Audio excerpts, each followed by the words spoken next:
Warning: Copyright disclaimer. Under Section 107 of the Copyright Act 1976, allowance is made for fair use for purposes such as criticism, comment, news reporting, teaching, scholarship, and research.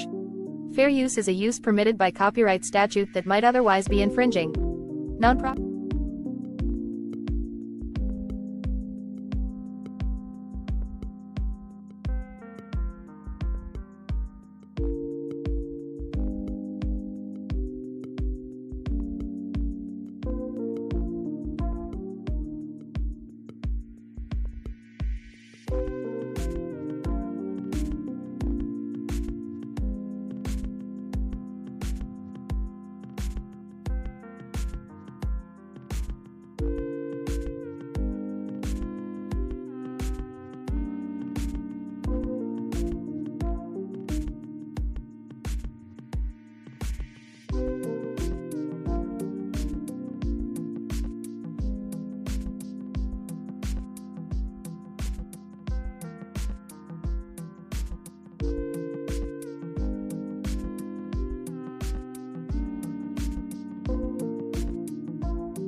Warning. Copyright disclaimer under Section 107 of the Copyright Act 1976, allowance is made for fair use, for purposes such as criticism, comment, news reporting, teaching, scholarship, and research. Fair use is a use permitted by copyright statute that might otherwise be infringing. Nonprofit, educational, or personal use tips the balance in favor of fair use. Immigration is not a right guaranteed by the U.S. Constitution to everyone anywhere in the world who thinks they want to come to the United States. Immigration is a privilege. It is a privilege granted by the people of the United States to those we choose to admit. Many American workers do not have adequate job prospects. We should make their task easier to find employment, not harder.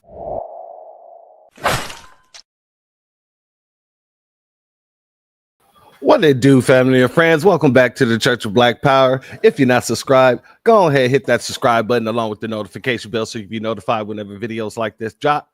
Please hit that like and share button so we can beat up the algorithm. Make sure we get this message out to the ears that need to hear. And if you have not done so yet, please click that link in the description. Go to change.org and put your signature on the petition for reparations. And with that being said, family, I got to give you my apologies, family. Yesterday, it was thunder and lightning and a storm all over the place. Power went out.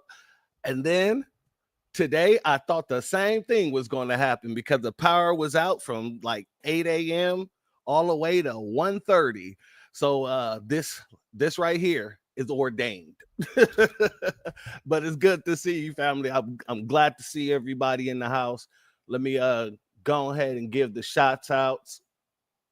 Shout out to our sister Miss Nisi, our sister Stolen Ancestors, Reparations Nation, Jesse Paris, KK Speaks, Tasting Teas with Tony, AB,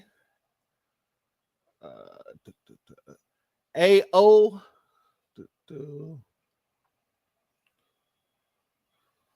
shout out to our sister Aisha. Thank you for your Cashapp donation, family. Your donation is blessed tenfold. I appreciate your contributions. Excuse me, family.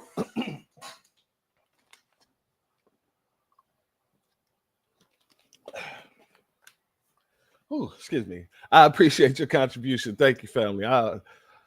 It's been dry in here. Air conditioning ain't been on. Salute to our family, Hurricane IQ. And everybody who isn't in the chat and everybody that'll catch this on the replay. Family, can you guys put a 1 in the chat if you guys can hear my fan? Like I said, the air conditioning ain't been on for a while. It's on now, but it's kind of hot. This is Texas, and it is starting to get real humid in here. So I need to put my fan. Absolutely, Miss Nisi. 2? Okay, cool. That means that's a good fan. All right, family. So let's talk about this No Kings protest. You know, Christy Walton's No Kings protest. You know, I wanted to make sure to add her name in the title of this because I want everybody to remember that this whole protest was not organic. This was a corporate protest. This was paid for by corporatism to push a corporate message. Basically, whatever they wanted the corporate message to be. This time, it was protect the illegals. Oh yeah, Texas is very brutal, especially if the air conditioning go off and it could be 80 degrees. If it's humid, you're done for. You're done for, family. You're done. Peace to our family, Aquarius minded. Thank you for being here, family. That's why you got to stay hydrated. I was just blessed that the water that I had in the refrigerator, they stayed cold. So I just kept going back and forth to getting that water. That was my life-saving situation. Yeah, that humidity is absolutely no joke. Absolutely no joke. But family, I want to remind everybody some of the reasons why they felt that people's heartstrings was going to get pulled on when they had this No Kings protest that was manufactured by the corporate market, Walmart, to be more specific. Salute to Cooking with Miss D. Thank you for being here, family. Let's go here.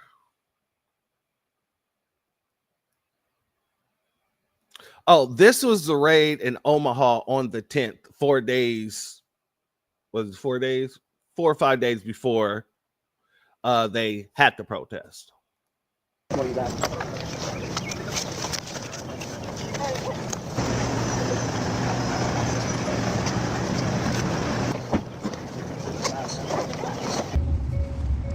Now, family, they're going to raid a meat market, meat processing company.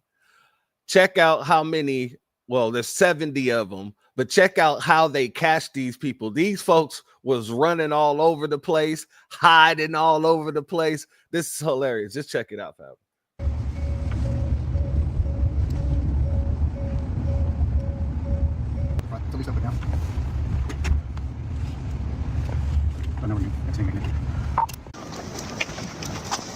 Stay back for a minute. We're going to be okay?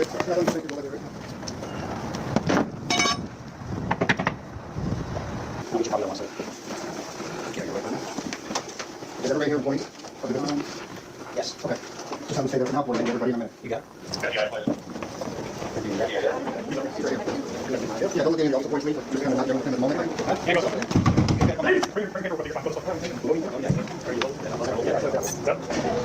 Show your hands. Manos arriba. Manos arriba.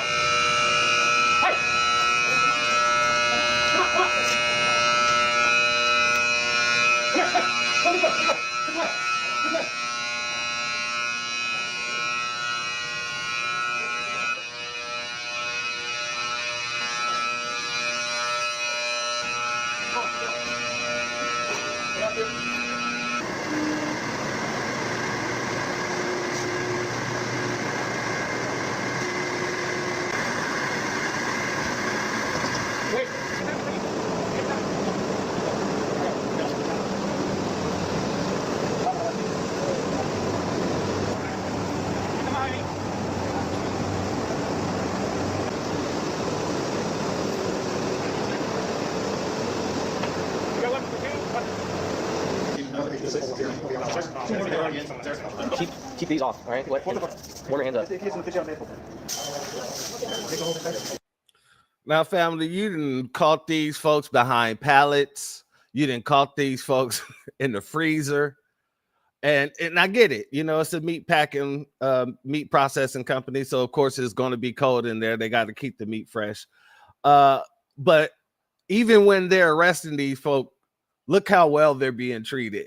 They got the little tinfoil blankets to put over them. Got to keep them warm. Yeah, and I agree with you, AB. No, they don't touch them, and they absolutely should. They should be the first people that should be getting arrested, to be honest with you, and anybody that had connection to the hiring. Because a lot of the times what happens is you have these companies who hire these people, but what they do is they hire them through like a temporary agency or something like that, so they can say that they didn't know that they were illegals. They hired them through the agency. It was the agency's job to check their paperwork and all this other nonsense. So they try to use that as like, you know, plausible deniability, basically.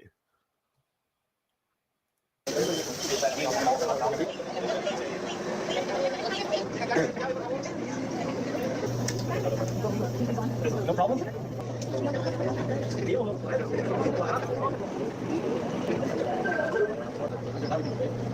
check out. Where's she here? And Walton? Okay, you did. Okay, so ¿los problemas over? No, it's like Okay. Sí, en 2 años.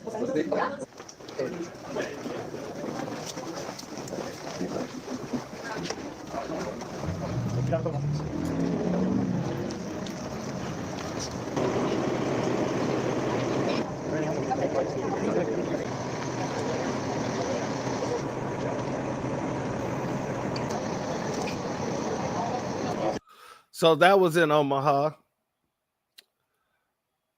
This right here was one of the ladies who was actually there, and she she says she's traumatized.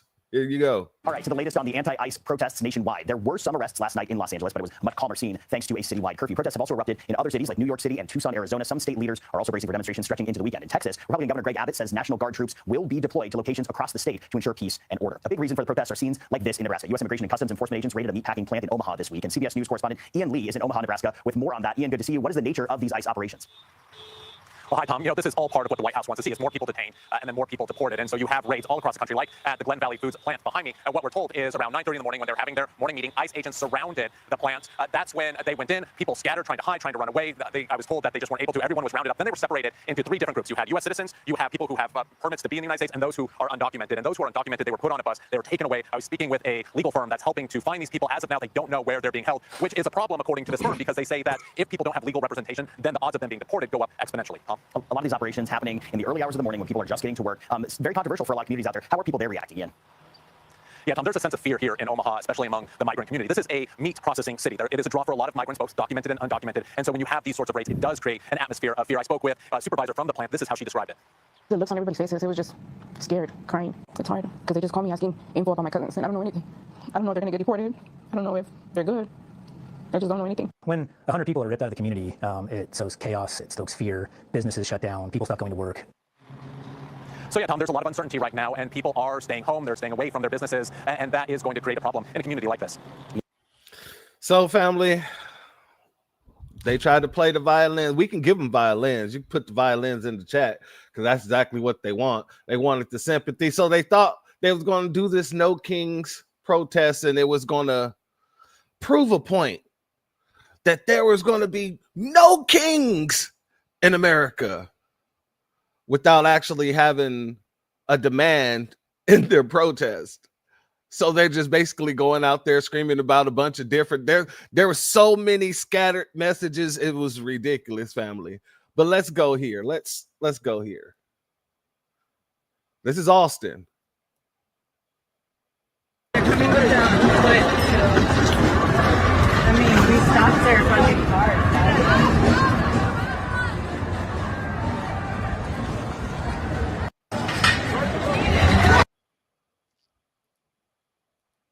This is also Austin.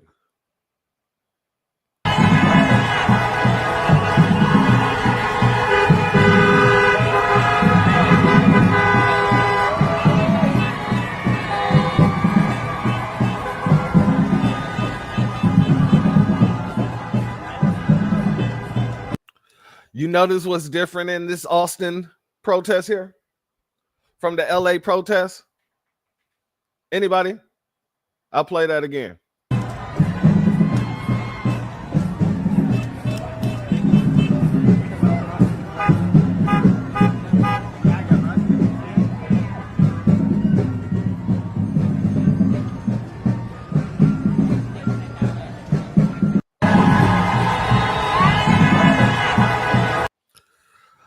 In Austin, they out here waving the American flag. They said, hold up, we ain't about to be stupid like everybody else out there in California. We gonna wave this American flag while walking down the street today. That's what they did. Shout out to Tatum, man. Thank you for being here, family. This right here is Austin after dark, though. This is when they sent out, because Austin is a Democratic city. Be very clear about that. This is Austin after dark. They're gone! They're gone! They're gone!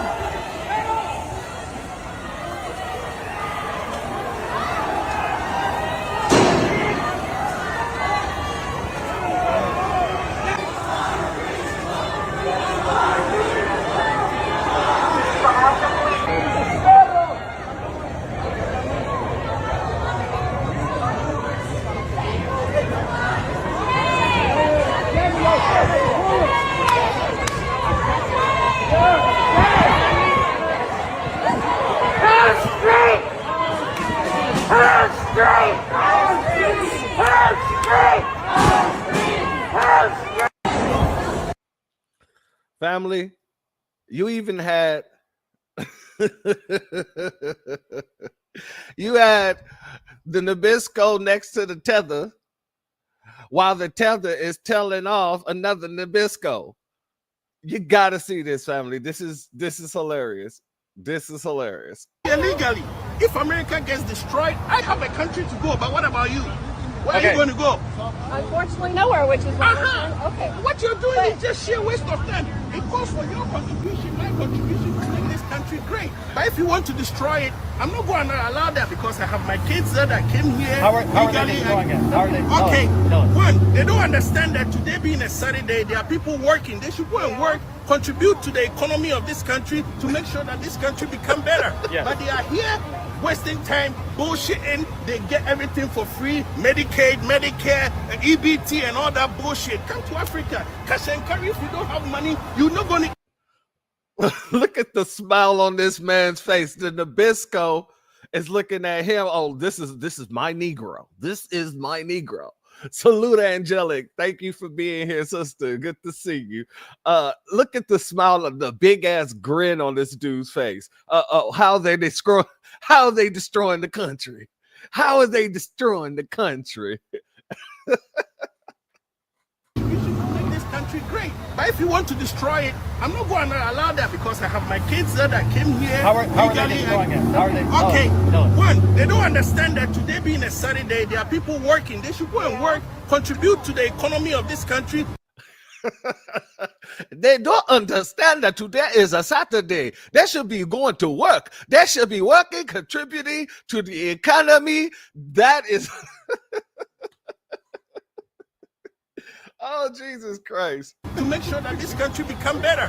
But they are here wasting time, bullshitting. They get everything for free, Medicaid, Medicare, and EBT and all that bullshit. Come to Africa. Cash and carry. If you don't have money, you're not going to eat. You understand? You guys are here and you are just making noise. Making noise for no reason. I mean, what kind of people is this? And you think all black people are stupid? It's not all of us who are stupid. I mean, America give people the opportunity to fool too much. The stupidity is too much. He's more than welcome to talk. Okay. I just don't want to trigger the... I get it. We'll come over here. Hey, come. I'm sharing an idea. That man is all too giddy to be by this man letting this tether tell. Oh, man, Nabisco on Nabisco crime. He unleashed his dog. Let's go to New York, family. Check this out.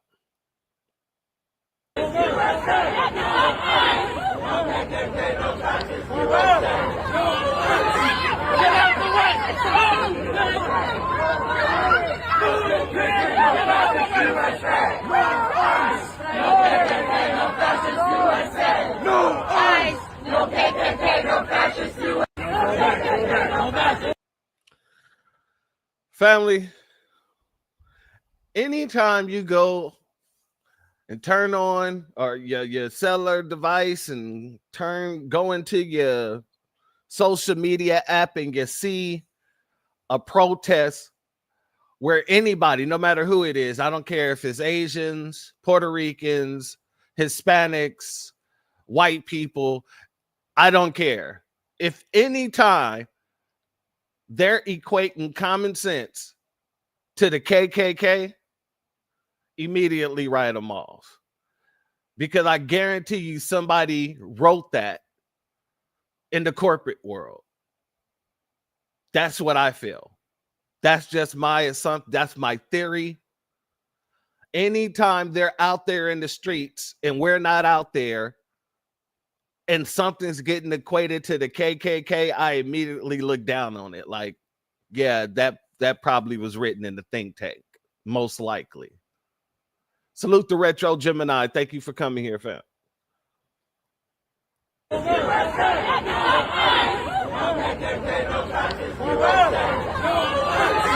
And you see the difference in between Austin and New York. These people are preventing ICE officers from leaving. In Austin, they was holding down the fort they just sent out their little National Guard and that was it. People started scattering and that was it. So you can see the difference in how they're being treated in a democratic state versus the Republican state. Can't tell me Democrats don't want to destroy this country. That's just my theory. But we all see it. I mean, when do we put everything on the table and say, these people don't like America? That's what it is. It's not just about the money. Because when Obama was doing it, nobody at all was out there protesting whatsoever. When Biden was secretly doing it and it came out in the news that he was deporting people, nobody protested. So all of this is theater. Absolutely, it's political theater. But the cold part about it is they're using a bunch of Democrat stooges, the shields, but it's paid for by somebody whose family supported Donald Trump. You can't make this up. You can't make this up. Let's go here, family.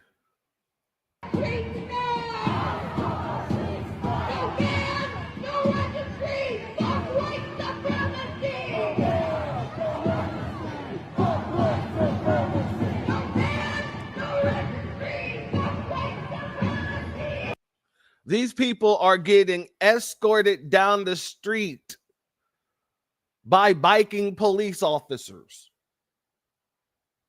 I can't remember a time that we was out there getting escorted peacefully by the police. Can anybody name a time? Because I definitely cannot name a time. I can name plenty of times where they were standing in opposition.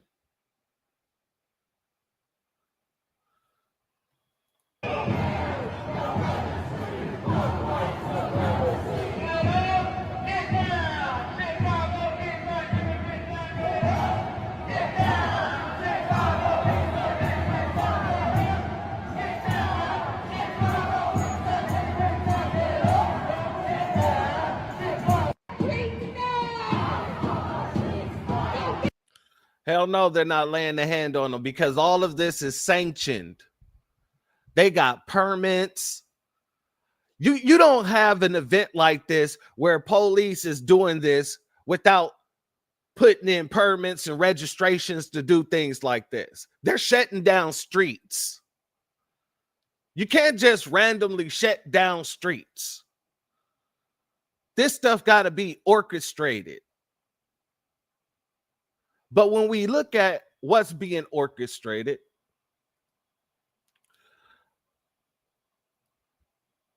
let's see here. Let's listen to the message, or one of the messages. We are not against anyone but the assholes at the top who think they can take our rights and take our freedom. When we unite, we win. So you got a white lady talking about they're not against anybody but the assholes at the top who's trying to take their rights and freedoms. And most of them are there because they're illegal. So their right, and only right, in my opinion, is to remain silent and not comply. Salute to Astarte Jones. Thank you for being here, family. Let's roll that back. We are not against anyone but the assholes at the top who think they can take our rights and take our freedom. When we unite, we win. When we unite, we win. My friends, when we think about the Holocaust as our go-to reference point for fascism, I need us to remember it was not born out of 1940s Germany. Hitler and his cronies took notes from America. Salute the FBA on code, family. I believe the No Kings protest was sponsored by Trump's people in a way to distract us from the Iran-Israel. That's all that's happened in the same day, as well as the stuff that happened in Minnesota. Yeah, I don't know about that. like I said, it was sponsored by Christy Walton of the Walmart family. Her name is all over the flyers. I showed that on the last broadcast. Well, the last broadcast that I spoke about the protest situation. But yeah, I think it was Christy Walton. But also, I also believe, and I'm going to speak about that as well, what happened in Minnesota is actually partially the reason why a lot of the noise about the protests died down, because what happened in Minnesota kind of tied to what happened or this protest in itself, because of the person who, was in this back seats. The flyers from the No Kings protest was in the back seat. So we'll talk about that in a little bit. I do got that on the docket, family. But yeah, I don't think it was Trump's people. I do believe it was Christy Walton, because she put her name all over it. Salute to Christopher Ellis. Thank you for being here, family. Let's go back. Not born out of 1940s Germany. Hitler and his cronies took notes from America. Notice how she's talking about Hitler and how he got his tactics from America. Remember what I said a little bit earlier. Anytime you hear these people, this is a sensible matter, okay? Legal versus illegal. This is not genocide. The American government is not going around here puming people on the spot saying you're not supposed to be here. Let me see your papers, uns papers, pum pum, if you don't have them. This isn't Nazi Germany. But yet they're equating these two together as if they're supposed to be linked. So let me ask this question. Can we act the same way for people who protest about being a PDF file? I mean, it's legal versus not legal, right? And if we're just trying to protect the rights of things that are illegal, then shouldn't that be protected too? Like, it doesn't make sense if you put apples to apples. Should murderers be able to go out into the street, protest, and it be accepted? No, because it's wrong and it's illegal. So what are we even talking about here? Why are you equating what's supposed to happen, what's been happening before Trump got back into office? Why are you equating this to some of the most treacherous things in history? From our Jim Crow laws, from the oppression of our First Peoples, and from our extreme racial segregation. That's where he got the playbook.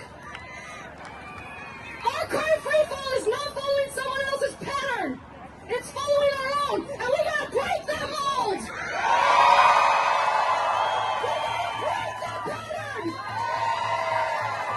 That means it is our responsibility to anti-racism, do that work within ourselves. We gotta break the pattern in us first. This Nabisco out here talking about this. They got to break the pattern of anti-racism. Yeah, but in theory, sure. In practice, have y'all done it yet? I mean, this has been on y'all for a long time. I mean, America could have been so much greater, but people such as yourself didn't want to see people such as ourselves build things that look and became better than anything that you guys built. The envy in you was too much. So here you are again saying it's within us to end racism, and we have to, and couldn't even get it out. She's reading off of a paper. She wrote the words and couldn't even get them out. Or maybe she didn't write the words. Maybe she was paid and given those words.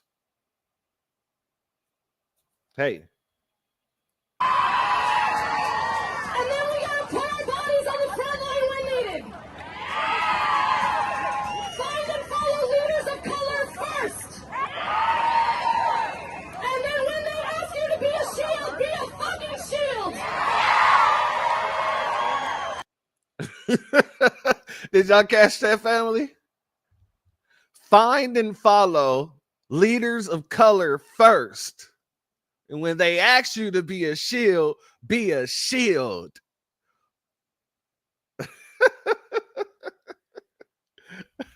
Hey, you ain't seeing no foundational Black Americans out there. So who she's gonna find and follow? Those tethers? you gonna follow them when they flee? Y'all all gonna flee at the same time? Like a bunch of roaches when you turn on the lights, y'all gonna scatter?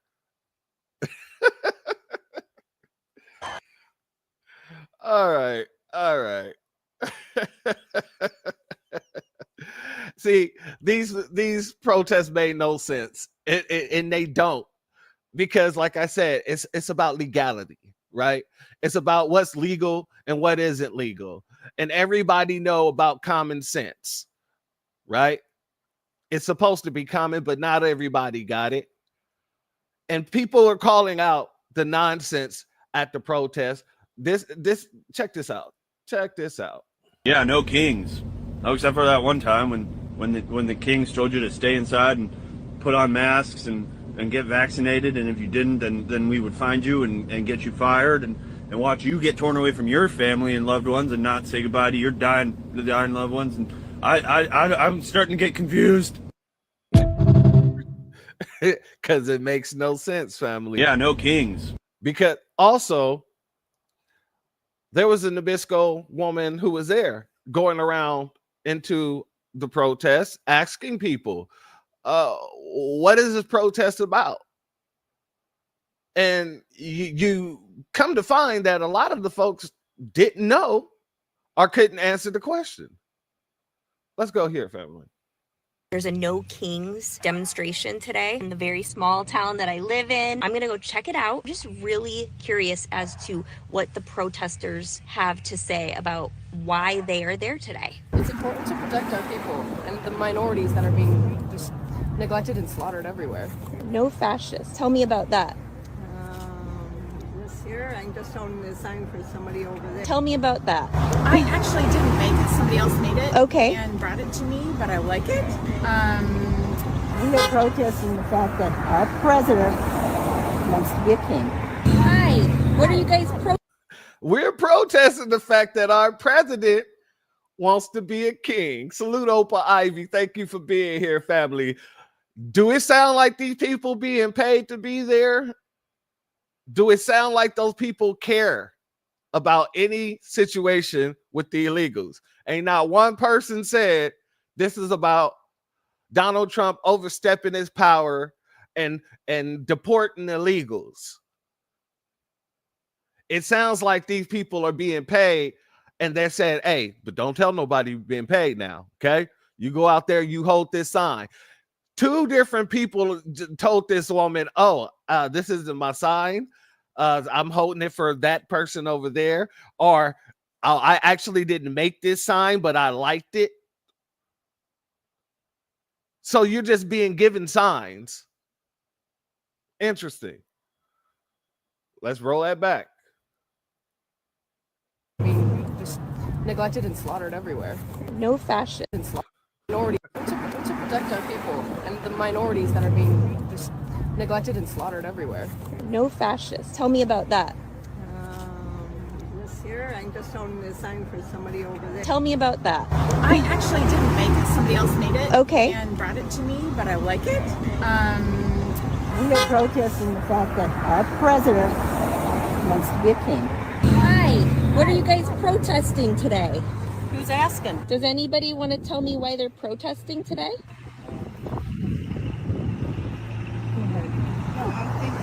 What are you guys protesting today? Well, that was awesome. There's a No Kings demonstration. Yeah, family, it's controlled opposition. It's definitely controlled opposition.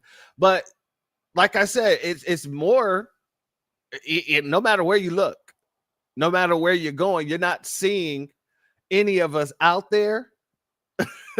So it's not really controlled opposition. It's really just begging for attention.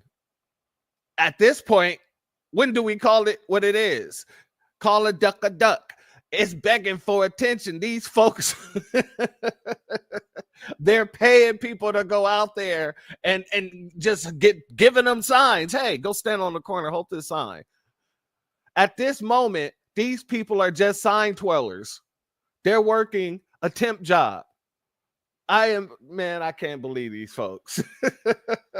I can't believe these folks. And this is what they wanted us to go out there and support. Let me show you how they were acting out there.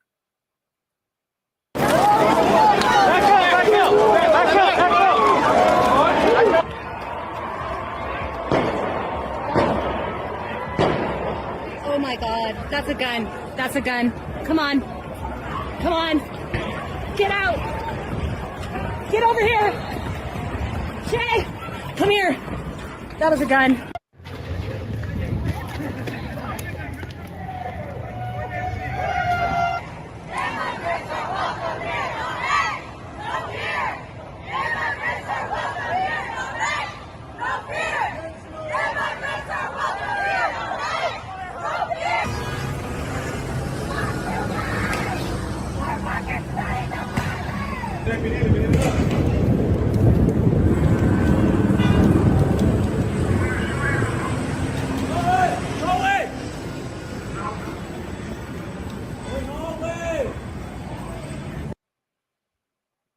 Family, it ain't us. It ain't us. I don't want to hear nothing from them because they know god dang well all this stuff. That's why they wanted us out there, so that we could be the buffer in between all the nonsense while they was out there doing all this stuff. We'll be the ones get the finger pointed at while they were out here doing all this stuff. Yeah, buddy, we were sitting at home with the popcorn waiting on it. And I was looking for the footage, and every time, and salute the Black Alpha because, he dropped this, but there's others I'm going to show you. But every time we say nothing's going to happen, nothing happens. And they turn on each other. The same little protest, that White Lives Matter protest up there in northern Texas, that Jake Lane thought he was going to have. We said nothing was going to happen. Nothing happened except they turned on each other up there. Every time they're alone. Look at this situation. Look at this situation. I would go downstairs, rub all in your face, do something. All at a time. You can say some dirty shit like that to these kids.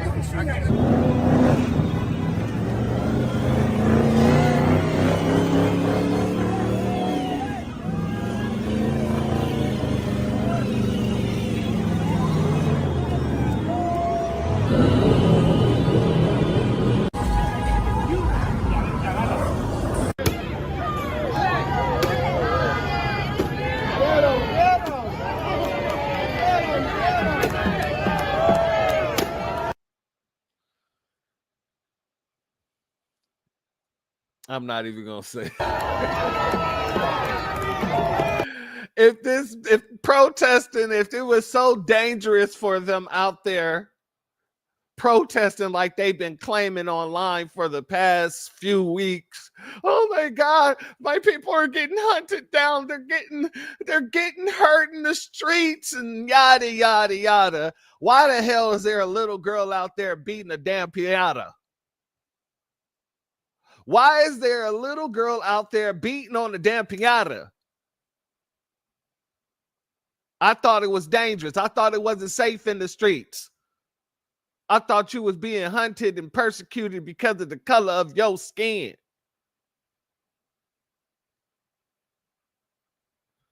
But you got this little girl out there beating the piñata.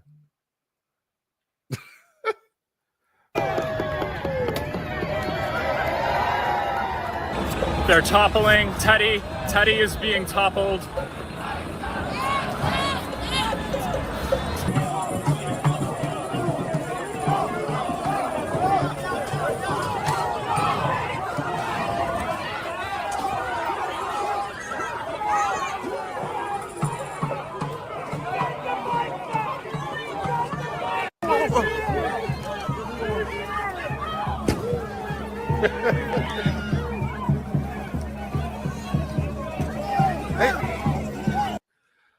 Family, these horses are trained to be with the fuckery, in the words of our sister, Miss Nisi. I just got to say it like that. Because trust me, when I say, as a person who ride horses and whose grandfather bred horses, these horses have to be trained to go into large crowds like this. They'll get nervous and they'll toss whatever they have on their back right the hell off. So they're trained to push in between these folks. You dig me? That's the coldest part about this whole scene right here. They literally train these horses to say, get the hell out my way.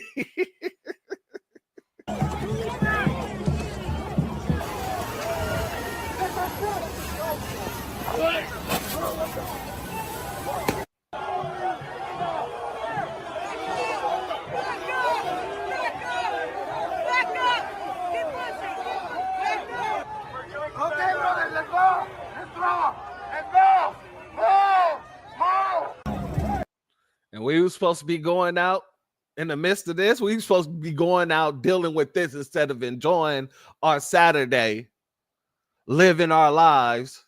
What did you guys do on the 15th? It was a good old day for me. I didn't have to worry about getting trampled by no damn horse. I didn't have to worry about getting beat over the head with a stick. I didn't get hit with a baton. I didn't get ran over or pushed with no barricade. I was just chilling. It was a good old Saturday.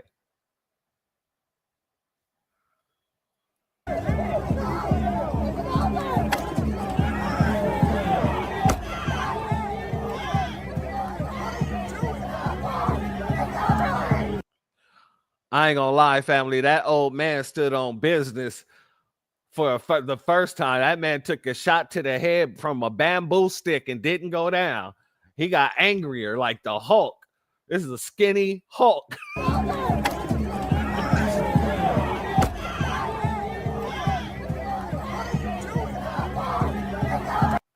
Until he got pushed off his square. Family. So that's what they wanted us to go and get involved with. They wanted us to also go out there to deal with the other side of the Nabiscos, who was out there packing the pum-pums and acting a fool.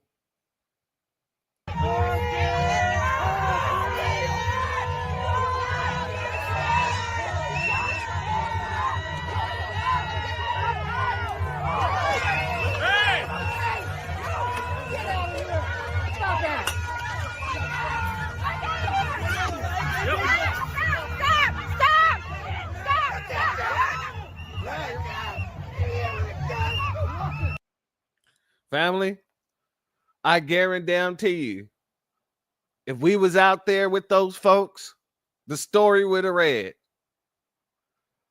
White men, Nabisco man, jumped by 18 Latinos, and in retaliation, he shot 4 black people, fatally wounding and killing 2.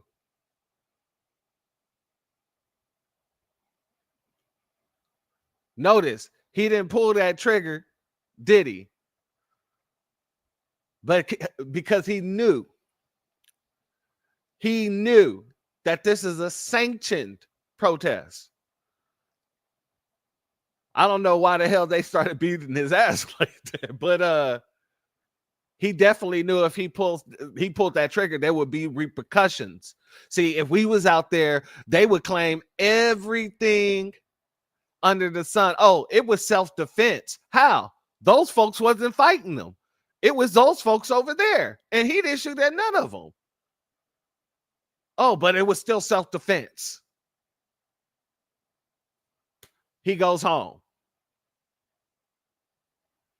because it's a sanctioned protest. It's paid for and brought to you by the corporation of Walmart, Christy Walton. And because she put her name all over the goddamn flyers and paperwork, guess what? If anything happens there, especially anything violent in that type of manner, where somebody gets hurt, I mean, I don't know if they will win, but you could technically bring a lawsuit against her.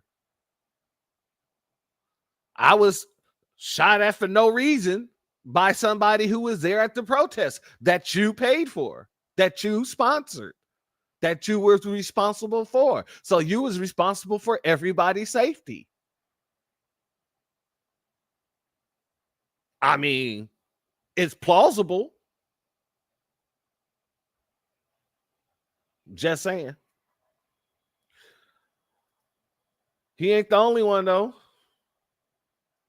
Combat Karen was out there packing her heat, too.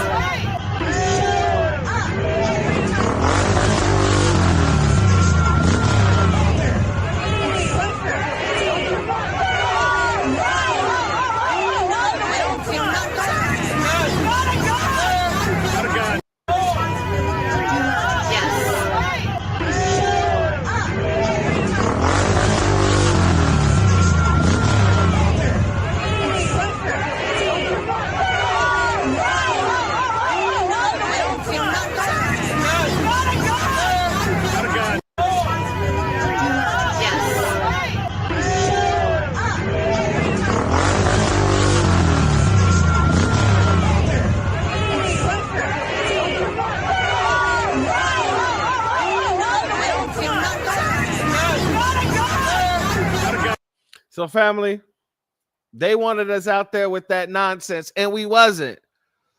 And the little bit of specks that you see in the sea of the crowd, it wasn't us. And it definitely dawns on people when you actually have one of us go out there and do a little FBI spy tactic and report back to the family. Well, she's actually is a reporter, but let's go here, family.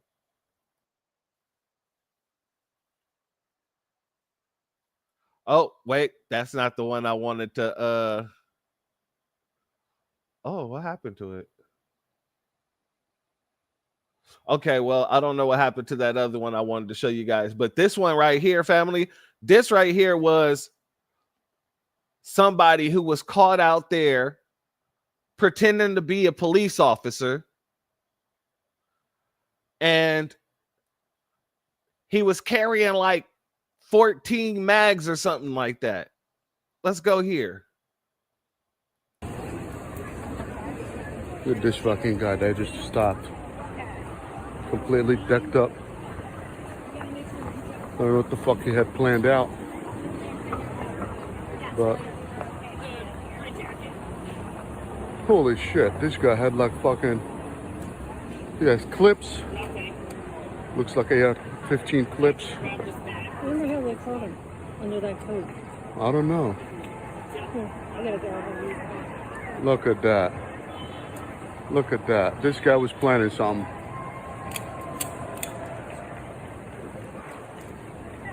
Holy shit.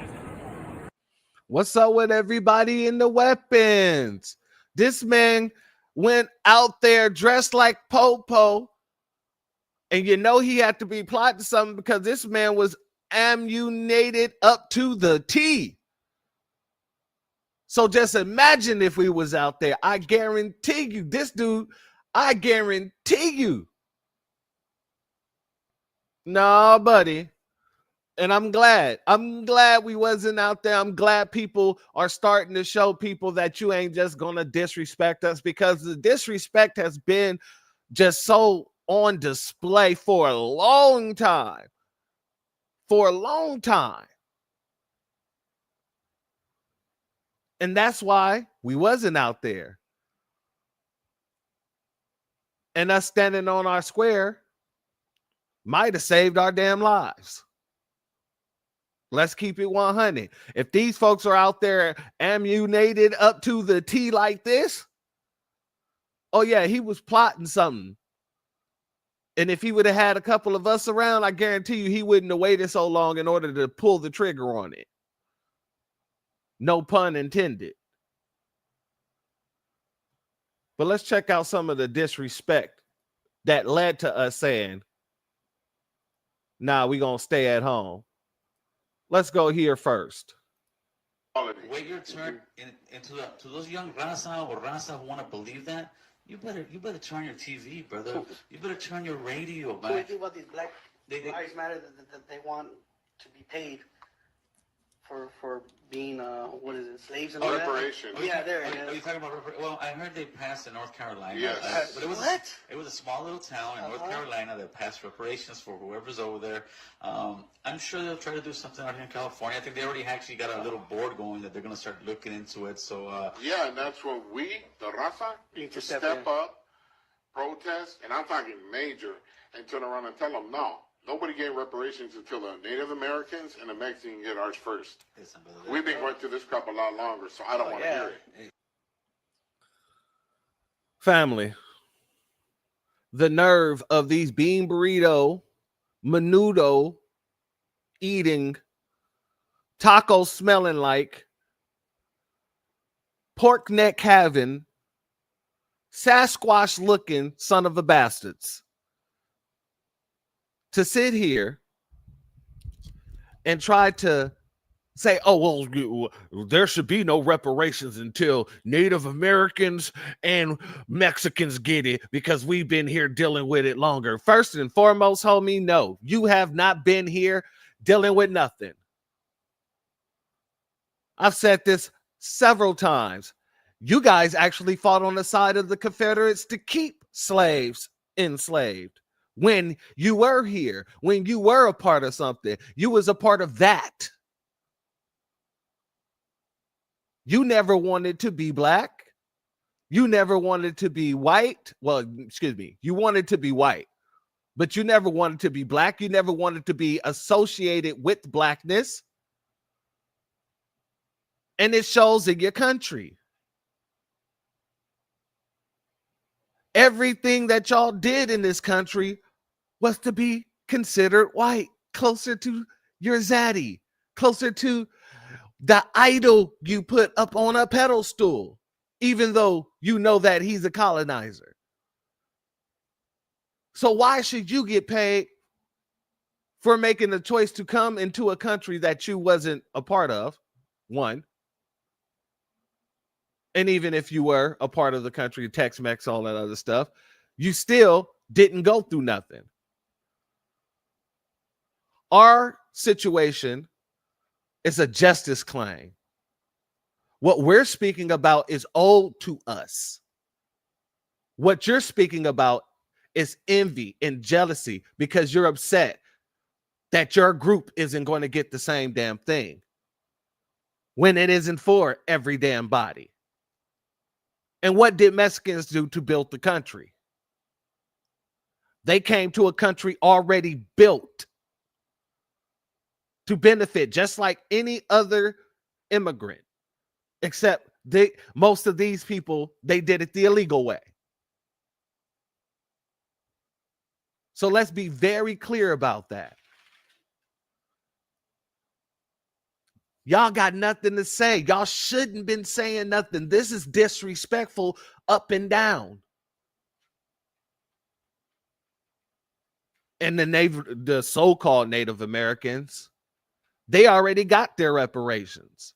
As a matter of fact, as Dr. Claude Addison so elegantly puts it in his books, they blocked us from getting reparations because the same thing they got, we were supposed to be included in those treaties.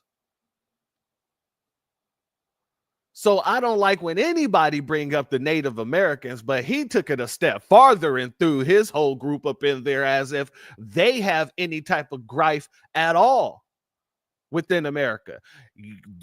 Mexico owned California, Texas, Arizona, and New Mexico, and then they sold it. Deal over with. Done. Get over it. You can't come back to me after selling me a truck And I done been driving that truck, making money with that truck, and now you want to come back and say I stole that truck. Dude, I paid you $10,000 cash for this truck. This is the logic that these people fight. This is the logic that these people fight. If you want to say that we're on stolen land, that's like saying after I purchase a truck, I'm in a stolen truck. I got the pink slips and everything. So what the hell would you get reparations for?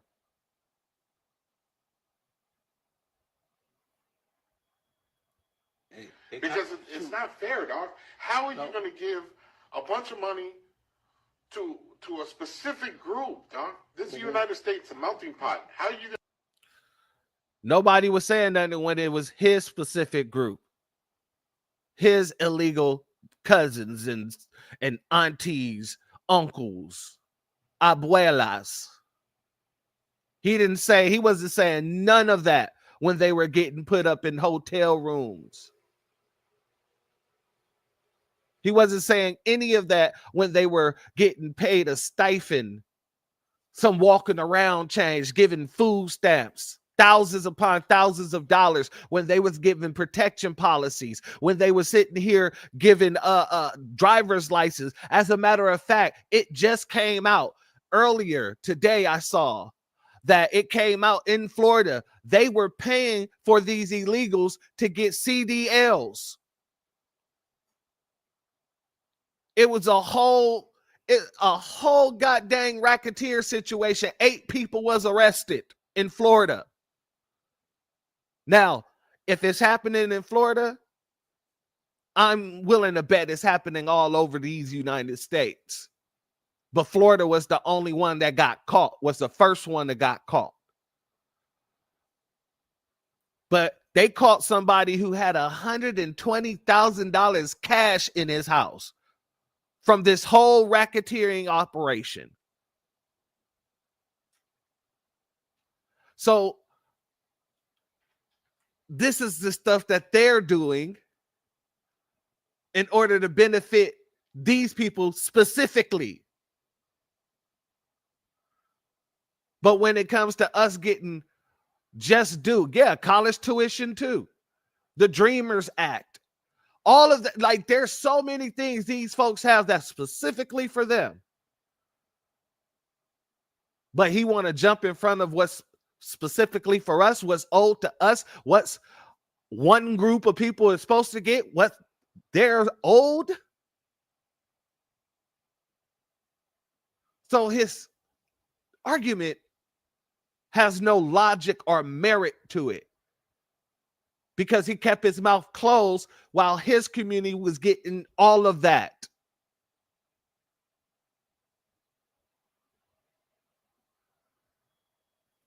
Going to give it to a specific group? Because right now they've got the white people with so much guilt. You're damn right. It's supposed to be white guilt. They supposed to feel guilty for what they did because they aggrieved us. They owe us. And they know us. They know who we are. They know what they owe. They know who we are and they know what they owe. That's why they brought y'all in. The same reason, I keep stressing this point, family, the same reason why they opened up the doors to immigrations and gave them all that land during the Homestead Act and everything else. Gave all those people welfare. Well, at the time, it wasn't called welfare. It was just, government subsidies and all these trinkets in order to make sure that they were successful in these United States after they released the slaves into the labor market. And then they created unions in order to protect them.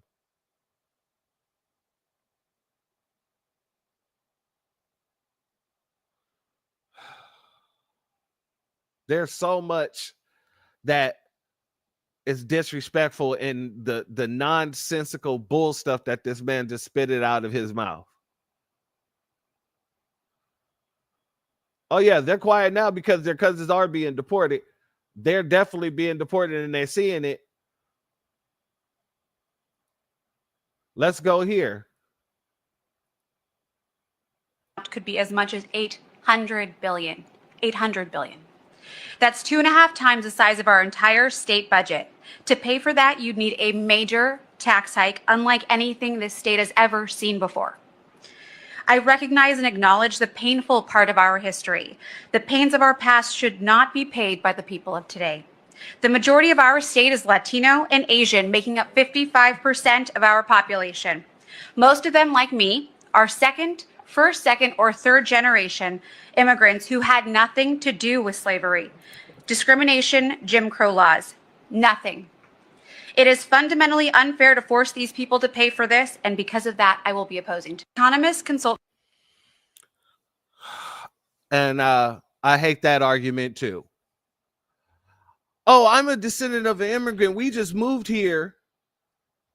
We didn't have nothing to do with anything that happened here. So what? If you move to Germany, Germany's paying reparations, you're going to be paying reparations with your tax dollars. That's just what it is. You chose to immigrate and migrate to a country that owes a debt to a people.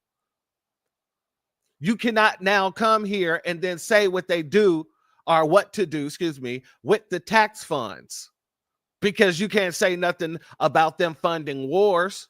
You can't say nothing about them putting funds into U.S. aid, and they're giving billions upon billions of dollars to all these different countries for a bunch of nonsense. You don't get a say in none of that. You don't get a say when they're sitting here paying for all these LGBTQ programs. You don't get a say when they're doing anything else. So why would you get a say when reparations is paid to us? You didn't get a say when reparations was paid to the so-called Native Americans who are now being called out for not really having that Native American blood, having no link to the soil.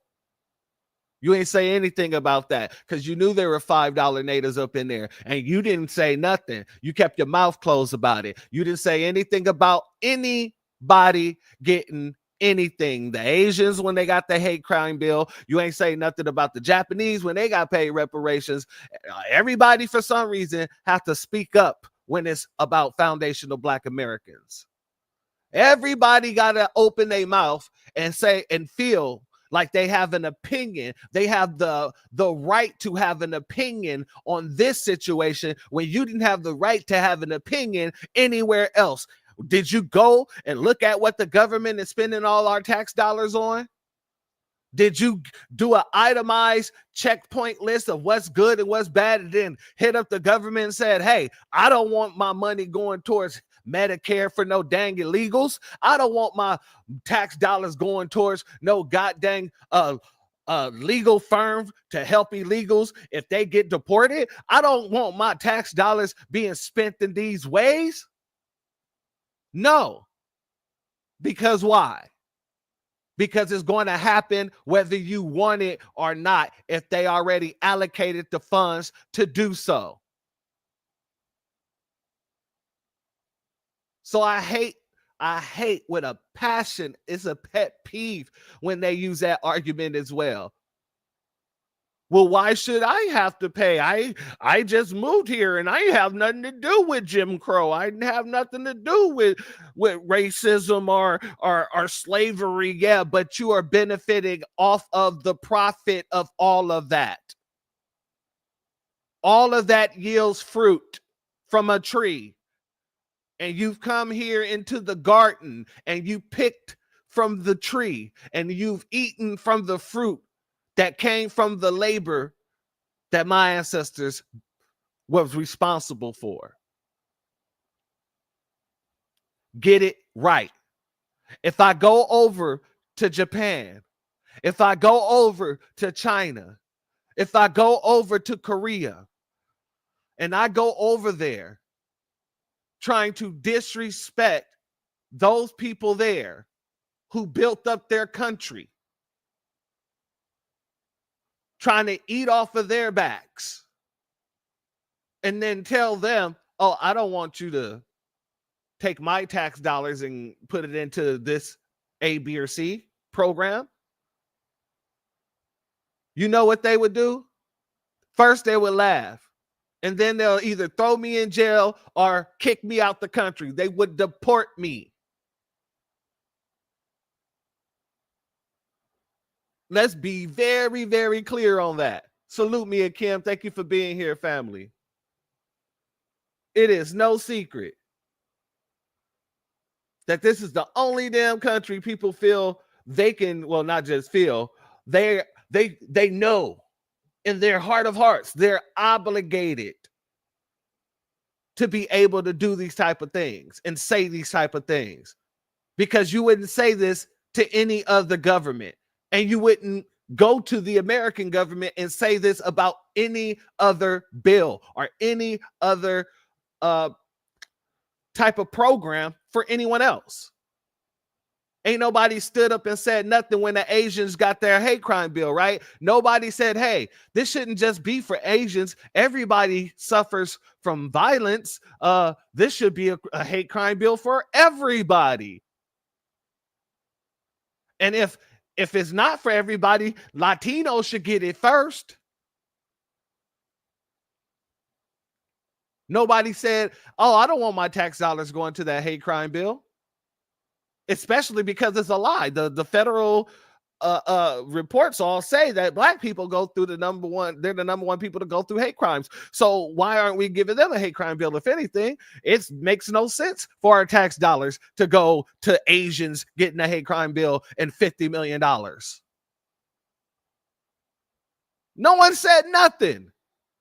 Because even if they did say something, it was already allocated. It was going to happen.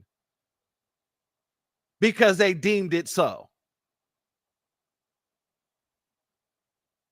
So I don't give a damn about whether or not you just got here yesterday, 10 years ago, 20 years ago. You're here now. If you're paying taxes, that means you're a legal citizen. And if you're a legal citizen or you're on a visa, whatever the situation, you're paying taxes, that tax money goes to the government. And guess who's paying reparations? The government. Not you, so you don't get a say. And the government really doesn't get a say. That's why they convince you that you're supposed to get a say. That's why they put all of these people in the office and tell them, hey, you get a say. Go say what it is. Go say what you feel, rather than what the actual situation calls for. And that situation is you shutting your damn mouth and staying out of black folk business, because it is not yours at all.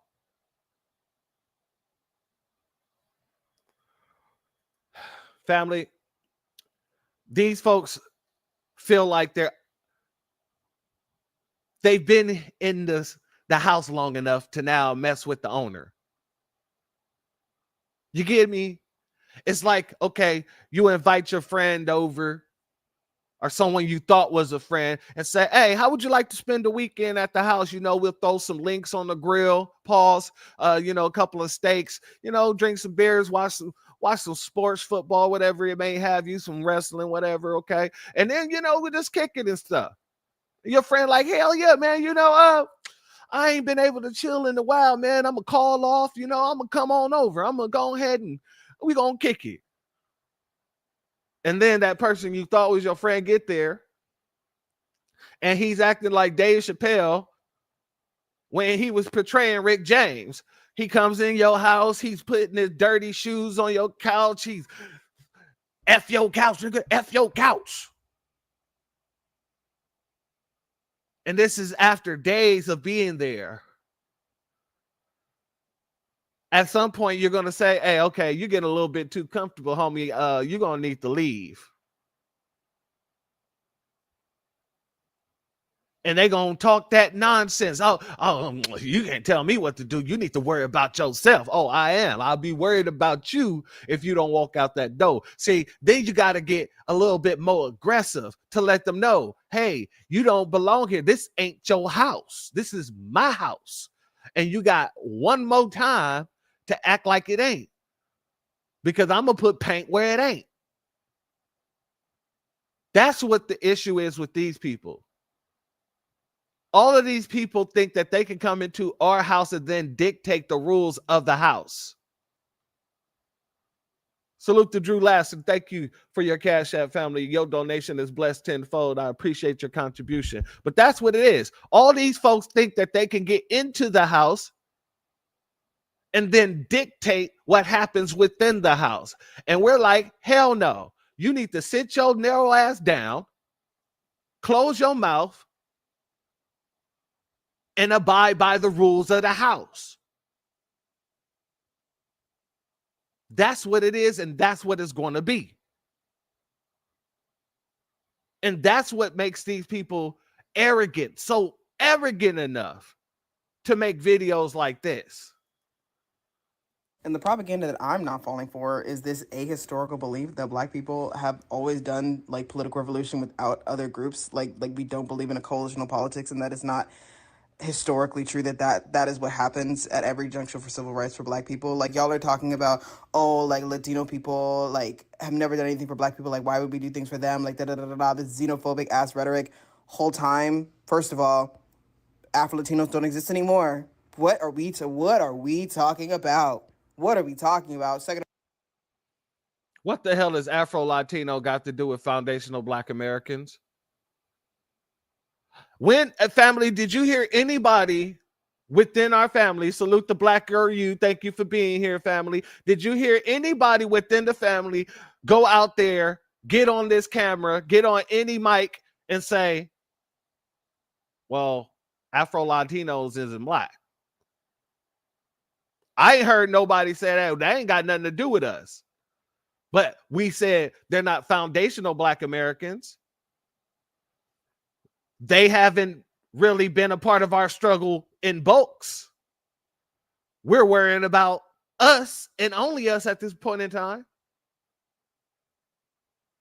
What does Afro-Latinos have to do with the price of tea in China? Not a damn thing. The price of tea in China is still whatever the price is out there. Why in the hell are you conflating Afro-Latinos to foundational black Americans? Salute to Still Kevin Trees. Thank you for being here, family. Well, that's not true. Have y'all ever heard of the Brown Berets? Like, it's just like at every turn. You know, I hate when people got to look back and try to dig into history to find one or two of those people, whoever it is, whether it's Latinos, it's white folk, whether it's one or two people who was there. And then they try to say, oh, have you ever heard of these folks? As if that was the whole of the whole. God dang it. We know about LULAC. The president of LULAC had restaurants, didn't let black folks in. The god dang, what's his name? I'm forgetting his name. Dude who said, we don't want to, the black man's issues is his own. We don't want to ally with them. I'm forgetting his name because I'm already riled up. What are you talking about?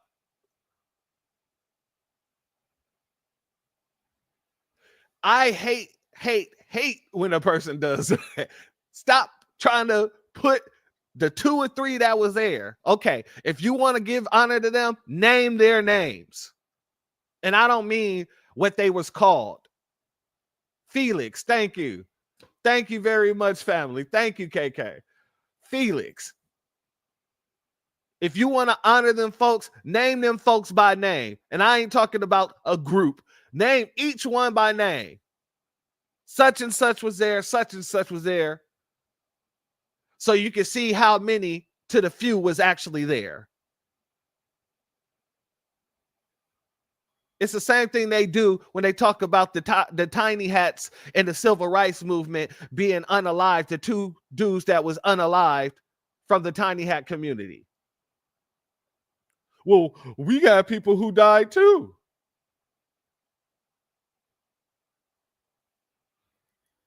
At every turn, to avoid any sense of like accountability toward a better future for us all, you all also reveal to us all that you don't read. what we reveal is the fact that we've been the ones who actually been trying to make sure we're a peaceful and equitable world. We all have equality and we all no. Now we're like, hell no. We're owed a debt and y'all been hindering us. Y'all been fighting against us. And we're now, there's no more cloudy eyes. We see clearly. We put on the tunnel. We got tunnel vision.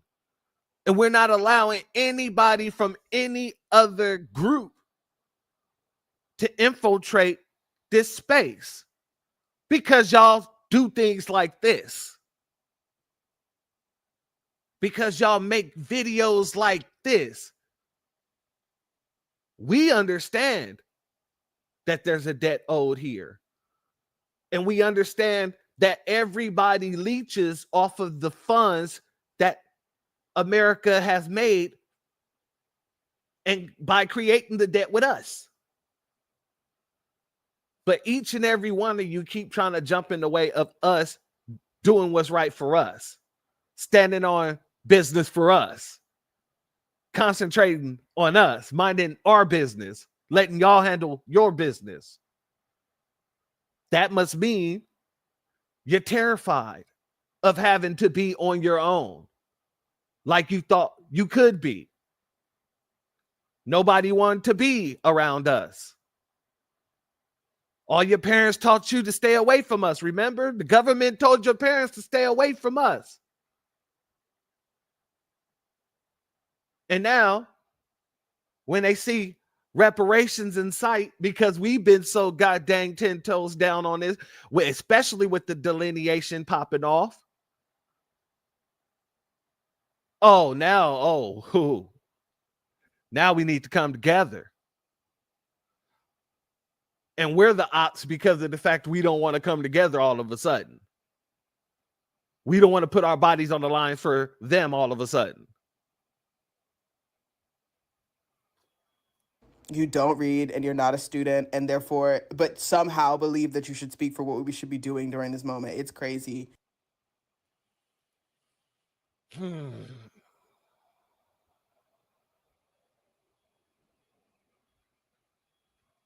We? We.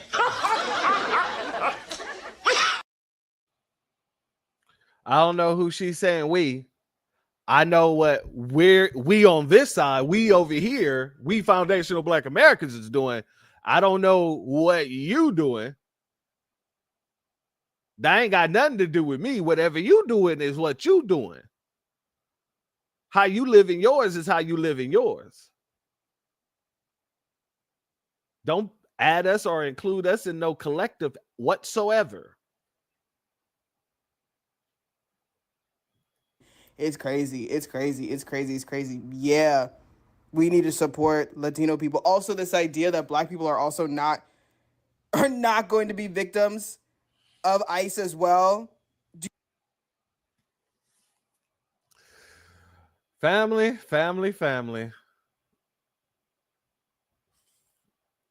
Nigga, please.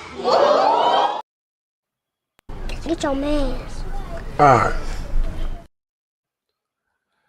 These people just don't understand, do they? You know why? And many people, and I'm going to get to it a little bit later, but you know, a lot of people have already figured this out. We've figured this out already.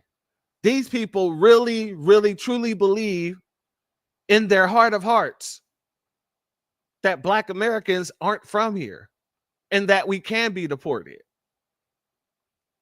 That's why they refuse to look at any of the evidence saying that we're not African. That's why they refuse to listen to anybody that has any kind of actual proof and data on the situation. Because in their heart of hearts, they really want us deported. They really don't want us here. And they hate the fact that they can be deported and we can't. That we're the undeportables. That's what this all boils down to. They wish we could be deported. They're hoping that Trump will break the law and actually deport one of us or many of us. And they're not seeing it, and it's frustrating them even more because we keep telling them, and every time we tell them, it's like a nanny boo boo, stick your face in doo doo type situation. Excuse me. And so they hate it.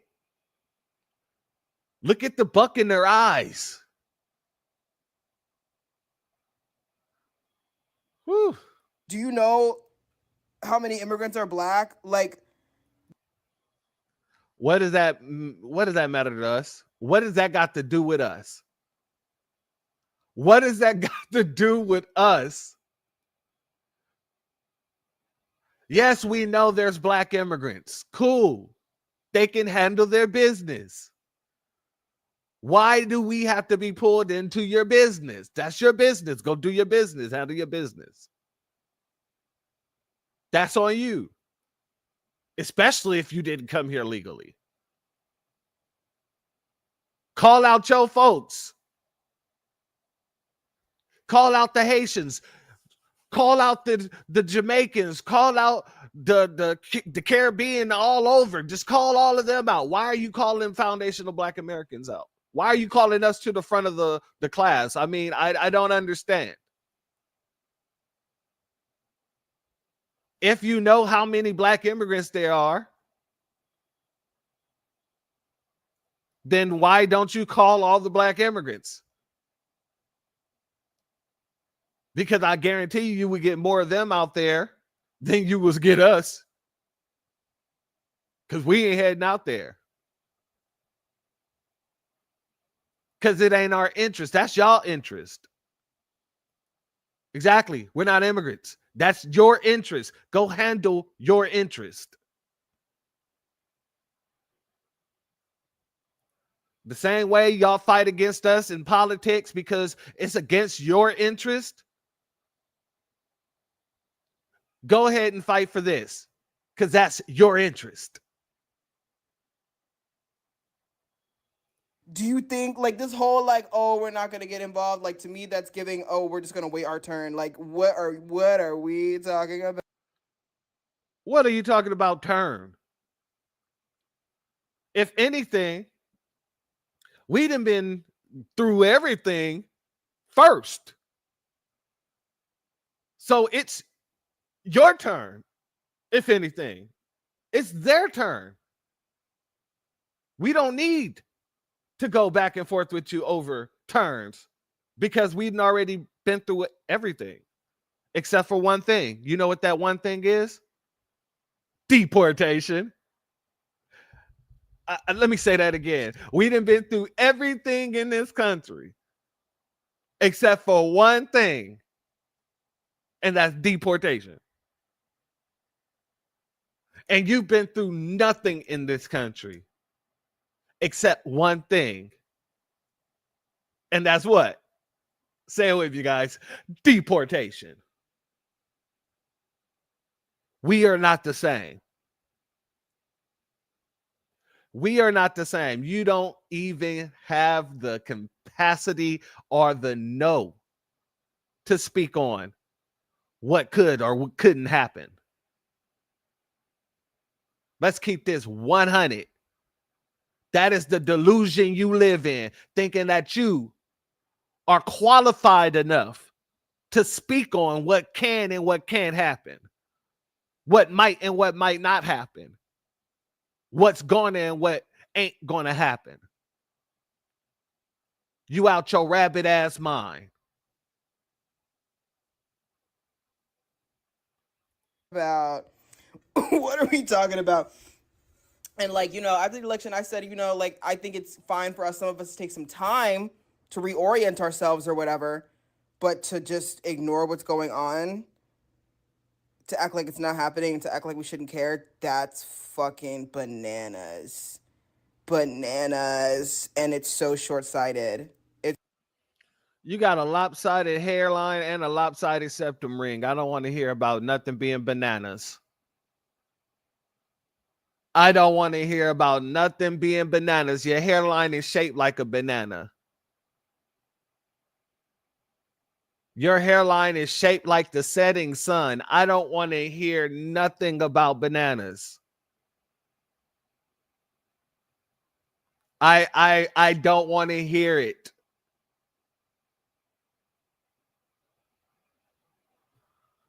It's so short-sighted, and y'all want to be petty or whatever and be spiteful or whatever. That imperial boomerang is coming for us all every single day. Every single day. There's no escape. You better get active or get left behind. Get active or get left behind. Where was this energy when we was telling y'all to fight white supremacy with us? Oh no, nigga. You are the only you the only one in America that has a problem with the white man. Everyone in America hates you, nigga. So the problem must be you, nigga. You blame the white man too much for your own problems, nigga.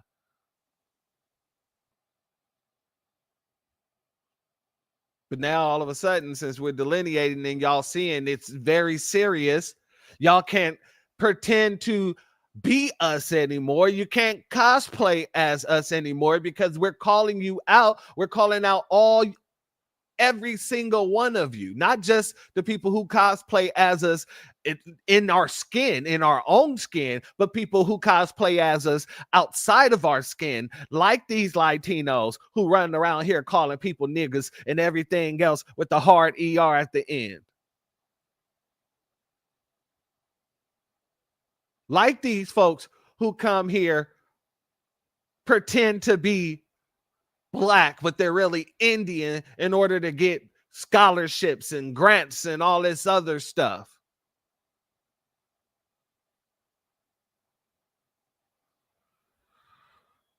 Family, the disrespect is real because they really have that whole delusion as if they have the right. The audacity within them is highly up there.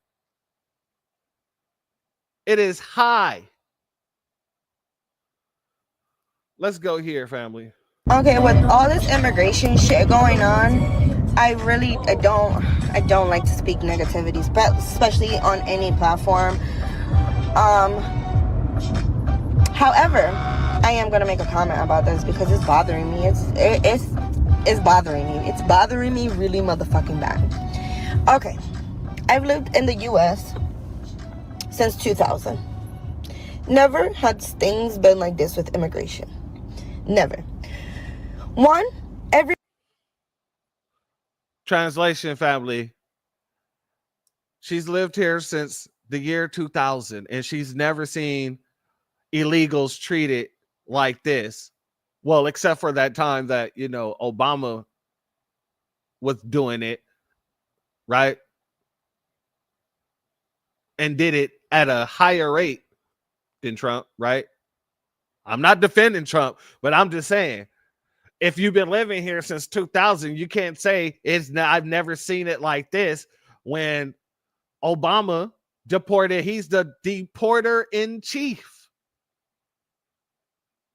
And you just skipped right past that. Okay. Everybody in the U.S. is a motherfucking immigrant. Okay? Hold up. Never. Everybody in the U.S. is a motherfucking immigrant. Wrong.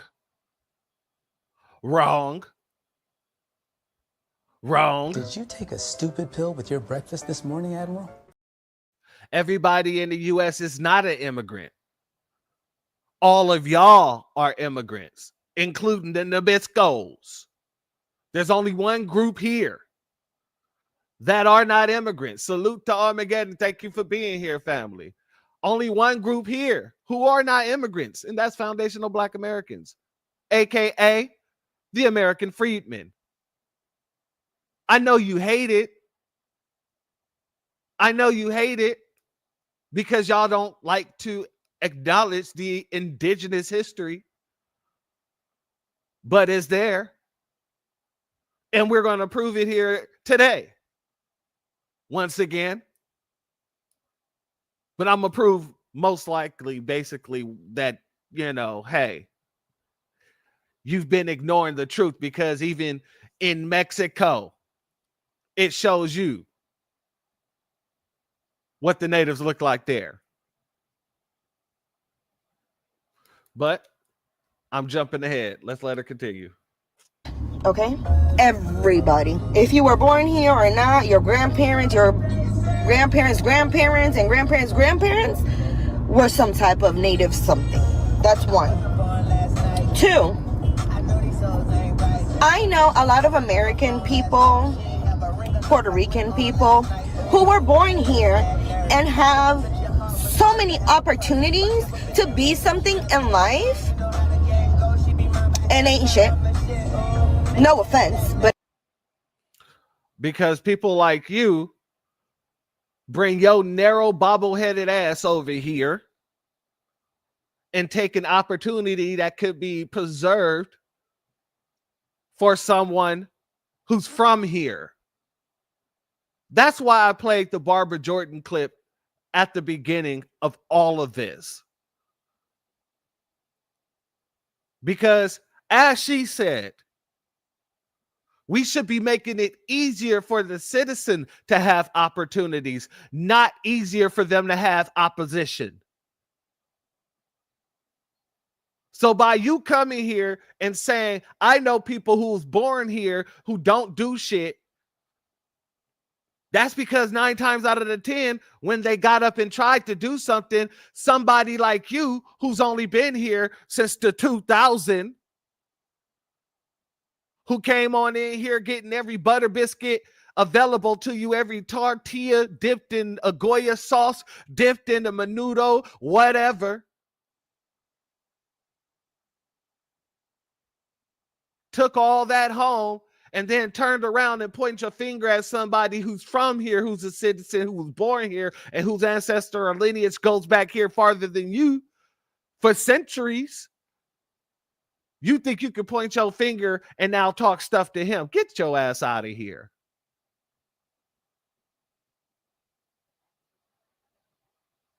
You literally came here to eat and benefit off of what those people who are being deprived systemically.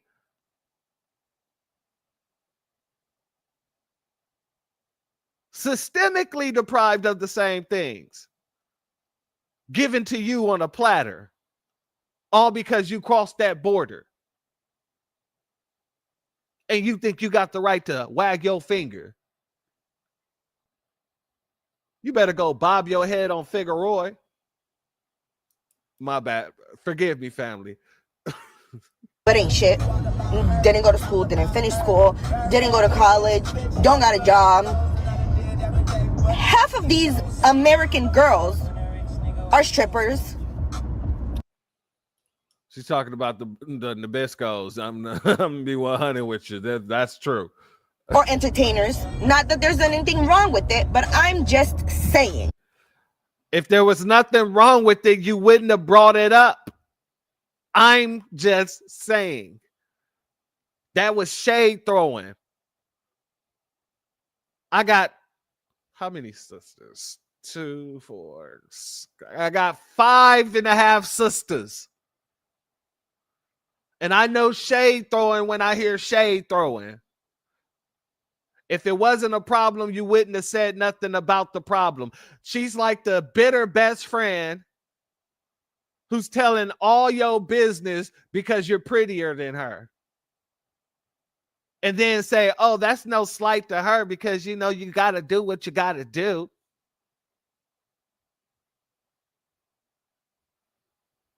Girl, please. Now it's hurricane season, and we're deporting all the illegal immigrants who clean up the debrisement, the trash, all that. Who's gonna do it?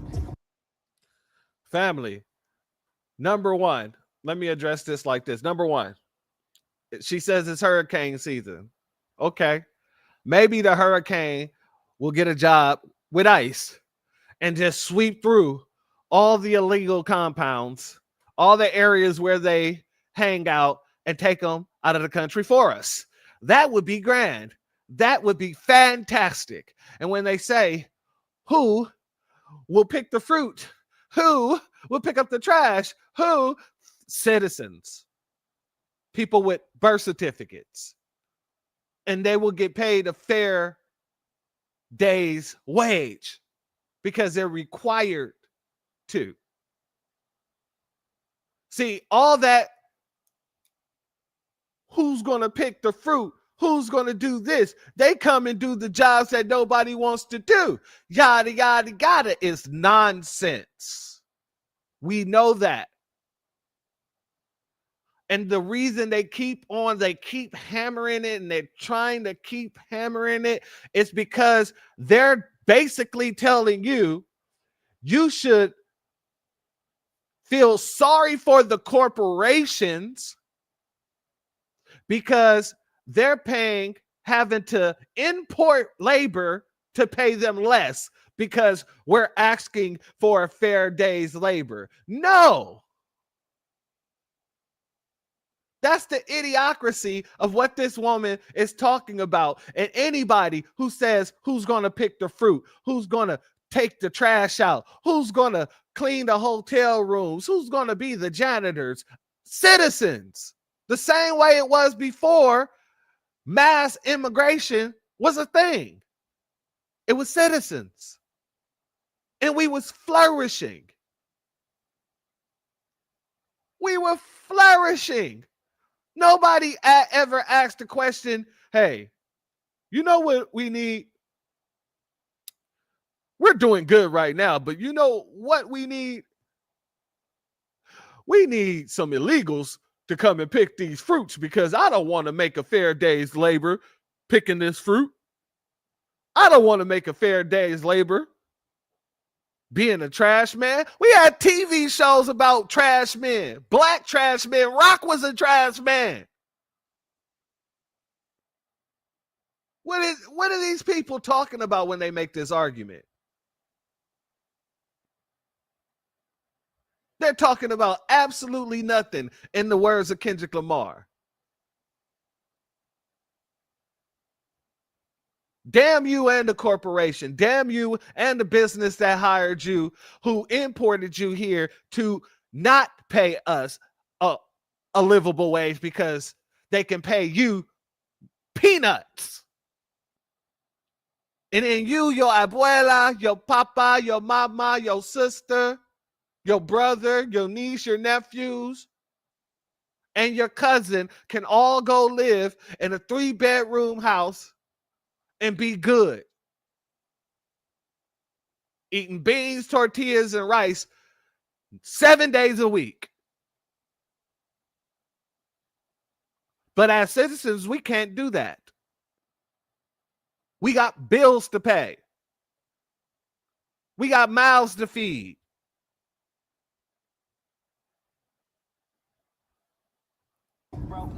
Who's gonna do it? Who? Who's gonna be up at 4 o'clock in the morning and go to the farms? Because I know none of y'all white men is. I know none of y'all African Americans are not gonna get up at 5 o'clock in the morning to go pick vegetables or fruit. I had a conversation with my brothers the other day, and I asked them, if you were being paid, let's just say $30 an hour to go pick fruit, an hour to go pick fruit, would you do it? All of them said, hell yeah. Do we get benefits? And I'm like, yeah, because, you know, it's a legal job. All of them said, hell yeah, I'll do that right now. Tell me I'll get $30 an hour with benefits. So her argument is anecdotal. Armageddon said the same. Hell yeah! Look, give me a hell yeah in the chat if you would pick fruit for $30 an hour, 8 days a week. I mean, not 8 days a week. Excuse me, 8 hours a day. 8 hours a day. Let's say 5 days a week. would you go and pick fruit for $30 an hour plus benefits? Salute to me and Kim. She said, Bia, I'm a nurse and I'm up at 4 a.m. for work. And I work 12 to 16 hour shifts. Salute to you, sister. So this beef needs to stop. I agree with you 100-fold. And there's many of us who work night shifts, who work. My brother's a doctor. I know damn well this dude didn't pushed out 48-hour shifts. So I don't know what the hell this woman talking about. $30 an hour. Hell yeah. Hell yeah. Hell yeah. Plus pay taxes. Look, and that's not to mention all the kids that can. That is a good point, Miss Nisi. If you was young, I feel you, but that is a great point that you mentioned the youngsters, because the youngsters would go and pick fruit for $30 an hour. Hell, the youngsters would go pick fruit for goddamn $25 an hour. Give them $21 an hour with benefits. That's better than going and sitting in the McDonald's window. And at least they could say that with pride. When I was younger, a lot of kids who worked at McDonald's didn't like telling people they worked at McDonald's. I don't know why. It was a job. But they thought it was cooler if you worked at like retail. Like I worked at Ralph Lauren when I was younger, and Perry Ellis as well.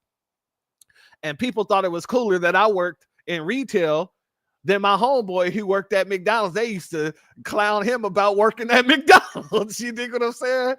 But kids, if they got the ability to make that type of money, I guarantee you, no matter where they work, they're going to be goddamn proud to work there. You work at McDonald's, you little fry flip, you fly a fry flyer, you burger flipper. And he's like, so what? I make $30 an hour. How much you make? Oh, nothing? Okay, quiet. So her argument is bull stuff to the core. And thanks again, Miss Nisi, for bringing up the youths, as they're supposed to be called, because 100%, it just dawned on me. Even if adults didn't want to get out there, they would. Do you know what kind of summertime money that is?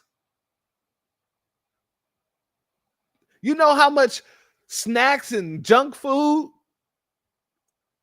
and nowadays video games and all that other stuff they can get with $30 an hour? Now, granted, they would have to minimize the time work because a lot of these different states have different labor laws for children or whatnot. But god dang it, you can work around it. Not work around the law, I mean, but you can work those hours and get that money. Even if you work in 4 hours, that's $120. Most states in 6 hours. That's a day. That's a nice little check. So yeah, that's bull stuff. So let's talk about it. Let's for real talk about it. Because I was born in Brazil. I am a resident here in this country now. But I did something with my life. And 99.9% of immigrants that I know are doctors, dentists, managers, in the pharmacy world have their. And they got there off the titty of the American government. All their success is because of the teat of the American government. You ain't mentioning that part, are you? And because you suckle from the teat of the American government, you suckle from the teat of the foundational Black American. Screenshot that. She's suckling on the teat as we speak.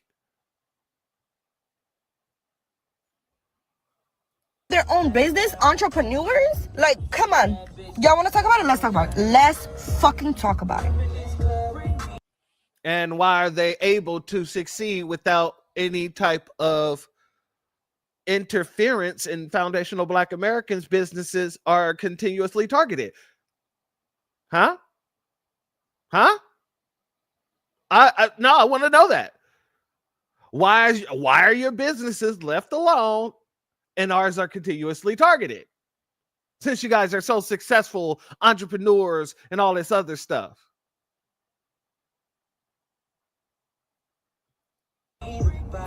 It's a damn shame what we're going through in this damn country. These people are allowed to fry mystery meat on grocery carts in the middle of the street, flipping tortillas on it and selling it without any type of permits. But she want to talk to us. She wants to talk to us about this country. Shut your ass up. I hope you get deported. I also hope this chick gets deported, because I don't know why these people think that we're supposed to dim our light to let theirs shine. That's just ridiculous. That's so ridiculous. Once again, shout out to our brother Black Alpha for posting this. This is incredibly ridiculous that you feel that you can just open your mouth with such nonsense. The full audacity of your ass is on full display. I am an immigrant. I went to school in this country. I was raised in this country, and Americans are delusional. Not just as it relates to the plight of the average immigrant, but Americans are delusional as to how great their country actually is and why people sacrifice their lives to come here. Americans are delusional. Are we as delusional as, coming here as a Black immigrant and cozying up to Zaddy, thinking that you're going to get a place in his house as his bed wench? I mean, and do you think that is as delusional as y'all coming here thinking that it's not the white man that's the problem? It's foundational Black Americans because we was calling out white supremacy and racism? Is it as delusional as you when you looked in the mirror and decided to put on that wig and said, yeah, I'm killing it with this. I'm about to get on here and talk shit to foundational Black Americans. Is it as delusional as that? Are we? I'm just asking for a friend so we can have clarity. So everybody, all the family in the chat, we can have clarity on how delusional we are. The Hawk's Nest. Exactly. Crusty wig wearing tether. That's what it is. And it's all, I don't know why it be the one with the most crustiest wigs, the most tip top to the table, turned to the side like it's a goddamn hat in the 70s and the zoot suit top. She's, oh my God, why is it always them that feel like they could say it with their whole damn chest? Michael Blackson's twin sister. Yeah, it might be Michael Blackson himself. Hold on, I'm trying to put it on the screen. It might be Michael Blackson in a wig. I know he ain't opposed to it. You pay him enough. That's what it is. It's the Crockett collection. It is the Crockett collection. It comes fully equipped with eyelashes, but she ain't got the eyelashes on today because she didn't have time to throw them on. That's what it is. It's the Crockett collection. I should have known. She looked in the mirror and said, I'm killing with this. I'm about to go talk this shit. Let me tilt this wig to the side. Oh, hold up, my bangs ain't straight. I ain't even gonna blend in my hair with this wig. Oh man, okay. All right. It is not, in fact, because it's the greatest country in the world. Then why are you here? Why are you here? If it's not the greatest country in the world, why aren't you in the greatest country in the world being an immigrant there? I don't want to go to the number 2 country in the world if I'm an immigrant. If I don't want to go to the number 3 country in the world if I'm an immigrant, where would I want to go? I want to go where I'm going to make the most money, where I'm going to get the most benefits and resources. I can't get that in a number 2 country. I can't get that in a number 3 country. I can't get that in a number 10 country. I can only get that from the number 1 country. The most resources, the most opportunity, the most benefits. So why are you here rather than being in the number 1 country? Inquiring minds would like to know. Salute to the big black God. Thank you for your Cashapp donation, family. Your donation is blessed tenfold, and I appreciate your contribution. It makes no sense. No matter how much you're indoctrinated to believe this, it's actually false. But there is no immigrant who comes to America if they didn't have to. I know you didn't have to. I don't know where you're from, but I'm guessing Nigerian. I just get Nigerian vibes from this chick. I don't know where you're from, but I'm guessing there was more than 100 different countries in between there and here. I'm pretty sure you had ample opportunity to go to a whole different country than this one. I'm sure while you was fleeing, you went from state to state to state. And those states was not good enough for you. Why didn't you stay in any of those other countries? Because there was a better one that you had in mind, that your family had in mind. And what's the name of that better one? America. Yes? Because you're sitting here in America talking on a phone that a foundational Black American is responsible for, talking stuff to foundational Black Americans. The nerve. I know a lot of you think that we love strip malls and school shootings, but believe it or not, the citizens who come from these countries that you guys love to vacation to give up everything to come to this country. Including the rights to talk about your country when you go to another one. Be prideful in your country when you go to another one. Why? Because you fled from that country. You gave up everything in your words. And who did you give up everything to? The colonizers in your country. You fled. And now you come to our country and try to talk to us as if you have seniority over our country. Like I said, these people, they get into the house and they want to change the rules of the house instead of sitting their ass down and abiding in the rules of the house.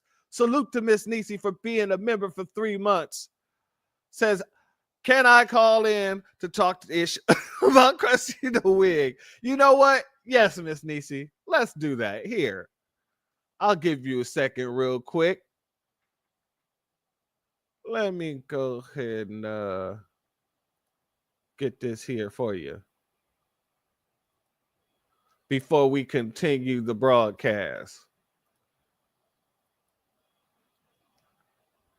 There you go, Miss Nisi. Come on up and give us your thoughts on the Crockett collection wearing tether here.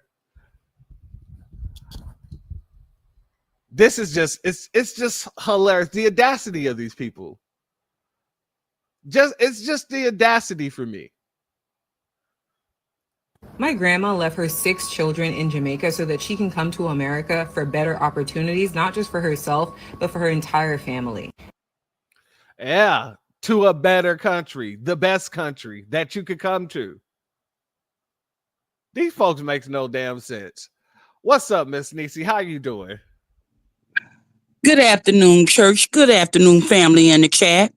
How are you doing? Good afternoon to you. I'm fine, church.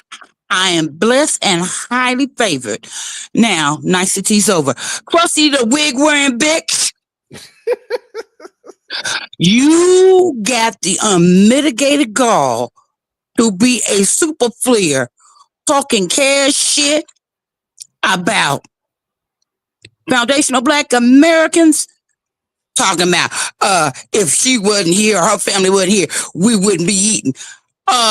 Excuse you? Mm-hmm. I'm gonna eat regardless. And I know my FBA family gonna do the same. So you need to shut your double-breasted, crusty wig wearing ass up. And that's all I got to say. Be blessed, church. Thank you, Miss Niecy. That's our resident sister. She be going to hell off. Much love for our sister. Now, yes, absolutely. The unmitigated gall. And the fact that she said we ain't gonna eat, you absolutely right, my sister. I'm gonna eat, and I'm not just gonna eat, I'm gonna eat good because I'm a chef. I know how to cook the foods. And many of us knows how to cook our foods. We ain't sitting around here looking at a bowl of slop, something that looks like cow dung, and calling it cuisine. No. We gonna eat, and we're gonna eat well. What do these people think that we were doing before they got here? Is the question. What do they think? They thought that we were sitting around here starving? Soul food came from us. What makes you think we ain't gonna eat? We have to take food and spread it amongst many. Excuse me. You know that story about feeding the fish in the Bible? The fish and the bread, taking one loaf of bread and one fish and making it plentiful for all those folks out there. That's what our people have to do for centuries. What the hell makes her think we're not going to eat? We was eating before you got here, and we're going to be eating well after you leave. Exactly. FBAs know how to survive. We're professionals at it. Salute to our brother Damon Reeves. Thank you for being here, family. Shalom to you. Let's go back. Let's finish this. And so she came to New York City to be a live-in nanny to other people's children. And throughout the 50 years that she lived in America, what she wanted the most was to eventually return to her country. If she wanted to return to her country, she would have returned to her country. That is the easiest way and the simplest way to put it. After she got over here and got all those benefits and she worked for about 20 years, she could have had enough credit stored up in order to get a loan, and she could have took that loan, and then she could have went back over to her home country, built a house out there, and then came back, paid off the rest of the loan, and then moved out there and just lived her life, lived the rest of her life. If she wanted to move back, she would have moved back. She ain't going to wait 50 years to do it. That's what it is. Her grandma passed her down that wig. That was passed down in the will, you say? And by the time she had saved up all of her money, got her pension, and built her house back in Jamaica, she was only able to enjoy a few years back in her home until she died. And how many years was she able to enjoy America before she died? How many years? How many years was she able to get all the government subsidies, of being an immigrant? How many years was she able to use her blackness as a cheat code to get put over foundational Black Americans? How many years? You said about 50? I'm going to add an extra 5. Because she didn't just come over here because you said that she started out watching other people's kids. So that means she was here for a while. And I don't know how long she was here, but I'm going to give her about 5 years. And I'm being very generous by just saying 5. So it's been about 55 years that your grandma, your nana, was able to enjoy the privileges of being in America and cosplaying as a foundational Black American while doing it, while building her dream home back in her homeland, right? And you say that this isn't the best country. You're under no disillusions, huh? She literally gave up her entire life to be here for her entire family. And the same goes for my mom, who sacrificed and gave up so much just so she can come here and make minimum wage, doing a thankless job that Americans would never do. Who was doing the job before your mama? Who was doing the job before your mama? Come on. In the words of Birdie Mac, who they with? Who you with?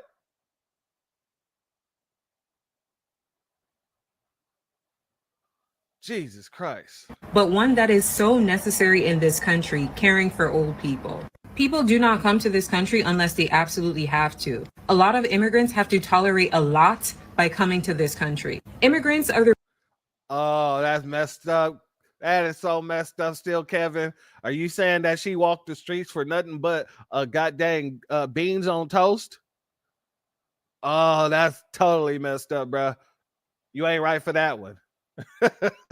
The reason why Americans can eat. And not only eat, but eat at a reasonable price. A lot of the luxuries that you guys consume would only be available to you because of immigrant labor. This country would not have a food culture if it wasn't for immigrants. Where is it? What the does that mean, Kobe Bryant? What are you talking about? Who created the food culture in this country? Yeah, that's right. It was us. How do you think we had food before the 1965 mass immigration bill that allowed you guys to come on in? How do you think? We didn't build city after city, flourishing cities, successful cities, and you think we didn't have a food culture to sustain them? What is this woman talking about? What kind of drugs is she on? Is the helmet-looking Crockett wig collection seeping into her brain? What is she talking about? And I don't know why, for some reason, a lot of you are forgetting that Native Americans are called Native for a reason. Y'all are not native to this country either. Actually, with all the information coming out with the scientists,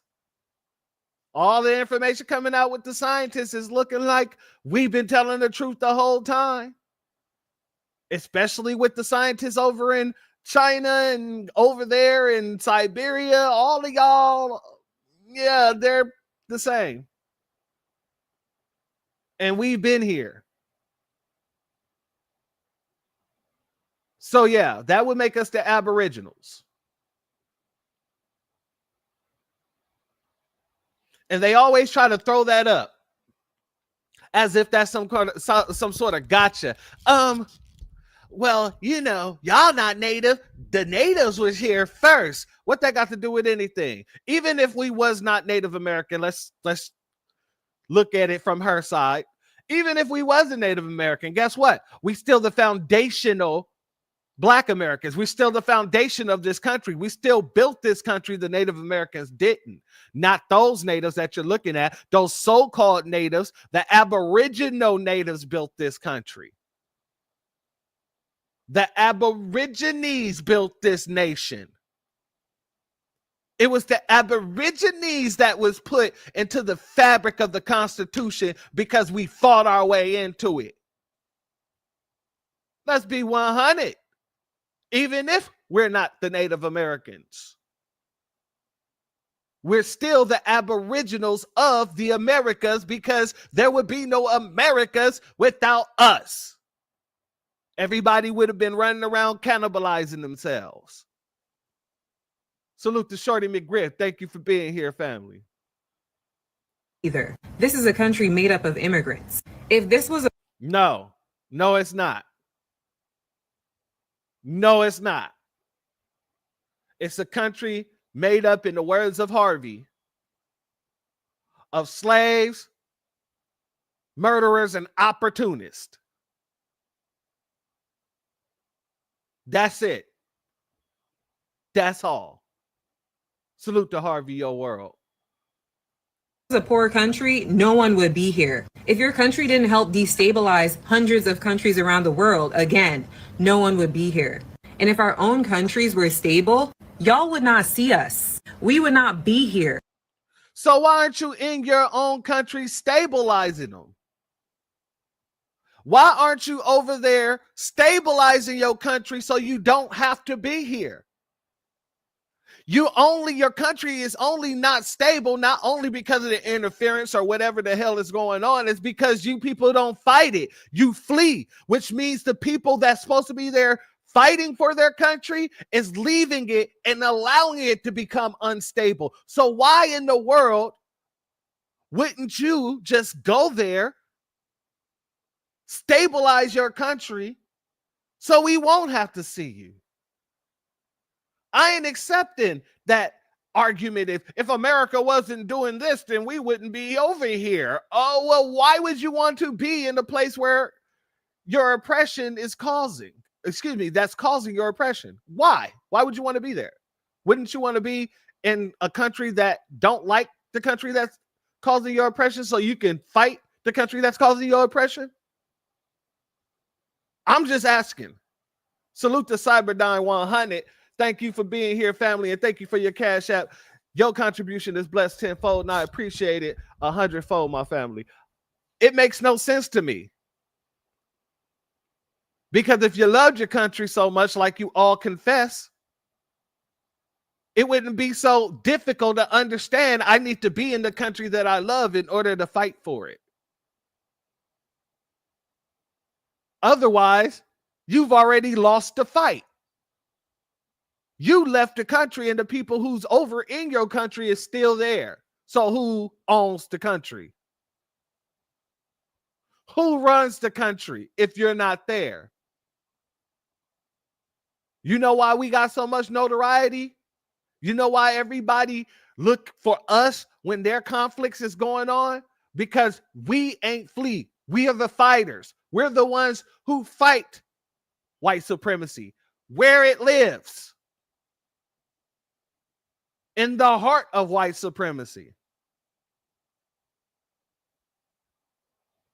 That's why. And that's why they don't look to any of you. They don't look to any of you because you don't fight white supremacy in every form where it lives. Because when it comes to you, you flee. You look around and ask, why aren't the foundational Black Americans around to help you? But let's continue.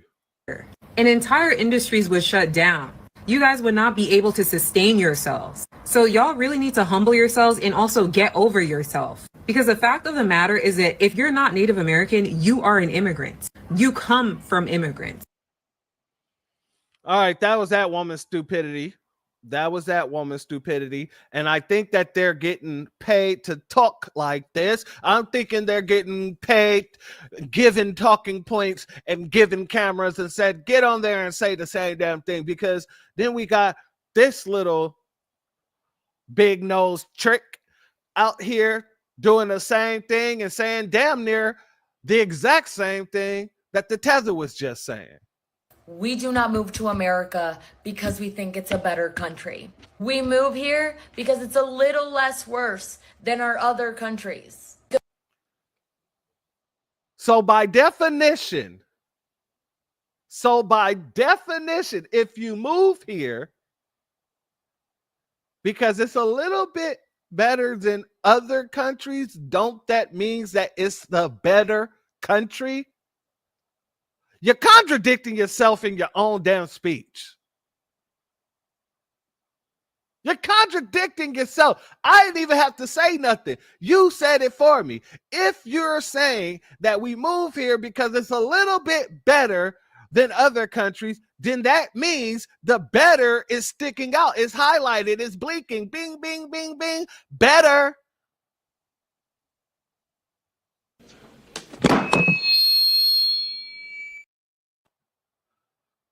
What else there? What is there to say? There's nothing else to say on that.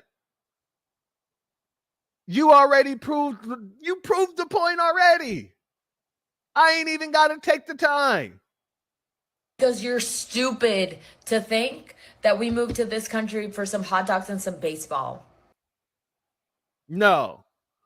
You didn't move to this country for hot dogs and baseball. You moved to the country in order to leech off of the wealth that was built off of foundational Black American blood, sweat, and tears. The labor that was stolen, the inventions that was stolen, the land that was stolen. Everything and every aspect of what foundational Black American is that was stolen, you came here to benefit off of that. Of course, we're not naive enough to believe that you folks are coming here for hot dogs and baseball. You got hot dogs and baseballs in your country. We know exactly what you're coming here for the benefit of being an immigrant here in America, where they was incentivizing you as immigrants here in America. What are you talking about? We have better vibes, music. Vibes and music. Family, most of their music comes from where now? Most of their style of music comes from where now? I'm just asking. Salute Steel Doors Production. Thank you for being here, family. Food, culture. Food? No. Culture? Hell no. A lot of Mexican culture is remixed Black culture. A lot of Mexican culture is remixed foundational Black American culture. Low-riding culture, that's our stuff. We created the lowriders. The Mexicans that do the little car, what is it, the parking lot pimping with the cars and stuff like that, they're out there in old schools from us. Things we used to do. But you know what else they're doing? They're playing our oldies. Uckum now, baby, you cast your spell on me. You got me doing funny things like a clown. Just look at me. They're banging our stuff, baby. I'm 18 with a bullet. No. Got my finger on the trigger and I'ma pull it. That's us, baby. Do not play. A lot of your food isn't yours. Hell, you and your culture really isn't yours, but we're going to get to the history real soon. History, literally all of the above. We just moved here because we are looking to make more money and offer a better chance for our families. And how are you doing that? Where did that money come from that you're able to now go and make? Those opportunities, where did they come from? Oh, yeah, from us. And that would mean that what? That the country is better than yours and all other countries that people flee from. Because they flee here to get what? Better opportunities. The key word is what? Better. A better life, a better job, a better car, a better country. Because y'all can't go out there protesting, waving flags in any of y'all countries if they're not y'all country's flags. America is the only country that you can do that in, right? Crazy, ain't it? Did you know that the minimum wage a day, not an hour, a day in Mexico is not even 15 American dollars? So what does that mean? That means Mexico ain't as good as America. Because America is what? Better. See, these people kill their own damn arguments. They kill their own arguments. If you let them talk long enough, they kill their own arguments. They don't have the capacity to understand that what they're saying is proving the point of America being better. That's crazy. That is the crazy part to me. That is the crazy part to me. Not even 15 American dollars. Right now with $15 in San Diego, I could go maybe buy a matcha and half of a granola bar, honey. If you support ICE. But you're still here. Right? Buying that, what? Starbucks.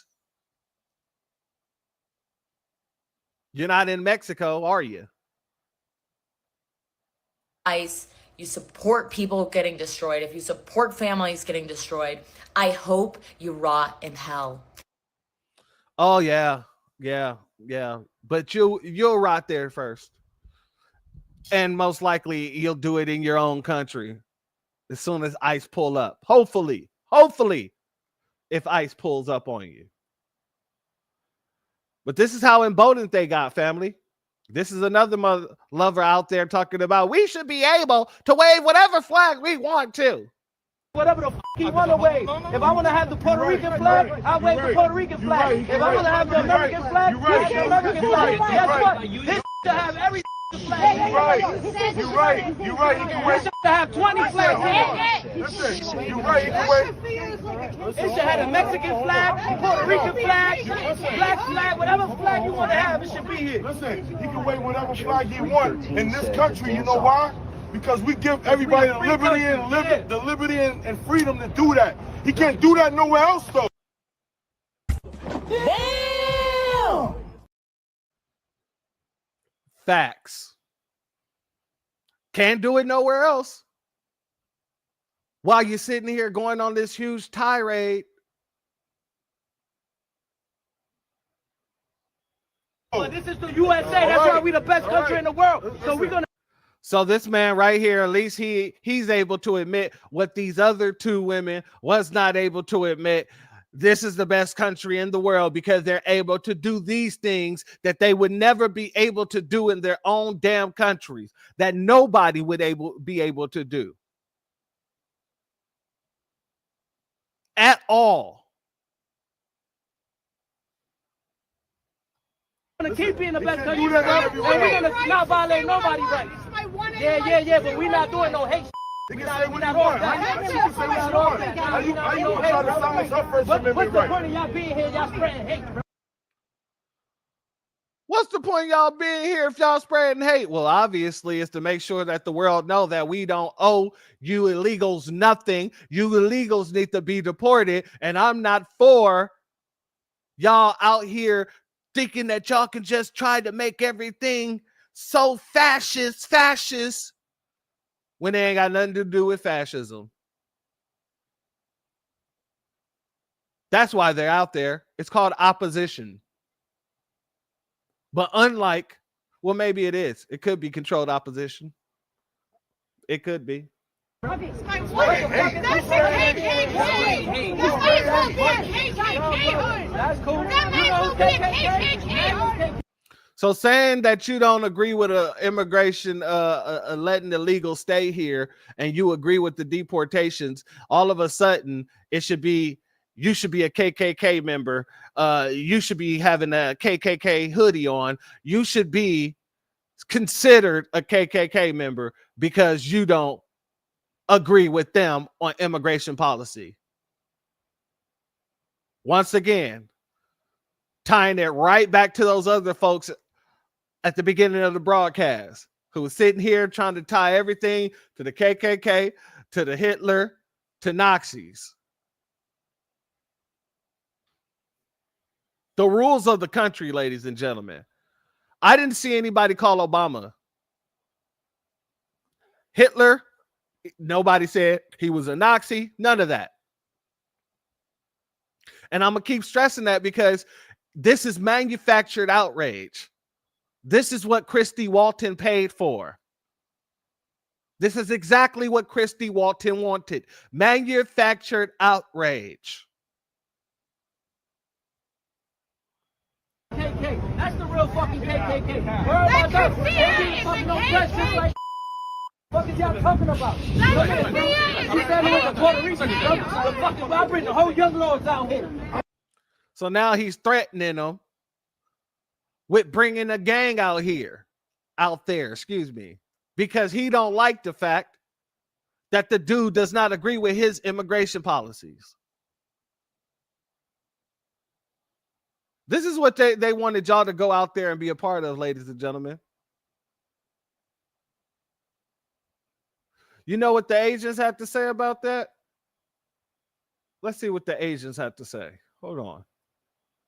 They want to become an American, and yet they're out there waving the fucking flag, protesting this and that, all that shit. If you are legal, what the fuck do you have to worry about? Unless you do some dumb shit and you worry about getting deported. Okay? People like me came here legally through the process. We're Americans. Okay? We love this country. We love the flag, the American flag, the America. The red, white, and blue. Okay? We don't care about our flag. We left that shit behind. Okay? You dumb son bitches do some dumb shit with your flags. You might well take that flag, shove it up your ass, and go back where you come from. Motherfucker. If I see you on the road waving your flag, I will call ICE because I get $750 each, bitch. Dang.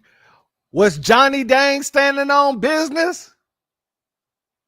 Johnny Dang was standing on business. He's like, y'all out here with your flags. We don't give a fuck about our flags. We leave those flags back in the country. We leave those flags behind. We love America flag. Fuck bitches. Whoa, Johnny Dang. Okay. Okay. You love to see it. Stand on business then, Johnny. Do your thing. Let's see what she have to say. Salute to Priscilla Taylor. Thank you for being here, family. Let's see what she have to say. So I'm actually seeing the topic on why Asians don't speak up when it comes to a protest or speaking up for our rights. Because they honestly do not think they're a minority. A lot of Asians live under that whitewashed world. And that comes from me speaking from experience. As a Vietnamese woman with black kids, I've heard every racial slur there is. Why are you with a black man? Your kids are gonna be dark. Your kids are gonna be like charcoal. Majority of Asian people are Trump supporters. They don't speak up, they don't fight, they don't speak on the situation, they don't even like talking about the situation. And when they do, they sound stupid and ignorant. They don't like doing that. Dang, family. So that makes more sense, right? Why they're not going to the Asians. They're not saying, hey, we're the Asians. You guys are immigrants too. If it can happen to us, it can happen to you. You're next, Asians. Why aren't you out here with us? So the Asians have been making it very known. I played it in one of my other broadcasts when another Asian said why they don't want to go out there and stand with them because they're American. And once they get to America, they don't want to go out and deal with that nonsense. Because in their mind, they're white. Majority of Asians feel the whiter the skin, the better. And that's all I'm going to say on that. That's why they don't speak up. That's why they don't make a scene when it comes to fighting for our rights. Because they think this is not going to affect them. As if 12 Vietnamese nail techs just didn't get deported because they're illegal immigrants. So let's be clear on why this is happening and who it's happening to, because it's just not Mexicans, okay? Sorry for ya. What has that got to do with us? Not nothing. But it was just interesting for her to tell us why the Asians ain't getting involved. But Johnny Dang Dang said he don't give a dang dang because he's American. Become an American. And yet, they're out there waving the fucking flag, protesting this and that, all that shit. If you are legal, what the fuck do you have to worry about? Unless you do some dumb shit and you worry about getting deported. Okay? People like me came here legally through the process. We're Americans. Okay? We love this country. We love the flag, the American flag, the America.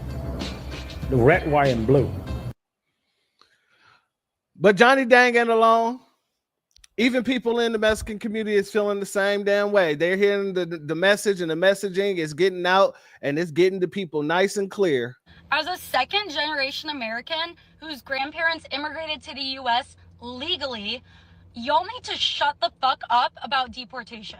It's really not that hard to understand that if you do something illegal, you're going to suffer the consequences. And I don't want to hear any of this bullshit.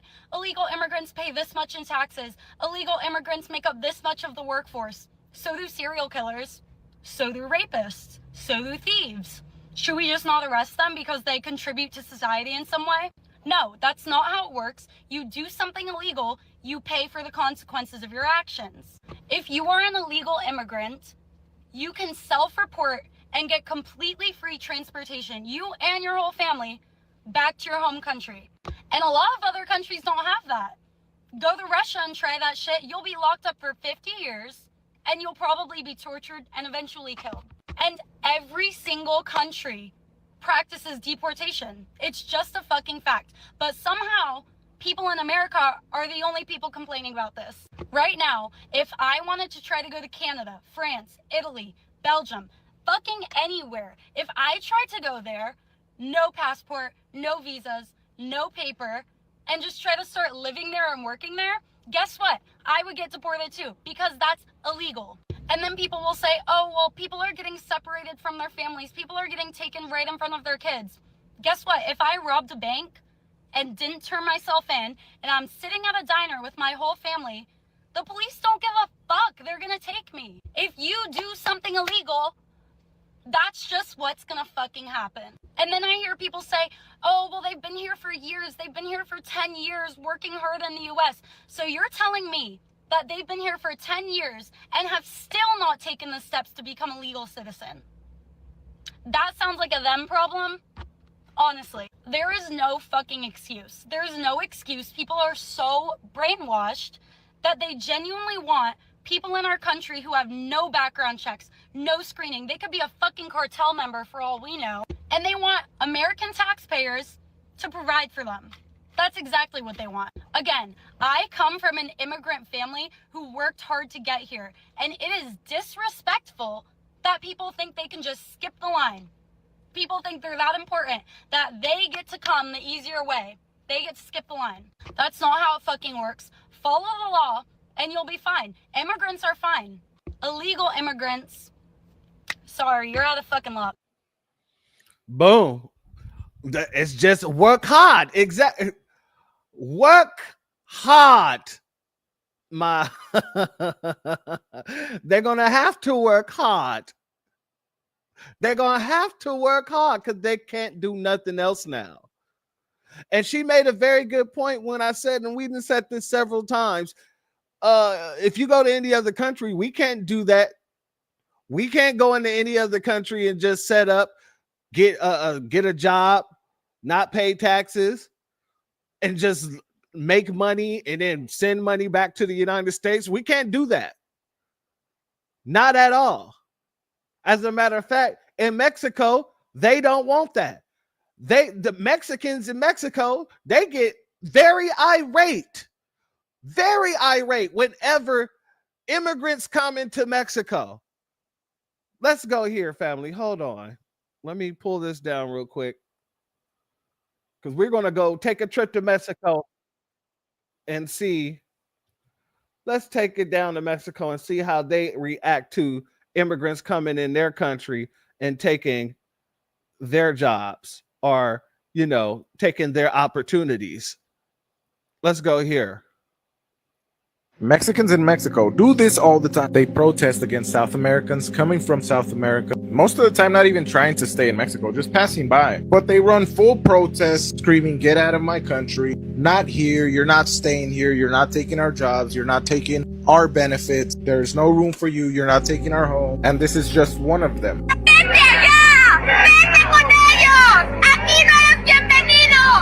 She suggests migrants are an affront to the patria, or homeland, and apparently more And I feel like Mexicans in Mexico have a right to say the things that they're saying. They feel that they're coming over to take their job. So how do you explain that they can do this at home, but here in America they can't do it? It's not correct. You start talking about stolen land, you start talking about inhumane, they're getting separated, but they're doing this in Mexico. At some point you have to start calling all these things out, because you start to look like you're just emotional like this person and don't really care about morality. That's what's happening here in the United States. A bunch of emotional people, and you can't let emotions override reality. And family, nothing but facts right there. And another thing that's going on is that nobody in Mexico or in the United States call Mexico tyrants or anything like that when Mexico goes around deporting people. Oh, no. See, when Mexico has to deport somebody, nobody goes up in arms and start protesting in Mexico or over here. Let's go there. Let me show you this. Let me go here. This family is being deported from Mexico. Estamos huyendo de un país asesino como Cuba, y nos quieren, ahora nos exportan para atrás. El presidente de la República de México nos dio salvoconducto a nosotros, ahora nos van a maltratar ahí. No se va a regresar a su país. Nos han maltratado en agua. Estamos huyendo de un país asesino como Cuba, y nos quieren, ahora nos exportan para atrás. El presidente de la República de México nos dio salvoconducto a nosotros, ahora nos van a maltratar ahí. No se va a regresar a su país. Has anybody heard any outrage about this? They're deporting families. This man is talking about how they're getting deported back to Cuba. And he said it's a murderous place out there. He gonna go back and they're gonna mistreat them. Mexico don't care. And nobody else cares. So why is there all this outrage when everybody practiced deportations?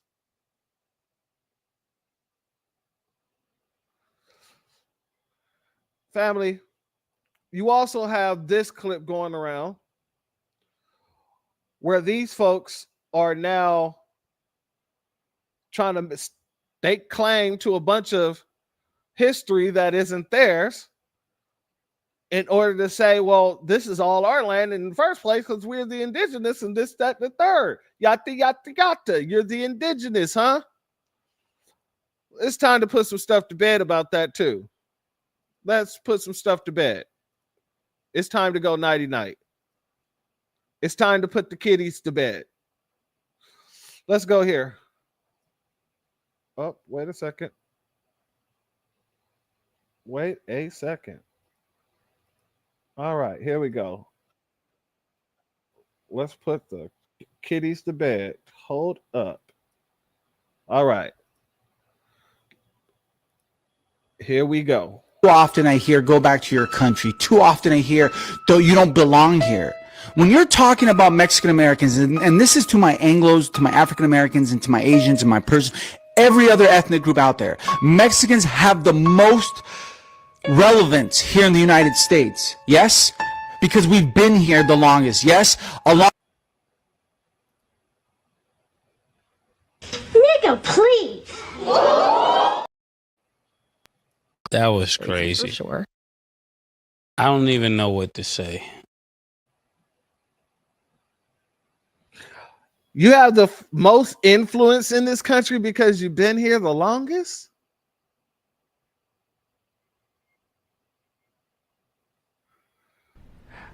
What the does that mean, Kobe Bryant?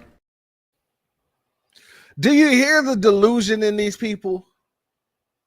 Do you hear the delusion of grandeur that these people live within, the psychosis that they live in? Do you hear it come out of their mouth? It spews out of their mouth left and right like the bullshit that it is. I don't know what kind of drugs they're taking, Aquarius, but you're correct. It is a hell of a drug delusion. And I wonder whether it's an opioid. Is it meth-based? It might be methadone-based. That's crazy. Along with natives and indigenous, right? So don't tell us to go back to our country because that narrative is old. And that's why we need to start. Don't tell them to go back to their country because the narrative is old. The narrative of what? That you're not a citizen and this ain't your country? That's interesting. Telling our own narratives because we're the dominant ethnic group, yet there's no representation in the media. So people. What? Now they're the dominant society, ladies and gentlemen. He said they're the dominant ethnic group, but there is no representation in media. Somebody stole this man's bean burrito and took off down the street because he is pissed the hell off. What the hell is this dude talking about? That I don't know what kind of meth he's smoking. It must be that Breaking Bad stuff, that crystal blue, because god dang it, what is this man talking about?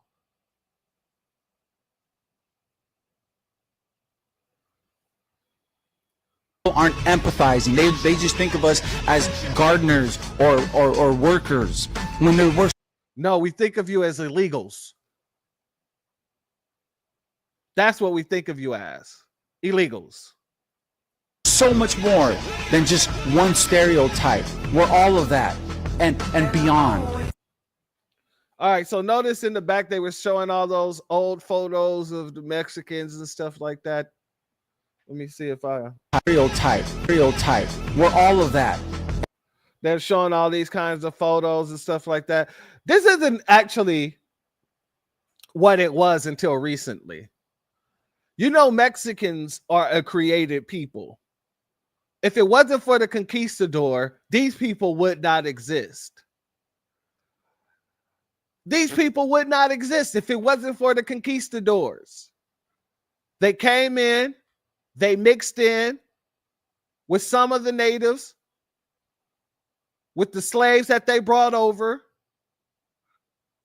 and the people who they came with. They had their own little ethnogenesis to create the Mexican.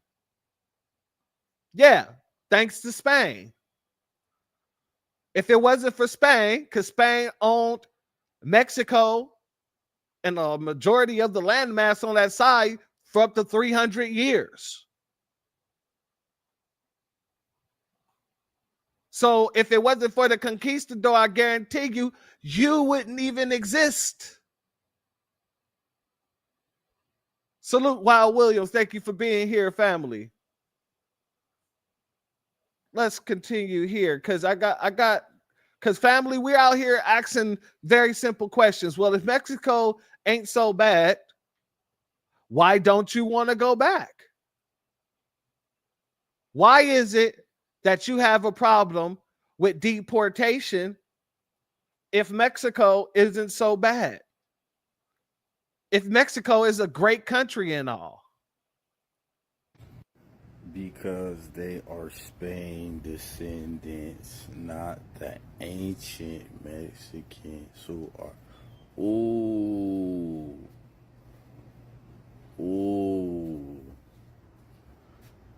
Y'all not the ancient Mexicans. Y'all not the ancient Mexicans. Ooh, Kim folks said y'all not the ancient Mexicans. I don't know. Y'all gonna speak on that?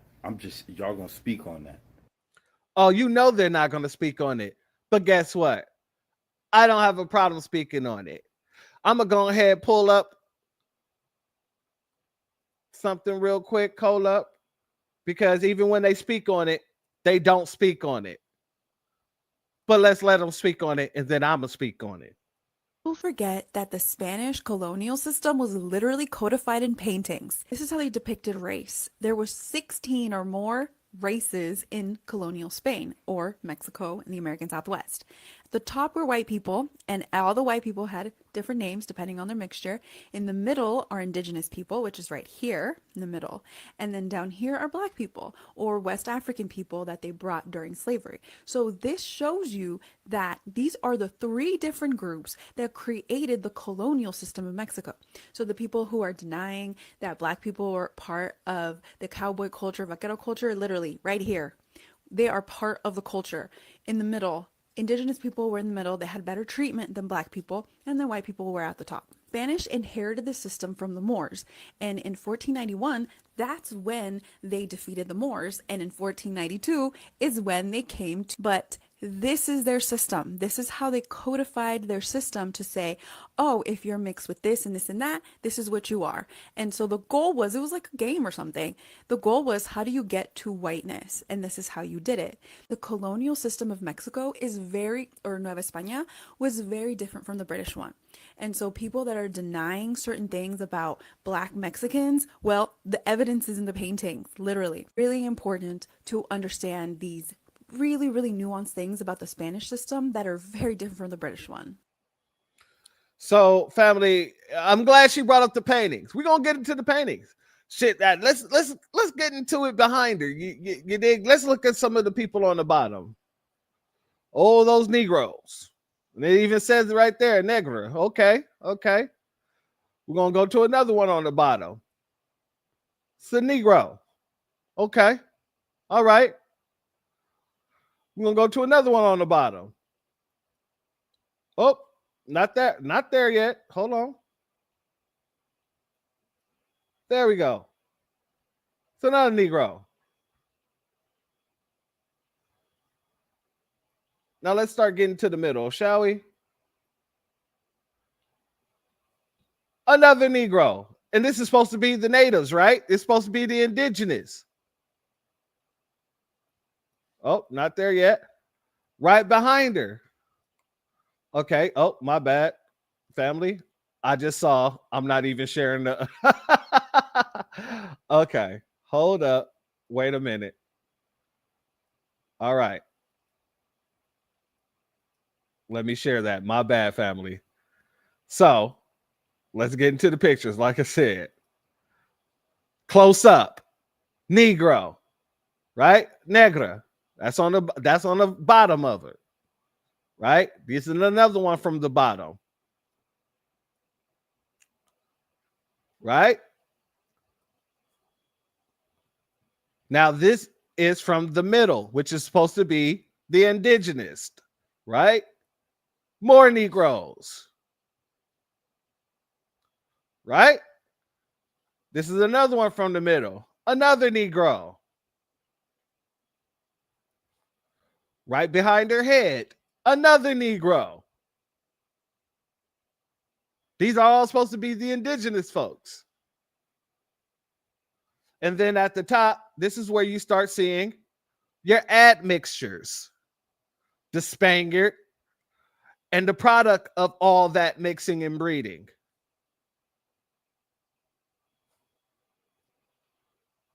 Here's another example. Let's be very clear. So we know who the original natives were. And we have evidence to prove it because the pictures that I'm going to show next is undisputed, black and white. We have pictures of the last living Aztecs. Let's go here, family. Y'all tell me, what features do these Aztecs have? Boom. What features do these Aztecs have, family? Does those look like Mexicans to you? Does those look like Siberian Mexicans to you? Putin's Mexicans? What does that look like, family? Salute to the big black God. Thank you for your Cashapp. Your donation is blessed tenfold, and I appreciate your contribution, family. Who does that look like? What do those big old afros look like? Let's get in here. 19th century Aztec couple, originally captioned 19th century portrait of Aztec couple. A Mexican tribe, now particularly extinct. Salute to our brother William. Thank you for being here, family. And here's another one. This is the Aztec couple that's now extinct. Exactly. Ain't no $5 Negro for show. That's for show. They look just like who? Not them. Not them at all.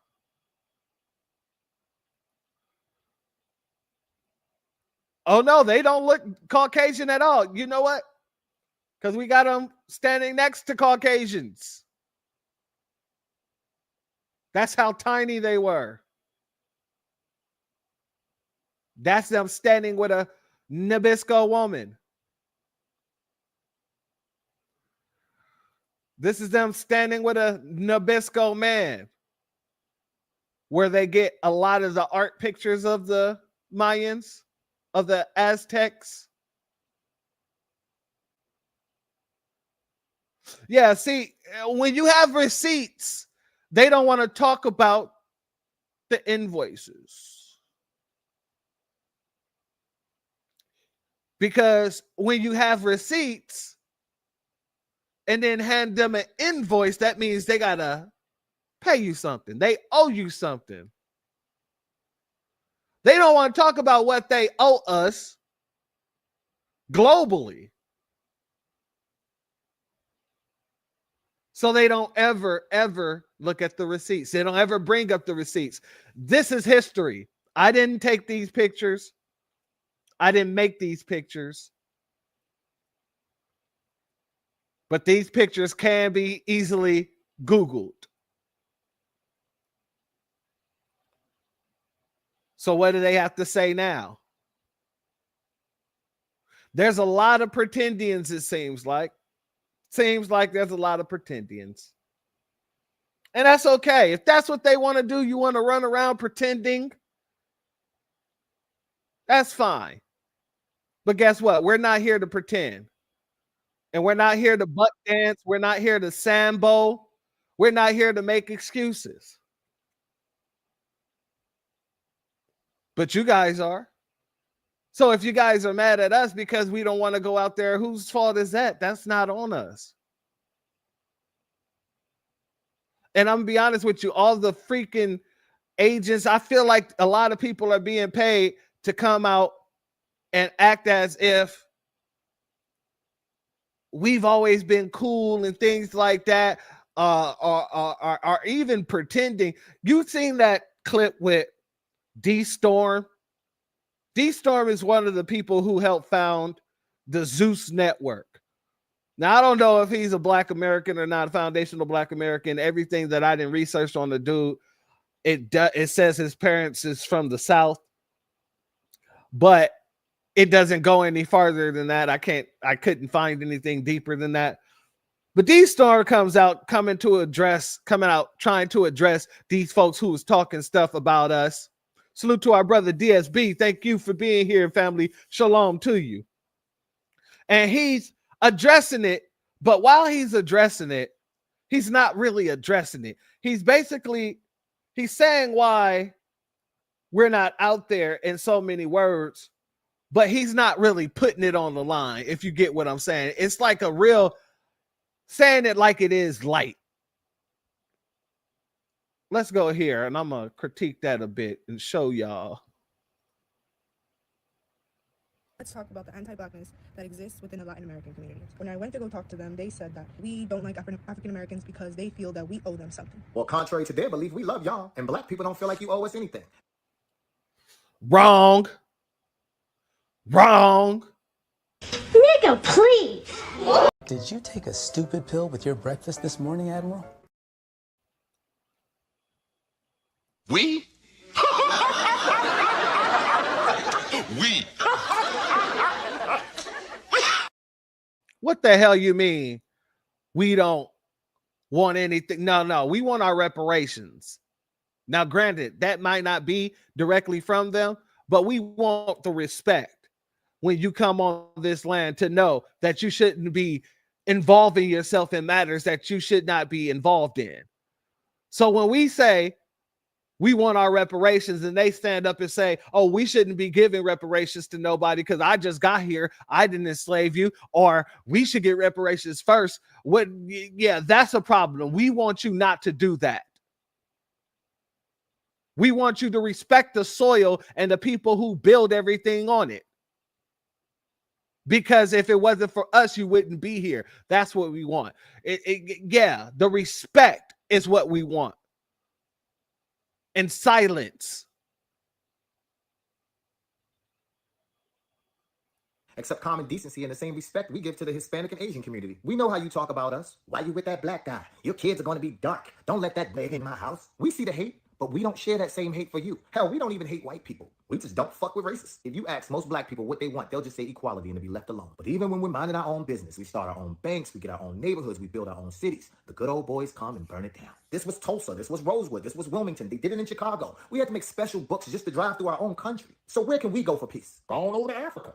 They came to Africa, scooped us up, and brought us here. The large influx of Asians arrived here in the 1800s, Hispanics, early 1900s, Polish, 1870, Irish, 1845, German, 1820s, the rest of the world, 1800s. Black people have been here centuries before any of these groups. And we've been on the front lines of every single war, fighting for a country where every other group hates us. Many Asians and Hispanics move through this country unbothered because they think, because their skin is closer to white, that they have the same privilege and can treat Black people the same way white people do. And this is why 40% of the Asian vote and half of the Hispanic vote went to the orange man. But the Hispanic community, you're learning very quickly, and they'll invade Chinatown and Koreatown and Little Japan next. And then you'll see why you perpetuate your anti-Blackness, that they hate you just as much as us. As an enabled body adult, it is your choice to have a lack of education to keep you in this ignorance of this all Blacks are bad mindset. If you're taught that Malcolm X was just a writer and MLK was just a pastor and slavery wasn't that bad, how could you truly understand the Black experience? And now they're banning Black education from our schools. Does this not scream 1933? When Black Lives Matter happened back in 2020, there were thousands of people jumping on social media talking about, oh my God, how come no one ever told me about Emmett Till? How come no one ever told me about the Tuskegee Airmen or Henrietta Lacks? That's just American history to us. Once you take the time to learn about the impact that Black people had on this country and the world as a whole, your viewpoint on Black people will be totally different. If the media constantly told the world that the entire Hispanic experience was this photo, or the entire white experience was school shooters and serial killers, that would be fucked up, right? Well, that's how they've been doing black people for decades. That's not our history. But we're forced to learn about white history, which is mostly wars and seasoned land and racism. Shit, we're about to go to war right now. You can't even become a citizen without learning their history, which is why everybody knows about the Boston Tea Party, the Battle on Bunker Hill, and can sing the Star Spangled Banner, which ironically is also about war. The rockets' red glare and the bombs are bursting in the air. And can't forget racism. No refuge can save the harrowing and slave from the terror of flight and gloom of the grave. Like, damn, they even killed us in the anthem?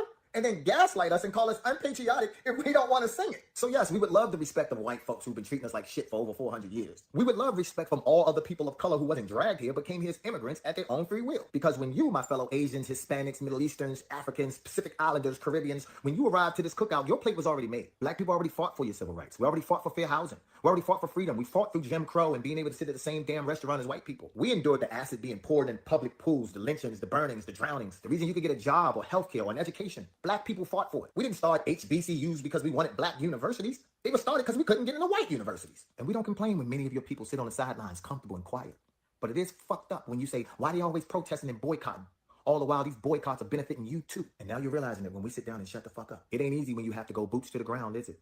Facing a sea of racist cops and ICE officials with shields and guns just itching to use them, being thrown to the ground and watching your loved ones get round up like animals. It ain't easy seeing your people unjustly thrown in detention centers and your family torn apart, snatching up babysitters and farmers with no due process. And you're lucky it ain't the 60s because they had dogs, ropes, and fire hydrants for us. It ain't easy feeling helpless because the country you love, the country that your people helped build and bled for, hates you. Coming home as a decorated veteran and you have to eat outside or they spit in your food. It ain't easy knowing that you're excluded from the all, when America screams with liberty and justice for all. Well, this has always been the black experience. Always. And that's why when black people see Asians or Hispanics or white people speaking up against the inequalities in America, we always support your views. It's got to be very difficult to step away from a long lineage of hate, knowing that your people, your family, your friends will call you a traitor simply because you fuck with black people. Well, you tell your hating ass family that this country was built on immigrants. So why the fuck are they here? No, it wasn't built on immigrants. See, that's why I was saying he was preaching light. He was calling them out lightly. He did. That's why he started off with we, contrary to your popular belief, we love you and we don't think you owe us anything. No. And then he ended off with, this country was built on immigrants. No, it wasn't. It was built off of slave labor. The reason why all those immigrants wanted to come to this country in the first damn place.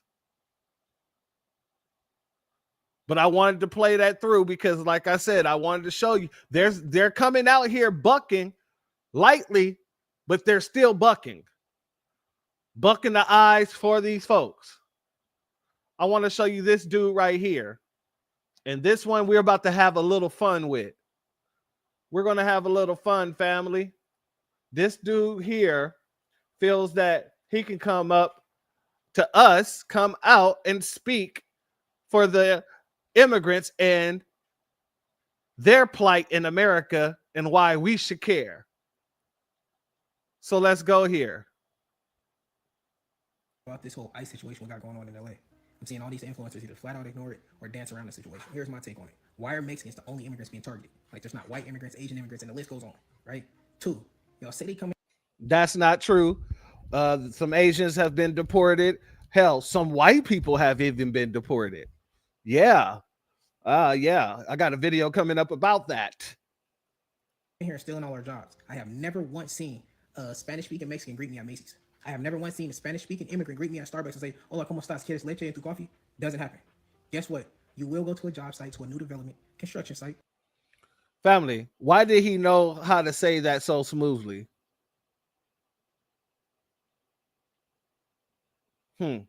I wonder why. I wonder if he is of the soil. I don't think he is, but if he is of the soil, why was he able to say that so smoothly?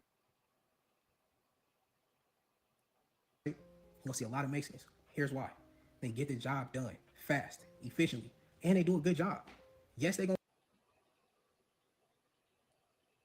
That's anecdotal. That is hypothetical. If you put a black construction company up against a Mexican construction company and say the first company to build a house and build it correctly we're going to give $1 million to each of the workers. I guarantee you, not only would foundational Black Americans win, but our architecture would be top tier. Everything about the house would be beautiful. Let's keep it 100. And you ain't even got to put $1 million on the line. Just give the contract to the Black construction company. And guaranteed you'll have a house that lasts for decades, if not centuries. Unlike these houses that these people are building nowadays that'll fall apart when a gush of wind flow through.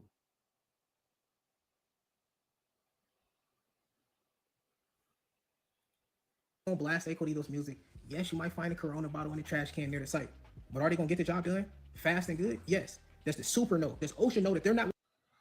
They're only getting the job done fast because they're not doing the job well.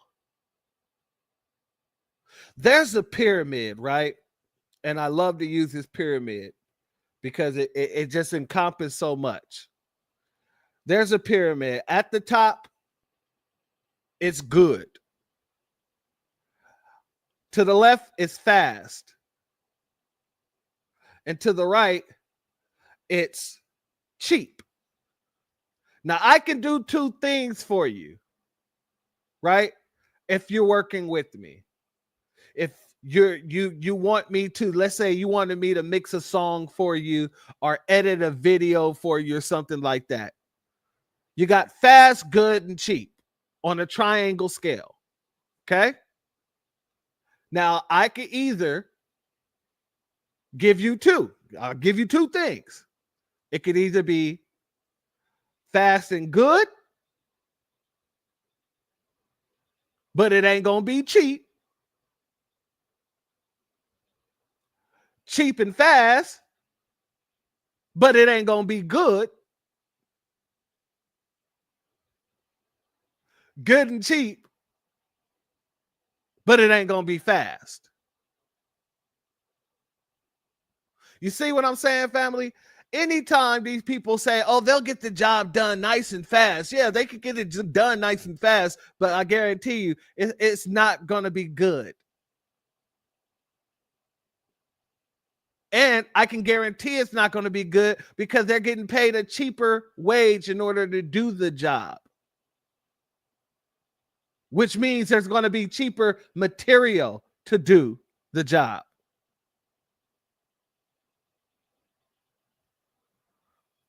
Wearing hard hats. Yes, they don't care because they get the job done. Let's talk about the Spanish-speaking women, Mexican immigrants, what they do. Work 7 days a week, housekeepers, janitors at all the hospitals. What jobs are they stealing? Why were those jobs available for them? Because y'all didn't want to do those jobs in the first place. No, because these corporations did not want to pay a fair wage, so they imported their labor. You keep acting as if people would not accept the job for a fair wage. Those jobs wasn't available because of the fact that we just walked away from a fair wage, said, no, I'm just tired of this job. Let somebody else do it. We wasn't walking away from the job that was paying us good, saying, get somebody else to do it. No, the corporations made a decision that they want to not just make more money, but save more money. Not just on labor, but all the expenses of having to pay for things like medical care and benefits, your dental and all that other stuff. They say we don't want to pay that.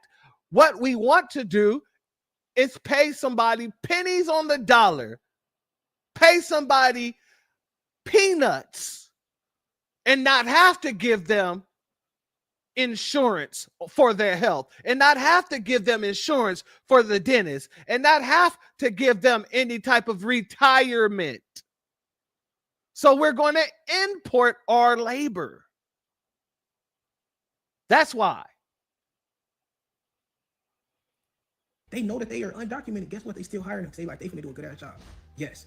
Next, they're feeding the ecosystem. How? All of those people be paying taxes. Bet you. Most of them people duck taxes. They get paid under the table. How are they paying taxes? A lot of them. Only time these folks pay taxes if they get EIN numbers, and many of them won't even take the initiative to do that. But they use their EIN numbers to do a lot. So if they use the EIN numbers to get a job or anything like that, yeah, they'll pay some taxes. But it's not going to be the same type of taxes. Let's be very clear. These folks can choose to get paid under the table. If we do, we go to jail. We're evading taxes.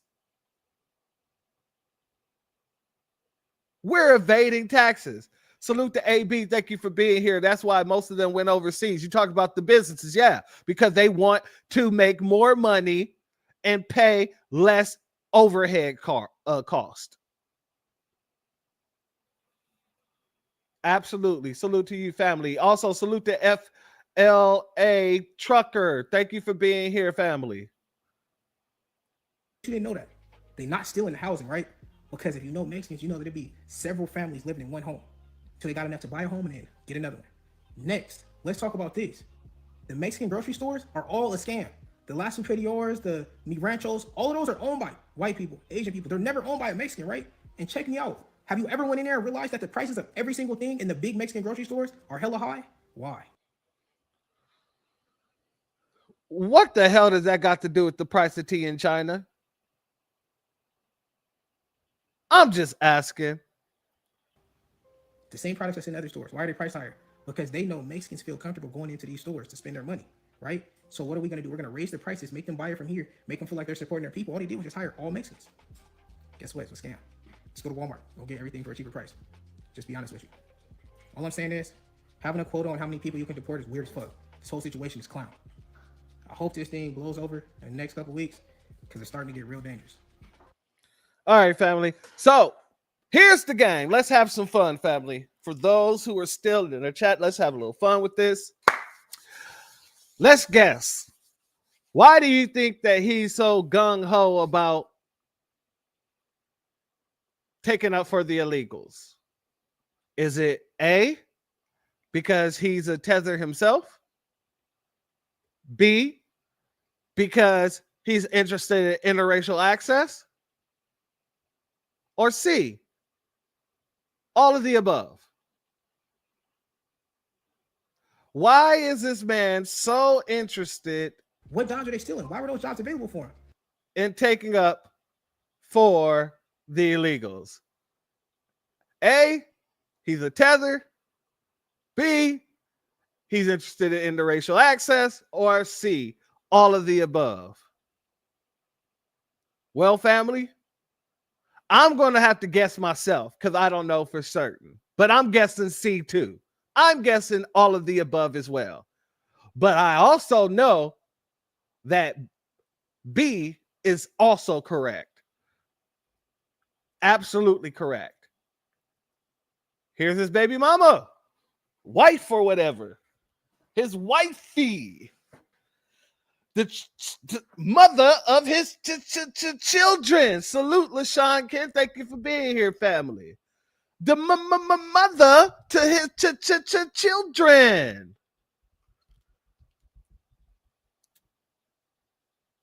Here's the family out on a nice little outing.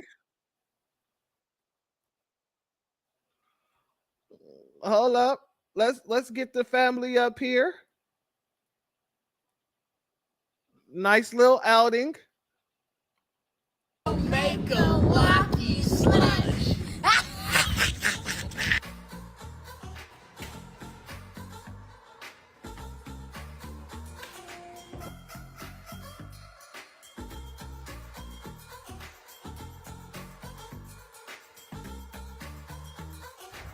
Rate your walkie slush, chat. 1,000. 9. Sugary as shit. 11. Yeah, family.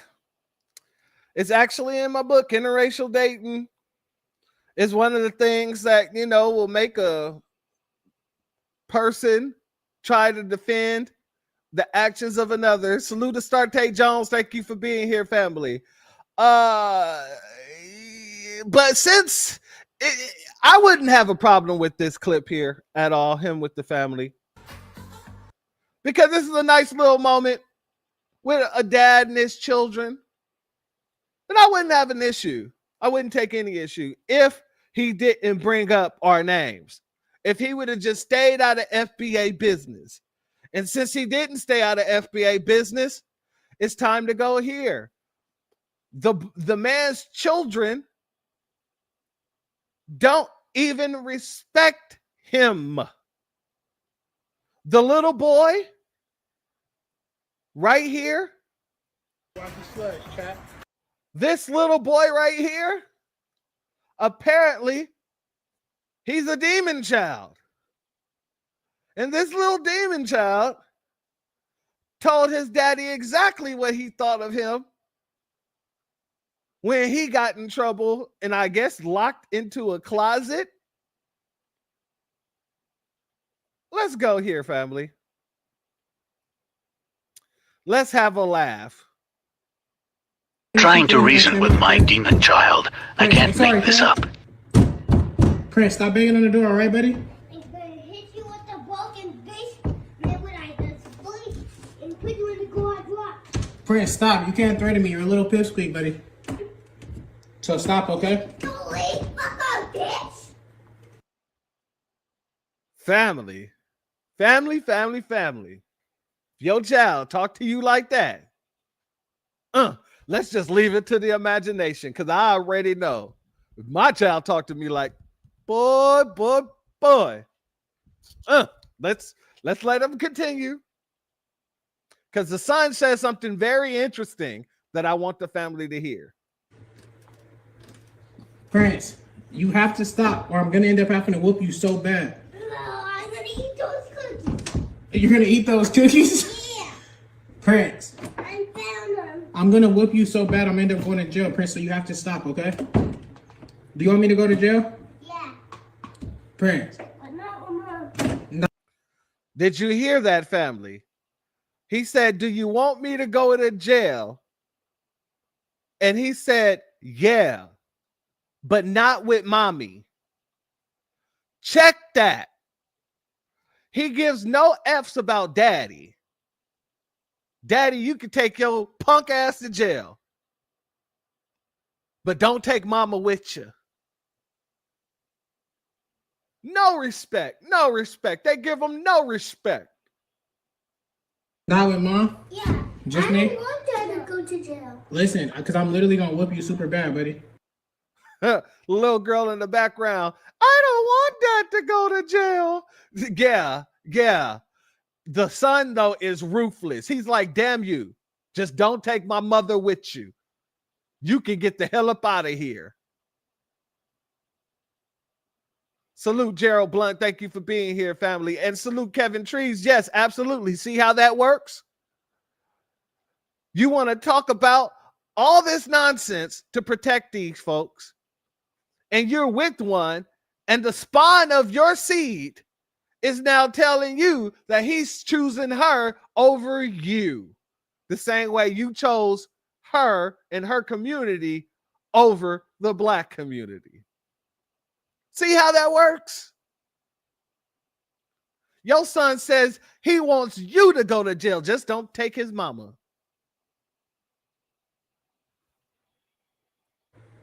I should do you see my clothes? Prince. Okay, you're just going to sleep in here, okay? No! Oh, fuck a bitch! Prince, say sorry. Are you done? Yeah. Okay, I'm going to whoop you when you get out, okay? No, fuck Prince, you're in timeout for 2 hours. You got to stay in here, okay? Fuck me, bitch! Trying to reason with my demon child. So, you know, I don't think he should be worrying about FBA business, family. I think he should be worrying about, you know, raising that hell spawn that he has. That's what he should be worried about. He should not be worrying about nothing but raising that kid to be a productive member of society, because if not, he will grow up to be just like those folks who are in the streets right now protesting something that is very legal in this country for a bunch of people who are very illegal. Yeah, I don't think that you should be saying anything, sir. See, these people are very, very mad. They're very, very upset because we're not giving them any of our energy and everything is falling by the wayside. And they understand without that FBA energy, nothing gets done. But they're also mad because, like I said earlier, they really thought that we were immigrants, that we could get fear-mongered into going out there because they thought we could get deported. And the family is actually starting to see it more and more. Realize that. Let's go here, family. You're illegal. The colonizers brought your ancestors here in boats. Don't think that just because you were born here that means you're native. Grow up and say something. First of all, I'm not illegal. I'm not illegal. And you are big butt hurt mad that I'm not illegal. You don't know me, bitch. And I'm calling you a bitch because you got me fucked up. You keep posting me and atting me with the same funky ass videos from different angles showing a few black people out there. The majority, the collective of people that's rioting and looting are Latinos. Point blank, period. This is not to say that there are not some black people out there. The collective of us are at home drinking our goddamn coffee and tea, minding our business, going to work and doing something productive. At the end of the day, I am not illegal. And you are fucking mad that I am not an immigrant. Black Americans, foundational black Americans that were born in America with American grandparents, American great-grandparents, and so on and so forth, we are not illegal immigrants. We've been here since the inception of this country. We are written into the Constitution. Do some fucking research. Stop worrying about black people and what the fuck we got going on. You got bigger fish to fry. Hey, you know what? That is a good question, because he must have got that from somebody. All that talking he was doing in that closet, he must have heard some of that from somebody. Could it be mama? That's why he said, don't take mom. Very good observation. Enough is enough. The anti-blackness. Damon, focus, my brother. Focus. Empowerment before tatas. Focus, my brother.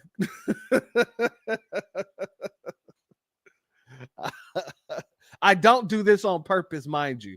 I don't control what these women say when they be spitting this heat. I just bring you the heat. Just reeks and jumps out. You want to call me an immigrant because you're talking about some straight out of Africa theory, which is a theory. A lot of black people were already here before the so-called transatlantic slave trade. Read a fucking book and leave me alone. Spread love is the Brooklyn way. Y'all act like this is a human rights issue. Well, you got to keep saying that this is not a human rights issue. This is not a civil rights issue. This is about legalization of people that want to migrate into this country. I cannot go to Mexico and just stay there and get benefits and get a job and be a part of the economy without citizenship. I can't go to Japan and do that. I cannot go to Switzerland and do that. I cannot go to China and do that. I cannot go to Canada and do that. You have to be legal. Now, could there be more humane ways to do things? Absolutely. However, this is not a civil unrest, what do y'all want black people to do? What do you want me to do? I swear on my life, family, I don't be picking these videos like this. I really be listening to what people be saying. I never really look at the other stuff because I'm more concentrated on that. So yeah, I don't really be picking these like that. You got to believe me. Please believe me. Please believe me. What could I say? Come in the country the legal way. Is that what you want me to say? Because that's going to sound insensitive even though that's the truth. Get your paperwork. Get your documents in order. That's the only thing I could do. What the fuck? What do you want? You want to use me as a scapegoat, which is what y'all are doing. That's why you keep saying black people are out there looting and rioting. And you want me to potentially get unalive. The sheriff in Florida said that he's literally they killing people. I'm not going to suggest that people that myself or people that look like me risk their lives. I'm not going to suggest that. So if that's what you want, I don't know what to tell you. May the odds be in your favor. Welcome to the show. This has been our lived experience, and it's been way worse than what you all are experiencing right now. They're literally just saying, hey, you know, if you're not here legally, just go back home. Y'all say y'all's country is so beautiful, y'all waving y'all's flags. Why not go home and make it beautiful, make it all that it could be, build it up? Didn't y'all just have black fatigue? Just leave me alone. Leave me alone. I'm not your problem. I'm not your issue. Y'all keep trying to make an issue with us. We're not the issue. I don't have no power to deport you. So you are channeling your energy in the wrong space. I'm not an immigrant. Leave me alone. Facts, family. She was still telling it like it is, though. Oh, jiggling and everything. She was still telling it like it T.I. is, but I doubt some of my brothers caught everything that she had to say. But I'm not going to judge you for that. I'm not going to judge you. Let's go here, family. Let's get back on. Let's get back on the square and put in somebody that you won't have problems concentrating. There we go. Let's go here.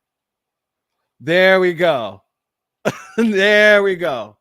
Y'all know when Latinos and Hispanics be like, black Americans are next? They really thought that black Americans are immigrants. And that explains why they voted the way they voted. They tried to get us up out of here. But I got to say to the Latino community, not only did your ESL classes, but the American educational system failed you tremendously. Because black Americans are not immigrants and we're not going anywhere. And this is how ill-informed they are. They really think because they're in the middle between black and white that they're white adjacent. When that's far from the truth. It's only 3 categories that's broken down in this country. You have white Americans, you have non-whites, and you have black Americans. The people in the middle, y'all just extras in this movie. The main characters are the white Americans and the black Americans, and sometimes the Native Americans make a guest appearance. This country spent too much money, trillions of dollars, in painting black people as the bad guys. That's the default. To even get rid of black Americans. As sad as that may sound. And you know who's catching on quick, who's learning the game real quick? Africans and Caribbeans. That's why they're cosplaying as black Americans. They're not cosplaying as black Americans to trick us black Americans. They're doing it to trick white Americans because they don't want to be deported. Family? And we second that. Hold up. So I'm gonna throw my hat in this too and just say that I agree with all of the black creators that are saying that all of these other folk thought that black Americans were immigrants. And that when they was voting for Trump, they thought that we would be deported. And that does have something to do with why they keep saying that we're next, because they don't quite understand that we are not immigrants. Okay? The last time in American history that they tried to send black people back to Africa, okay, was in the 1800s. Okay? This was after emancipation, when they were like, hey, you know, those of you that want to stay here, y'all can stay here. And then those of you who want to leave, here's $100. That's what they gave them at the time, was $100. And y'all can leave. Okay, and some of them went over to Liberia, and some of them went to the Bahamas. The Gullah Geechee went to the Bahamas. Okay, some of them, not all of them. A lot of them still sitting in Charleston, still sitting on the Sea Islands right now. Okay, so I think they didn't understand that. I realized further that they didn't understand that when they decided that the community they was gonna come to ask for support in this here immigration shindig was the black community. When we know the absolute least about immigration, like we don't even know anything about it. We don't know how the laws work. We don't know none of that. We don't have any experience with it at all, at all. Our families have been here since like the 1500s. we don't know nothing about shit. Okay, and our families have been officially Americans since 1863. Like we have nothing, no information for you. We don't know anything to tell you. Okay, and we are also protected by law. We are protected by the Constitution. I don't think they understand that. We are literally protected by the Constitution. Okay, so It made no sense. It didn't make no sense. But I agree with what y'all saying though. They did not know that. I don't think they quite understood or knew that. And then also when it comes to black immigrant population, per the data from the government statistical data, 4.5 million of immigrants are black. 4.5 from African and Caribbean countries. Okay. So I would estimate their population, guesstimated at being, including their children, I would guesstimate it at being no more than 15 million people. Out of a country of 300 million people, there's only 15 million of them that are black immigrants or first or second gen. Like they ain't even on their way to like 4, 5, 6 kids yet. So, okay. Don't do this dumbass shit again if you think that it's gonna be black people. Okay, if you think it's gonna be black Americans. Don't do this dumbass shit no more. We have been sticking together of the black community. We have been sticking together 10 toes down. Now we can keep this going and improve while we keep going. Lately, it's just been fun. No arguments. No, oh, why does black people do that? No. I mean, we have a lot of people coming at us right now, but we literally have been ignoring them. We have not been entertaining them. They've been calling us out of our name. We haven't been stitching their videos, nothing. We're literally like, oh, well, say what you want. We're still not helping. Salute to Armageddon. This is for the collection plate and the jiggly education video. Keep up the good work. Hey man, look, if I guess if you know the message is still there, it's nothing wrong with having a little jiggle in there. You dig me? Ain't nothing wrong with it. You know, we do love us some black women. I'm just saying. So, you know, I can't be mad at that. But our zesty brother is correct. I'm proud of us too. Very, very proud. Because no matter what they're doing, they're not able to push us off of our square. And that's what's really pissing them the hell off. None of the crying's working. None of the complaining's working. None of the shaming's working. And all they see is us sitting back, mocking and laughing. Oh, y'all thought that was going to work, huh? Ha, ha, ha. Ha, ha. Ha, ha, ha. Let's go here. Over, you're shooting us all because of the color of our skin. All because we have culture we brought in here and we are who we Bitch, what color you is? I see a Mexican flag in the back. I'm thinking your ass black or mixed. You Mexican. Bitch, who's shooting y'all? The last time I checked, y'all voted for Trump. Now y'all want our help? When shit go down in the white folk community, y'all ass ain't there. When shit go down in the black community, y'all ass ain't there. Bitch, what the hell you want us to do? We stand out of y'all shit, how y'all stay out of our shit. All I can say is accountability, baby. Accountability. This what we working on TikTok. This what we working on in this world. Accountability. Blame y'all damn self. Only thing I gotta say is, I just wanna know one thing. How y'all goddamn Mexican get $13,000 worth of food stamps? Because I'm trying to see what the hell y'all be doing to get that shit. If you can tell me that, I promise you we'll be a march with y'all. Because I ain't gonna lie, the price of food is too goddamn high. Family. He's out here making ultimatums. Hey, tell us how you get 13,000 on the foodie. Yeah, I'll come out there. You help me get that 13,000 on the foodie. Shit, I feel like I owe you one if you give me 13,000 on the foodie. You know what I'm saying? Can't be mad at them. But family, let's go here. If you a nigga in Cali helping them white Mexicans, you are a coon. These are the same white Mexicans that went to Cali and destroyed black neighborhoods and killed black people, and still to this day racist as fuck. And you down there putting your life on the line for somebody that will call you a nigga on their best day. Yep, absolutely. Facts. Leave the EBT cars at the border. I love that. Whoa, that's it. All I want is 150. I'm listening. I get it. I feel it. Trust me. We all been listening for a little bit. You gonna go ahead and show me how to get that on the foodie? Come on. But for the majority, they're seeing most of us are saying the same thing and have the same message to these folks.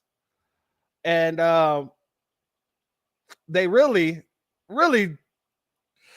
they got to accept that everybody is out here feeling kind of the same way. Dub ain't doing it in 2025. I'm not doing it. I'm not listening to no more bad stories. Tell y'all some real shit here tonight on this show, man. And I say it all the time, but I'm being real, man. Sometimes our Father up above, and there is in heaven, he have people going through storms down here for a reason. He have people drowning for a mother reason. And here we are, throwing life jackets when you need the life jacket for yourself. I'm not saving nobody that's drowning no mother when I can't even swim my damn self. I'm not trying to be the hero, God is. So listen to what I'm saying to y'all right here tonight. If God not saving y'all, neither can I. Do you hear me?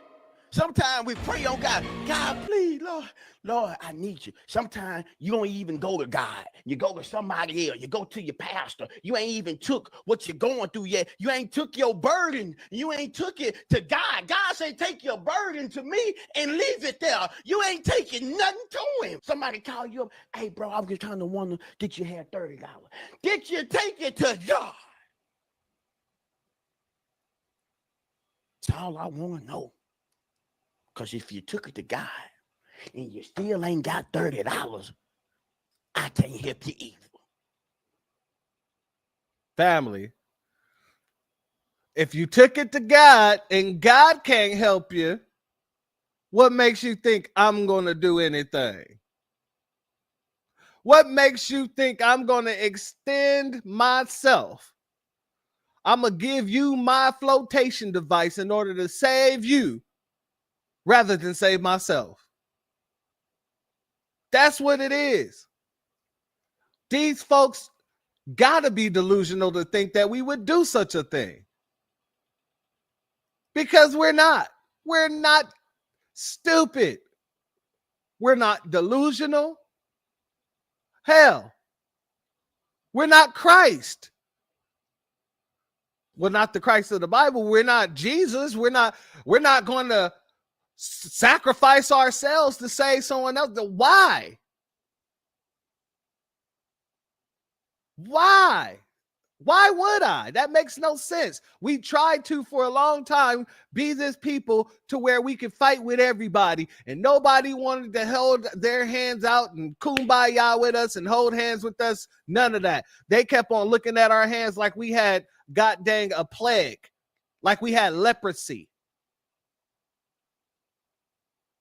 So now that we don't want to be peace loving all over the world type people, hey, I'm here to fight for everybody type people, now everybody wants us to put our lives on the line in order to save theirs. The sign on God's door says closed, and on the FBA's door too. Closed until further notice. Let's be very clear about that. But since we've been very clear about that, standing on our square, family, you got a lot of people who are coming out and they're kissing the ring. They know that they can't just keep doing the same thing over and over, shaming us or trying to shame us over and over because it's not working, and doing the same thing over and over and expecting a different result is a definition of insanity. So a lot of people are now realizing that they must have been insane to sit here and disrespect us and think that we aren't going to be the folks who calls them out. So now they're changing their tune. They're saying, hey, I don't know what my fellow Latinos are thinking or my fellow tethers are thinking, but I'm not y'all, and we need to respect foundational Black Americans. If it wasn't for them, we wouldn't be here. Or They come to me and want me to fire them, and I gotta stand up. No, all this is called kissing the ring. They're backtracking on all the nonsense that they've been putting out there, all of the rhetoric that they've been running on, Black Americans this, Black Americans that. They're trying to get us to come out and help them by kneeling and kissing that ring. Let's go here, family. Who are working in my company. I'm a black man. I own a company. I hire a Latino. The Latino comes back and complain about the African Americans because the Latino thinks because I'm African, I don't have any relationship with the African American. The Latino comes to me and tell me that you are an immigrant. I'm an immigrant. That African American cannot work. I have Jose. I have Gonzalez. Family, for years, haven't we been saying they be doing this? See, we get confirmation about things that we've been talking about for decades. Now, it's no surprise to us, but apparently it's a surprise to all of them. My brothers who know how to work very well, you need to fire the African Americans, and I will bring a lot of hardworking Latinos who work for your company. This is my company as a black man. My company. I was a contractor at Quantico Marine Base in Virginia. A contractor for General Electrics. And the Latino workers that are hired, they are snitching on the African American workers that are hired for me to fire the African Americans so they can bring Latinos to take their place. That's who are working in my company.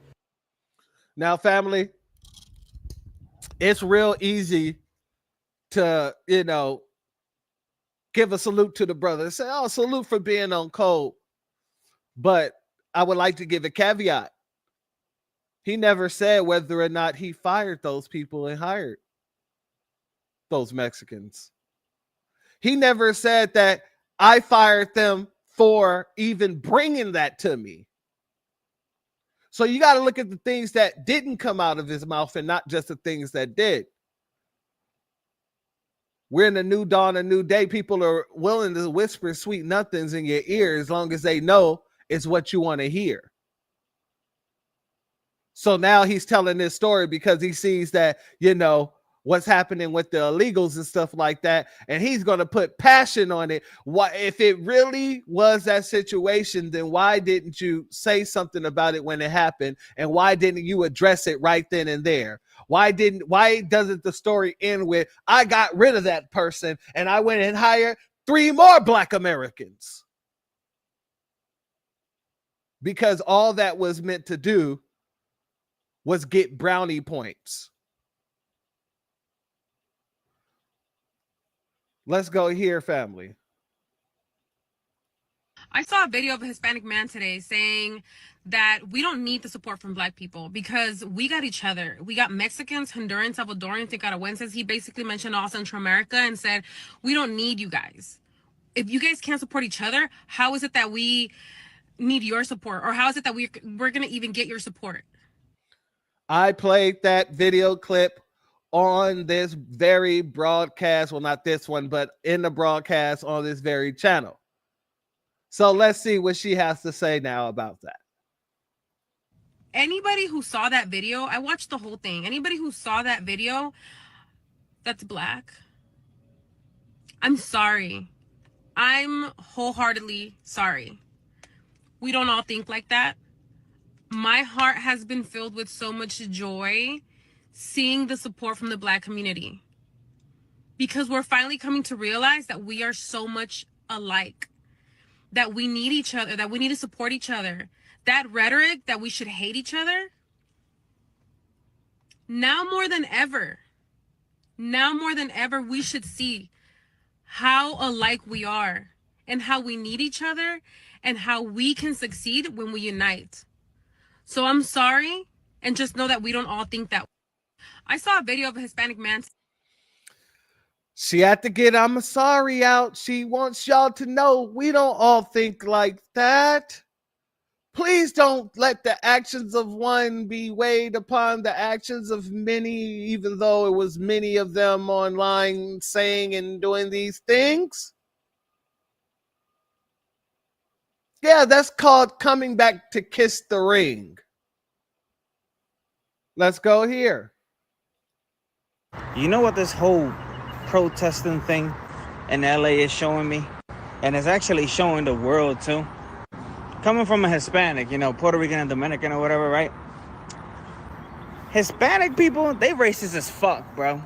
I'm not gonna lie to you. Hispanic people racist as shit. All right, tell you a little story. I'm Puerto Rican and Dominican, right?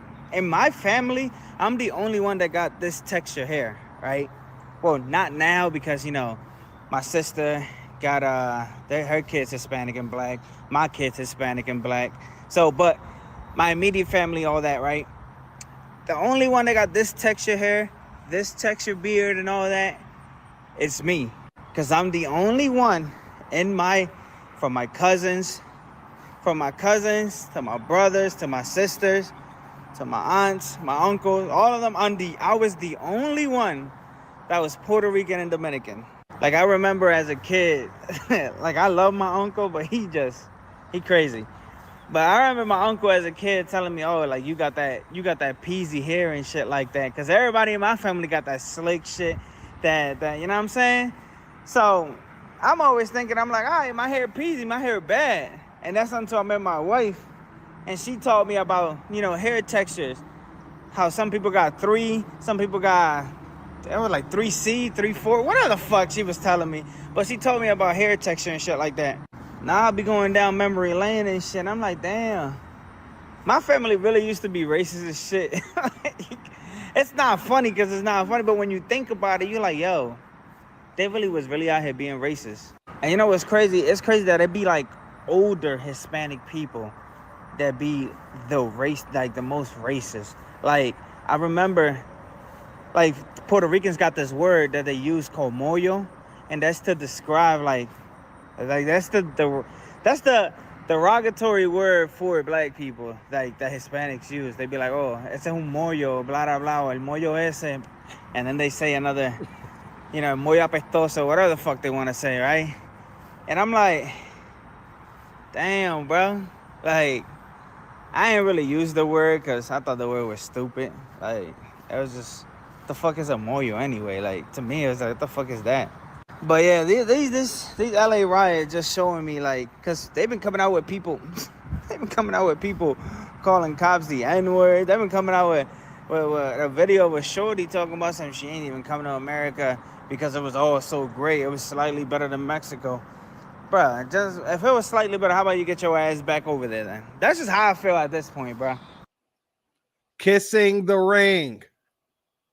Why are Latinos asking Black people to join them in the protest? But last month, Black people asked Latinos to stop saying the N-word because Black people find it disrespectful when Latinos say the N-word. And Latinos were so offended that they started disrespecting the Black community. And I'm probably going to get a lot of hate for this, but I want to say something. If you've been following me for a while or have gone through my videos recently, you see that I'm constantly pushing for unity between communities. Majority of the Black people in the comments are stating how they get a lot of disrespect from the Latinos. And majority of the Latinos in my comments are actually really disrespectful to the Black community. And I've been pushing for unity because these protests are not where we're going to unite. There's something bigger to come where we need that unity. And something that I've been noticing during these protests is a lot of Latinos are asking the Black community for help. And when the Black community states how they don't want to, or they don't feel like they should, Latinos are disrespecting them with racial slurs. There's a video circulating on the internet where a Latina is yelling the N-word in a very derogatory form to a Black police officer. How is that helping our cause when we're asking the Black community to join us? There's videos on the internet where the comment section is full of hate from Latinos to Black people because the Black community doesn't want to join us on the protest. And while sure, I agree that this is everybody's fight, Latinos, we need to take responsibility and acknowledge the fact that this is our fault. I find it very ghetto and disrespectful for us to be saying the N-word. I find it very disrespectful for us to be even saying the M word, that stands for Beatles in Spanish. And while I'm going to have a lot of people in the comments saying that this is all politics and about the Latinos for Trump BS, this has nothing to do with politics because it is before Trump took office. We were put against each other back in the 1970s and the 1980s. And we're a product of that now because it was our parents that were put against one another. Why? Must I remind you that back in the 1960s when we were all united, we actually got things done, like the Civil Rights Act movement. Latinos tend to forget that Black people, the Black community, were out protesting for field worker rights, immigration rights with us. And the Black community tends to forget that there were Latinos marching with Martin Luther King Jr. down to the point that we do have a statue for MLK in Mexico because MLK was a huge impact in the Latino community. And while I do not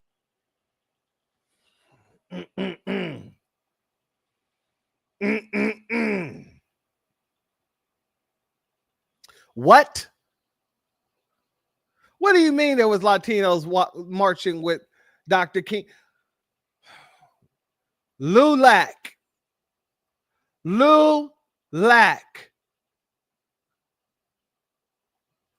Even when they're sitting there kissing the ring, they're trying to sit here and shoehorn themselves into our history.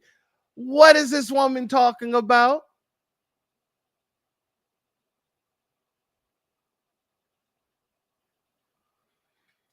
Do not agree with Cesar Chavez and the stuff that he did to the immigrants in the United States. Cesar Chavez, amongst many other Latinos, were marching with MLK. Black Panthers were protecting Mexicans, while Black Panthers also helped start the Brown Berets. We have a lot of history together, and this is why divided we stay conquered, because together we get things done. So no, I'm not asking the Black community to come out and march with us, to protest with us, because this is something small compared to whatever is about to come. I'm asking the Latino and the Black community to take accountability for whatever we have going on and start asking yourselves, why have we been put against each other, and why have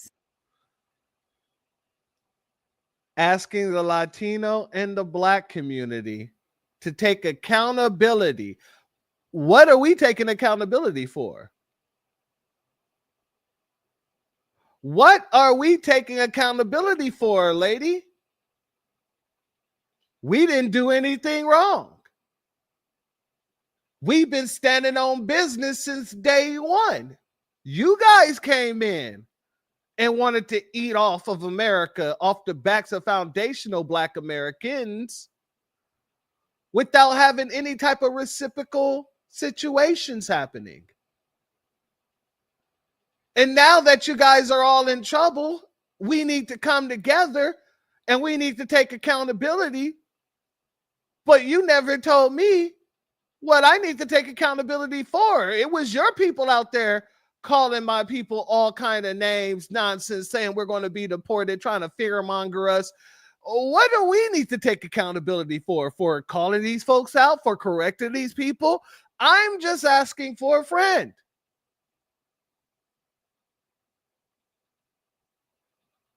So even when these people kiss in the ring, you got to watch out for the shenanigans, the chicanery, family. some of us actually gone along with the way that they want us against each other? Why is there hate amongst each other when we've done nothing but unite in the past and get things done? Where does this hate come from? I've had my fair share of experiences with racist people in the past, but those people do not define the communities that they come from for me. There's always going to be racists within each community. So to my fellow Latinos, we've needed unity for a long time from other communities, and now we're reaping the consequences of us being hateful towards other communities. We even have hate within ourselves, and until we take accountability and change that, no one's going to come out to our rescue. Food for thought. Where did the hate come from, family? I'll tell you right now where the hate came from. The hate came from you.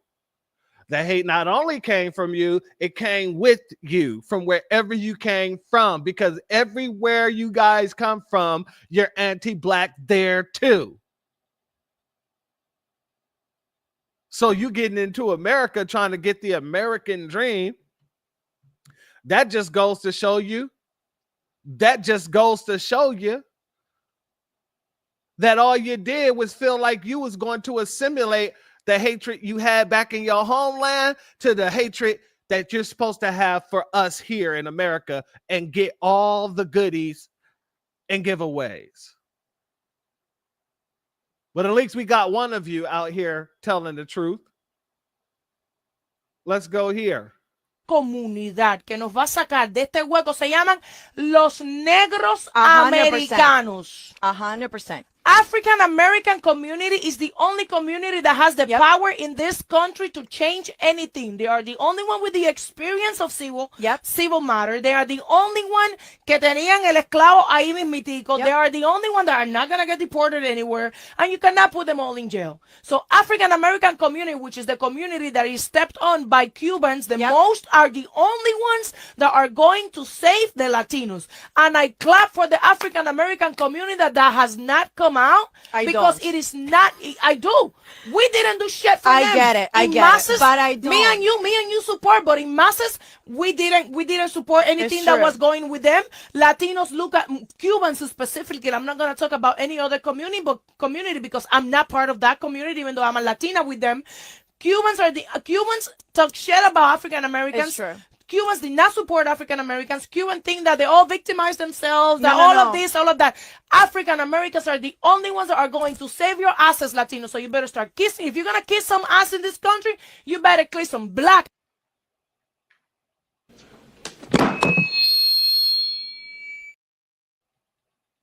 If you're going to kiss some ass in this country, it would behoove you to kiss the right one. Because now all of you are finding out that y'all been kissing the wrong ass for a long, long time. And now you got to deal with the consequences of your actions. But even that isn't moving the family. The family still isn't moved by these people coming out kissing the ring. Because I'm gonna be honest with you, we're tired. We're what they would call fatigued, if you will. We have solidarity fatigue. Let's go to this brother here. Solidarity fatigue is so real. They yelling black and brown, but it's not. Even back in the day, black leaders reached out to LULAC, Latino leaders. Hey, let's get this civil rights popping. Guess what LULAC said? We're going to pursue whiteness. Matter of fact, black people struggle aren't our struggle. We're going to open up private Mexican schools and exclude black kids from attending to it. We're not accepting any black kids. We're going to use the black people as a measurement to prove how closer we are to whiteness. By any means necessary, we're not associating ourselves with black people. Salute to me and Kim. Thank you for your Cashapp family. Your donation is blessed tenfold. I don't know why it just came in when it says that it was sent at 3:19, but thank you for your Cashapp nonetheless, family. That's what they leaders said back in the 30s, pursuing whiteness. And then I know y'all hear about the parents always telling their kids, Latino kids, hey, don't bring home nobody black. Don't bring home a black person. We're going to disown you. And now they turn around talking about solidarity. Crazy, scary, spooky, hilarious. So, family, since we wasn't out there, there was no real energy. There was no real direction. There was no real cause to even have the damn protests. And there was really, even though it was corporately backed, there was really no real televisation. It wasn't really televised in the way it was supposed to. It was there and then it was gone. It didn't really mean anything. You don't really see people talking about it like that. There was no clear-cut message for people to talk about, but still you don't see it. Salute to Archie Thomas. Thank you for being here, family. But these folks, they actually didn't get the media coverage that they thought they was going to get, even though it was corporately backed, even though they thought that they were going to be able to do this corporately backed media protest, and the media would pick it up and make all of the American, especially the black Americans, feel bad that they ain't out there marching in the street with the thousands upon thousands of people that they paid to be out there to be on the streets.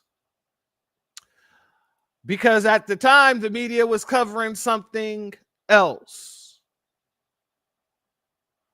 The media was covering this situation right here, family. Minnesota, shooting suspect found in the field and crawled to police, ending manhunt.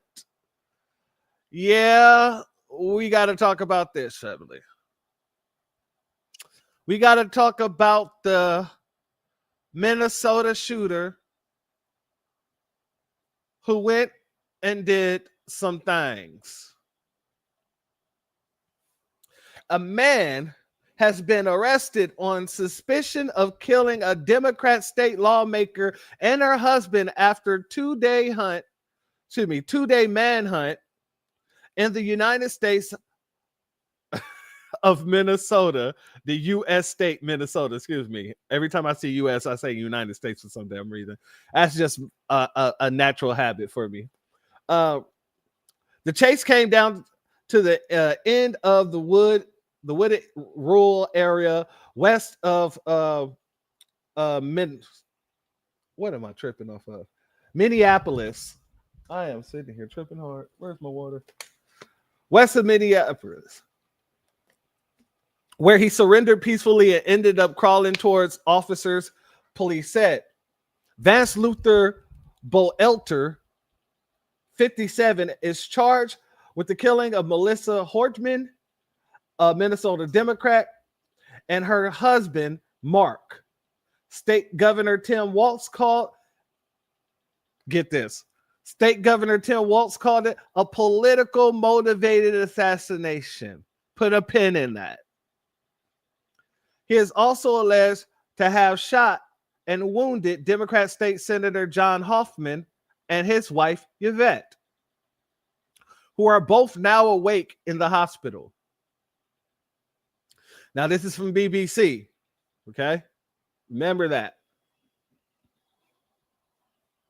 Ms. Hoffman said on Sunday that both felt incredibly lucky to be alive as they had been hit by 17 bullets between them. She said her and her husband had been gutted and devastated by the Hortman's death. Wow. Ms. Hoffman added in her statement, "We have no words," she wrote. "There is never a place for this kind of political hate." Put a pin in that. They woke now, exactly. They woke now. They're absolutely awake. Mr.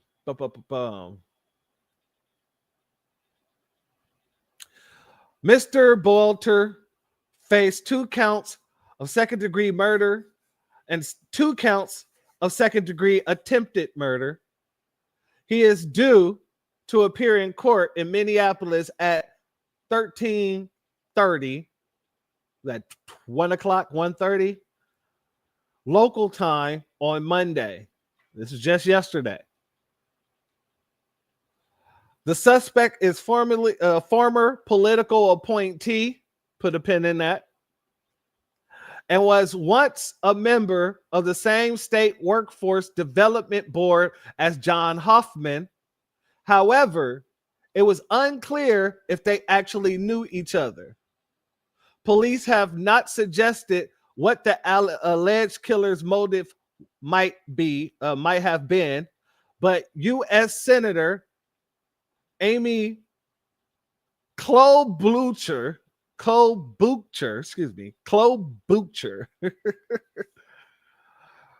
has joined Governor Walz in suggesting that attack was politically motivated. It's kind of hard to think that this attack is politically motivated once we get into the background of the situation. Officials said on Sunday that Vance Luther Boelter was detained after investigations found a car he had used in Sibley County, about 50 miles, 80 kilometers from the murder scene in Brooklyn Park. Now, they ain't mentioning those flyers that was found in this car. Air and SWAT teams were immediately deployed. It might not be immediately. Air and SWAT teams was deployed to arrest the suspect following a huge manhunt that was described as the largest manhunt in Minnesota history. Interesting. It was the largest in Minnesota history. No police officers was injured during the apprehension, and officials said they were not looking for any other suspects. Mr. Boelter's wife was earlier detained in a traffic stop, but was released because she cooperated with the investors. Oh, the white turned state evidence. The wife turned state evidence. Let me see. Speaking at the press conference with other local officials on Sunday night, Governor Walz said the attack was an unspeakable act that had altered the state of Minnesota. Really? Really? That was the unspeakable act that altered the state of Minnesota? Not you putting tampons in the boys' restroom and passing laws for gender changing funding or something like that? What are we talking about?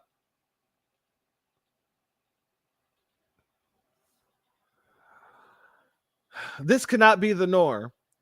It cannot be the way that we deal with our political differences, Walt said.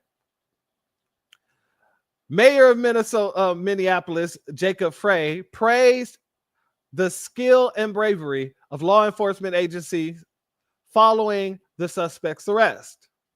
Political violence is abhorrent, he added. Vance Luther Boelter is accused of impersonating a police officer to carry out the attacks on Saturday before exchanging fire with the police officers and fleeing from the suburban area. Melissa Hortman had served in the Minnesota House of Representatives for 20 years and was a Speaker of the Chambers from 2019 to 2025. As well as having some political involvement, Mr. Boelter is a security contractor and a religious missionary who has worked in Africa and the Middle East, his online CV says.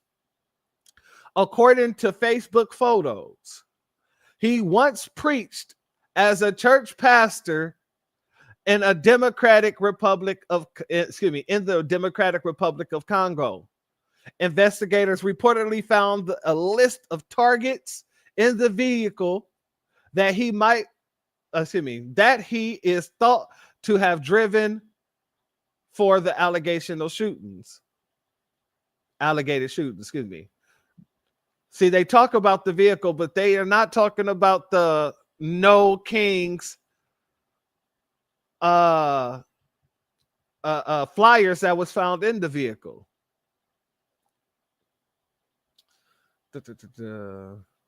Drew Evans, superintendent of Minnesota Bureau of Crime Apprehension, told reporters that he would not describe the notebook found in the car as a manifesto, as it was not a treatise on all kinds of ideologies and writings.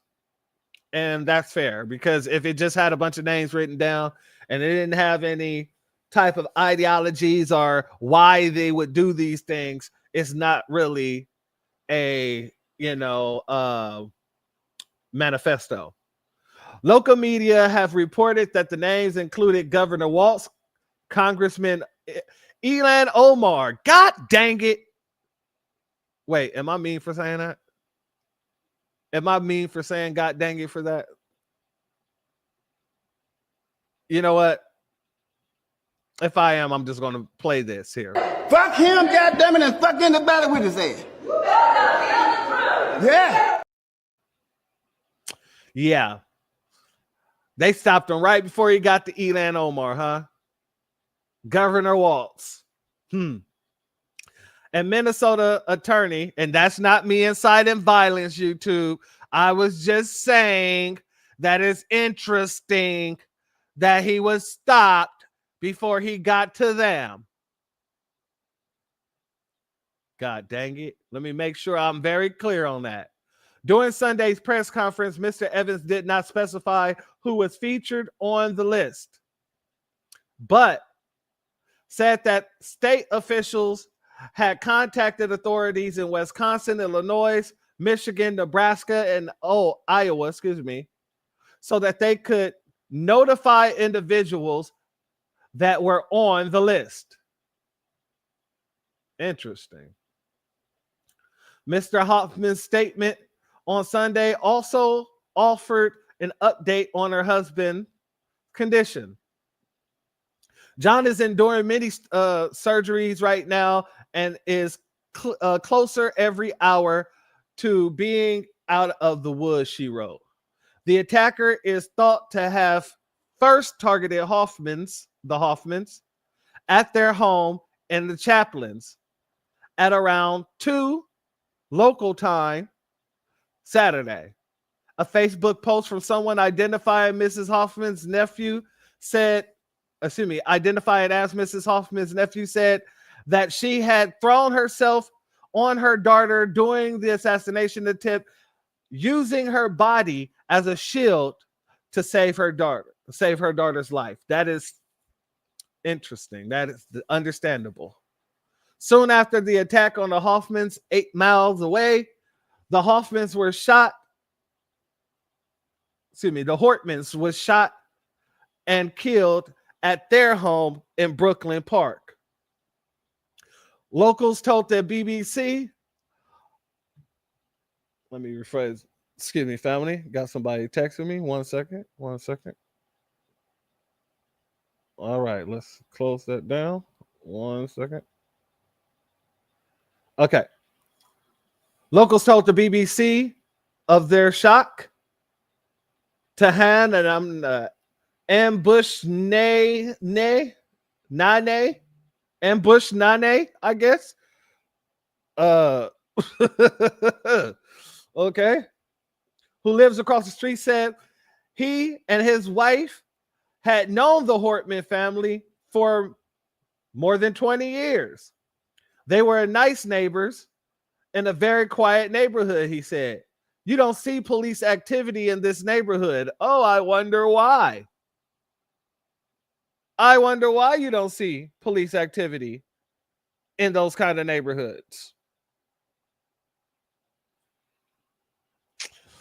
Yeah. Another resident said she and her husband had received an annual Christmas card from the Hortmans. What a big loss for Minnesota, she said. I don't know about that. Don't know the folks. Okay, that's the end of that article there, family. Let's go to this article here. This article gets a little bit more detail about the situation. It's shorter, but it's way more detailed than the last article. Who is Vance Boelter, the suspect in assassination of Minnesota lawmaker? Police in the United States captured Vance Boelter, accused of fatally shooting a Minnesota lawmaker and injuring another after a 2-day manhunt. The face of evil. After relentless and determined police work, the killer is now in custody, the Ramsey County Sheriff's Office said in a social media post on Sunday. Here's all we know about the 57-year-old suspect and the case that has rattled the Midwest state and raised concerns about political violence in the United States. What happened in the Minnesota shooting? On Sunday, Boelter allegedly shot and wounded State Senator John Hoffman and his wife, Yvette, in their home in Chaplin City. The Chaplin police said they responded to the report of gunfire at the Hoffman's house about 2:07 a.m. Boelter is accused of then heading to Brooklyn Park, where he allegedly fatally shot an other Democrat lawmaker, Melissa Hortman. A member of the Minnesota House of Representatives, and her husband, Mark, in their home, about 15 kilometers, 9 miles from the Hoffman's house. Nabisco on Nabisco crime. Authorities said the suspect posed as a police officer and also modified his vehicle as a Ford SUV, to look like a police car. Who is Vance Boelter? This is where we want to go with it. Who is the man? Boelter, a self-described security professional, was a political appointee on a state workforce development board. Records show that Hoffman was on the same 60-member board, but it is unclear whether Boelter and Hoffman knew each other. According to state records, Boelter was first appointed to the board in 2016 by then Minnesota Governor Mark Dayton and reappointed in 2019 by current Governor Tim Walz, a Democrat, for a 4-year term until 2023. Tim Walz said that this attack was politically motivated, did he not? How is this attack politically motivated when the person who did the attack was appointed by a Democratic governor 4 years prior, which was Mark Dayton, and then again reappointed in 2019 by Governor Tim Walz himself for another 4-year term? So how is this politically motivated if he was appointed by Democrats? That would kind of allude that he is also a Democrat, because Democrats don't appoint Republicans and vice versa for the most part, unless you're the president of the United States. 9 times out of the 10, you're going to add in a little blend of some Republicans and some Democrats if you want to in your cabinet, but not when you're like on the state and local levels. On the state and local levels, they hire other Democrats to run these boards. So that was very interesting that he kept saying that it's politically motivated, when you guys were the ones who appointed him both times he sat in office. Maybe he was eliminating the competition. Maybe. That's a good assumption. I would say maybe the dinosaurs might come back and cook me a burger on the grill tomorrow. It could happen, but it's highly improbable. It's possible, but I don't know if it's going to happen.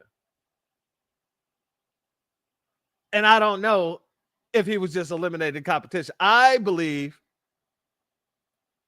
that he might have been, an inside dude.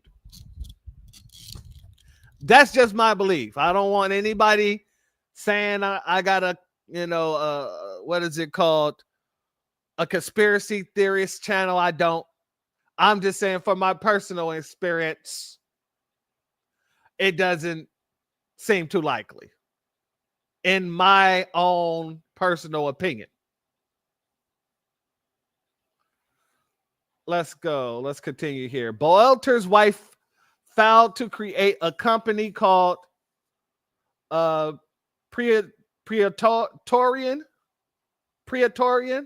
Guard Security Services LLC with the same address as the couple's listed address, a mailing address in Green Isles in Sibley County. According to the corporate records, the company offers security services, including contracts, security guards for sites, including residential property and schools. Authorities identified Boelter as a suspect on Saturday, and the Federal Bureau of Investigations, the FBI, announced a reward for up to $50,000. I wonder if his wife got that $50,000 since she was working with them, for information leading to his arrest or conviction. Waltz said Boelter was apprehended on Sunday. One man unthinkable action has altered the state of Minnesota. Law enforcement agencies found 3 AK-47 rifles, a 9mm, and a list of names and addresses of other public officials, a mask, and a police-style gold badge in Boelter's SUV. According to the criminal complaint unsealed on Sunday and shared by multiple news outlets. Family, this is the reason why they did not really get any coverage. That nobody's talking about it. It came and it went, because all of this, you talk about that, you got to talk about this. It's all tied in together. It's all tied in together. So, with that, what did they accomplish? What did they achieve? What was the goal of these protests? To just go out there and say they don't like the president? Okay. To go out there and spread a bunch of nonsensical rhetoric? Okay. But what was the end goal? What was the demand? And that's why their whole damn protest, every protest that any one of these folks, not just the dang Latinos, the illegals, not just the Nabiscos, not just the Asians, any protest that don't got us in it don't have any type of power. So what the hell do they accomplish? What the hell do they gain? Nothing.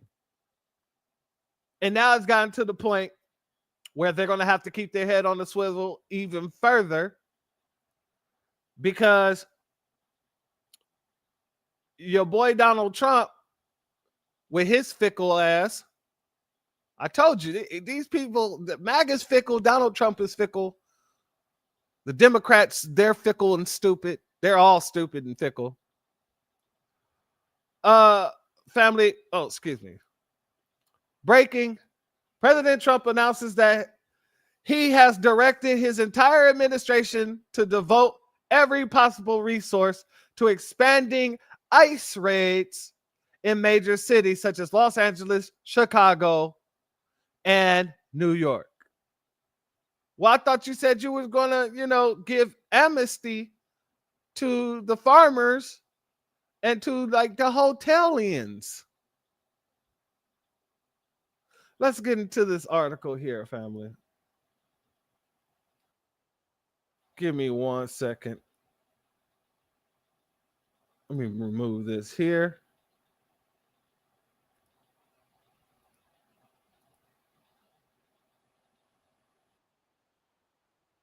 One second, family.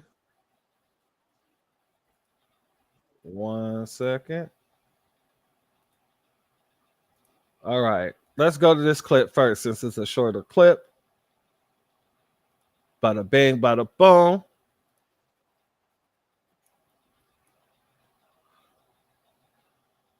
Let's go.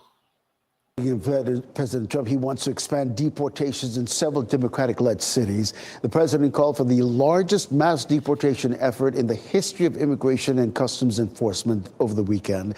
Trump also ordered ICE to expand its efforts in cities such as Los Angeles, Chicago, New York, where he says millions of illegal immigrants live.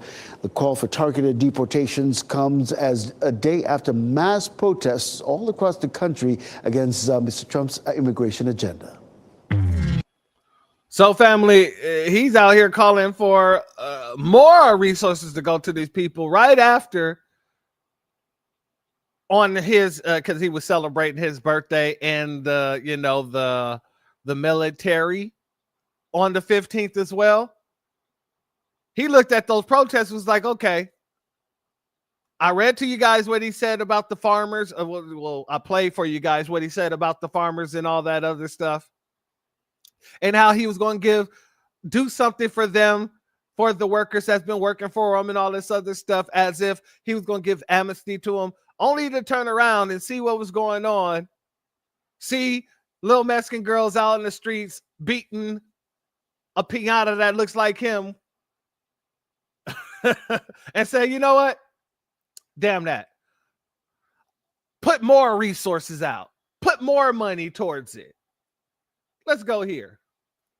Tonight, President Donald Trump is directing ICE to expand deportations in Democratic-run cities. Thanks for joining us. I'm Jennifer Meckles. Mark has the night off tonight. In a social media post tonight, the president called on ICE, quote, to do all in their power to achieve the very important goal of delivering the single largest mass deportation program in history. Trump said officials should expand efforts to detain and deport people specifically in Los Angeles, Chicago, New York, and, quote, other such cities. It is unclear what other such cities means and if Denver falls under that description, but it does have a Denver mayor, Democratic mayor, who has already been called to Congress over his so-called sanctuary city policies. This all comes after weeks of increased immigration enforcement. ICE is aiming for 3,000 arrests per day, up from about 650 per day during the first few months of Trump's second term. They trying to get it up to 3,000 a day. Salute to C. Terry and Archie Thomas. Thank you both for being here, family. Much love to you. 3,000 a day from 600. That would be great. But I don't want to hear you talk about it in theory. I want you to actually do it. Do it, do it, do it. You can start with all the people who is out there on god dang the 15th. All the people who is out there waving their Mexican flags and setting the American flag on fire. You can start with them. Get out in them streets.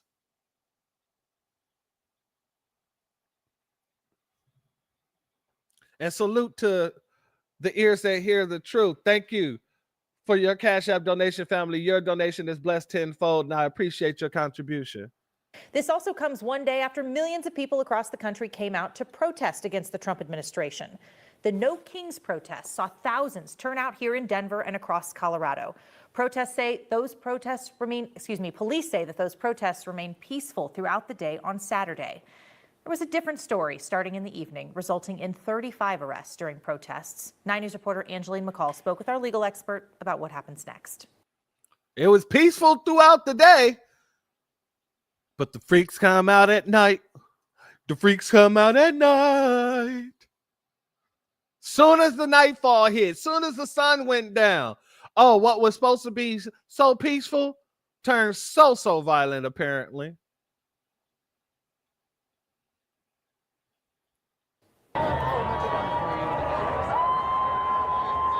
Across the metro, largely peaceful protests. Then as the day wore on, Saturday evening, friction between law enforcement and protesters at a demonstration organized separately from the No Kings protest earlier that afternoon. Denver police say at one point, protesters tried to get on the highway to continue their march, and officers used non-lethal tactics to keep them out.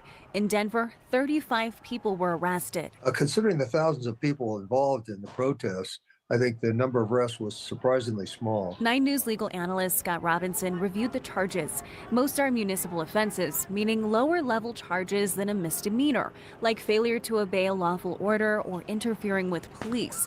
Robinson says many of these cases may not even make it to trial. Many of the Black Lives Matter protesters had their cases dismissed because the reality is prosecutors know that people who are protesting are not there to in general to commit crimes. They're there to have their voices heard. Ultimately, it will be up to the city attorney's office to pursue most of these charges that are currently filed. Angela McCall, 9 News. And don't think that they're going to file, especially in these Democratic states. So that's why it's very, very good that Trump is telling them go into these Democratic states and arrest them all. Get them up out of here. But also, family, I don't hold too much water on that because, he might, you know how fickle he is. He might just wake up tomorrow and decide, you know what? My hotel is not doing as well.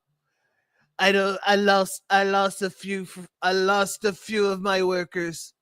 And they worked for me for years. They did beautiful work.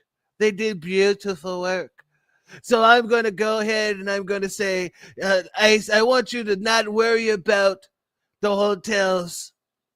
I don't want you to worry about the fives. We need them to pick the fruit on the fives. Because we know the blacks aren't going to do it.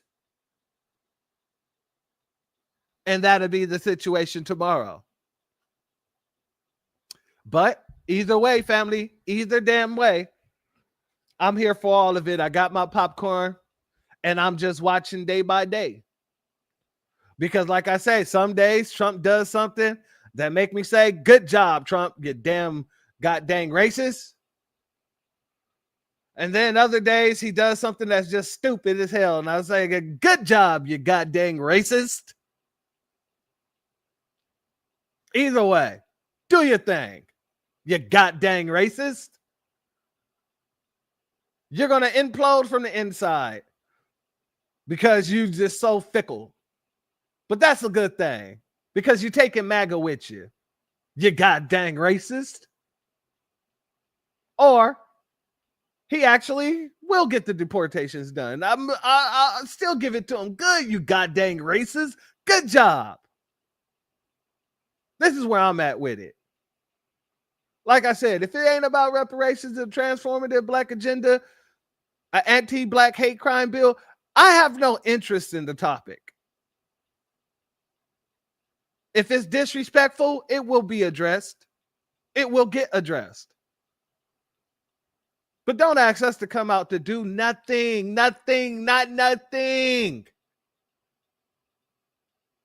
Because the answer is hell no to the no. Hell to the no. Hell no to the no. That's it. That's all. And a lot of these folks are feeling that hell no to the no. They're feeling it. And that's why they're getting louder and louder. And we're getting quieter and quieter. We're still speaking up. We're absolutely still speaking up. But we don't have to scream and yell and be all emotional like these folks are. We don't have to tell false fallacies in order to just get a point across that doesn't make any sense for the situation. In order to tie us into everybody else. We don't need none of that. We don't have to do any of that. All we got to do is stand on our square and speak the 100% truth. And by doing so, everybody's crashing out. Everybody's mad as hell. Everybody got something to say. But it's okay. Because as we said, it ain't going to change a damn thing. You got your opinions about our reparations, that ain't going to change a damn thing. You got your opinions about us staying home, that ain't going to change a damn thing. You got your opinions about us not wanting to go out there because, y'all ain't reciprocated that same energy for us. It ain't going to change a goddamn thing. Happy birthday, Donald Trump. Nah. You should have said that to him in person, family. I don't deal in happy birthdays to Donald Trump or any other politician. They don't give us nothing. I'm not giving them nothing, including a happy birthday. He's the one thing that he could give us. He's wishy-washy on that. And that is getting rid of these illegals.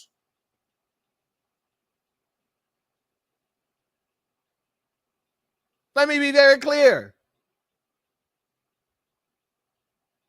I do not sit on the side of the Democrats. I don't sit on the side of the Republicans. And I call both sides out. Trump don't get no favor here, just like he don't get no favor on the left. And the left don't get no favor here, just like they don't get no favor on the right.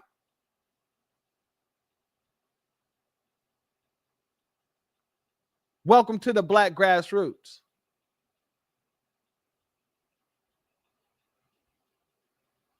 With that being said, family, if you're not subscribed, go ahead and hit that subscribe button along with the notification bell so you'll be notified whenever videos like this drop. Please make sure you're hitting that like and share button so we can beat up the algorithm. Make sure we get this message out to the ears that need to hear. And if you have not done so yet, please click that link in the description. Go to change.org and put your signature on the petition for reparations. Family, we're not here for it.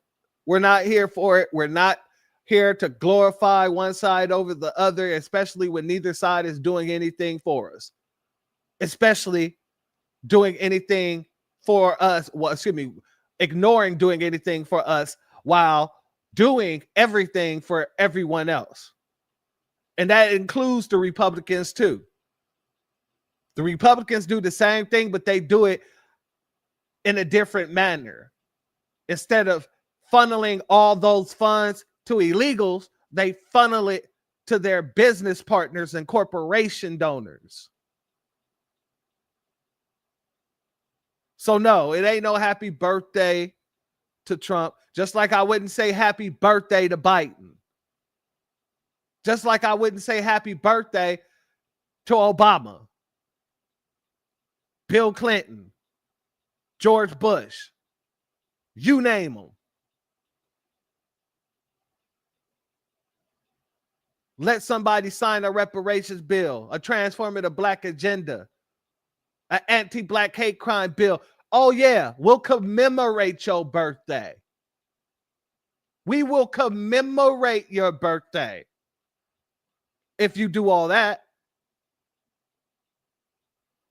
But until then, hell no. Damn their birthdays and damn them.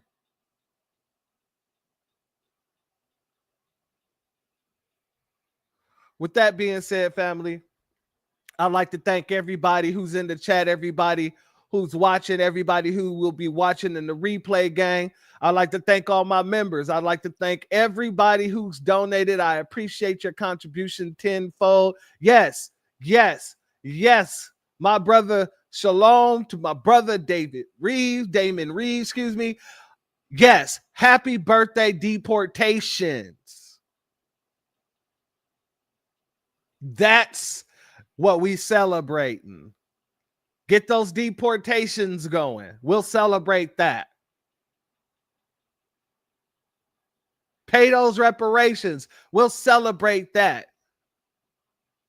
Drop an anti-black hate crime bill with transformative black agenda. We'll celebrate that. And then we'll celebrate the person who pushed it. Until then, all of this is just optics. All of it is just optics. Everything is just about getting more and more eyes on what was happening during the time of Trump. So when it's time to run again, they can play all these video clips back and say, well, look how the country was on fire when the Republicans was in office. We need to get a Democrat in there.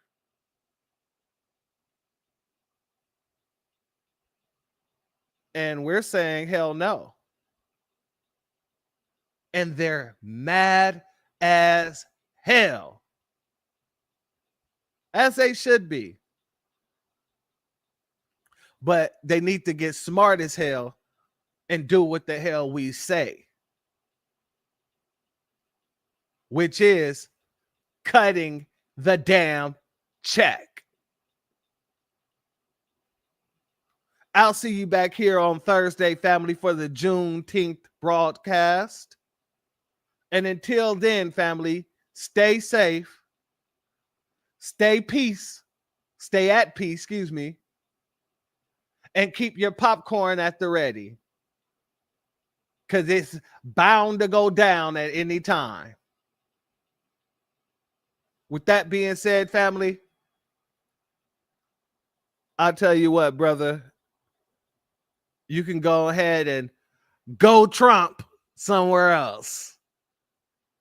You are now banned for life. We're not here to celebrate Trump. I'm not a Trump supporter. I'm the supporter of the foundational Black American community, aka the American freedmen. If you're not cheering us on, you don't need to be in this chat. With that being said, family, the doors of the church are now closed. Peace. My grandfather built this country, man. He fought wars for it. And most places he went wouldn't let him sit down and get a cup of coffee. I can't even catch a cab in New York. You know, it doesn't matter how many degrees I get. All you people see is color. Your grandfather was an immigrant. You're American. My grandfather was born here, Duke. And you people still look at me as just another nigga. I know that the government, whatever, can't stand us black people. He's doing everything in the world to make black man be extinct. But I'm going to tell you one thing. Us black people going to survive. Yeah. So fuck everybody. I'm out.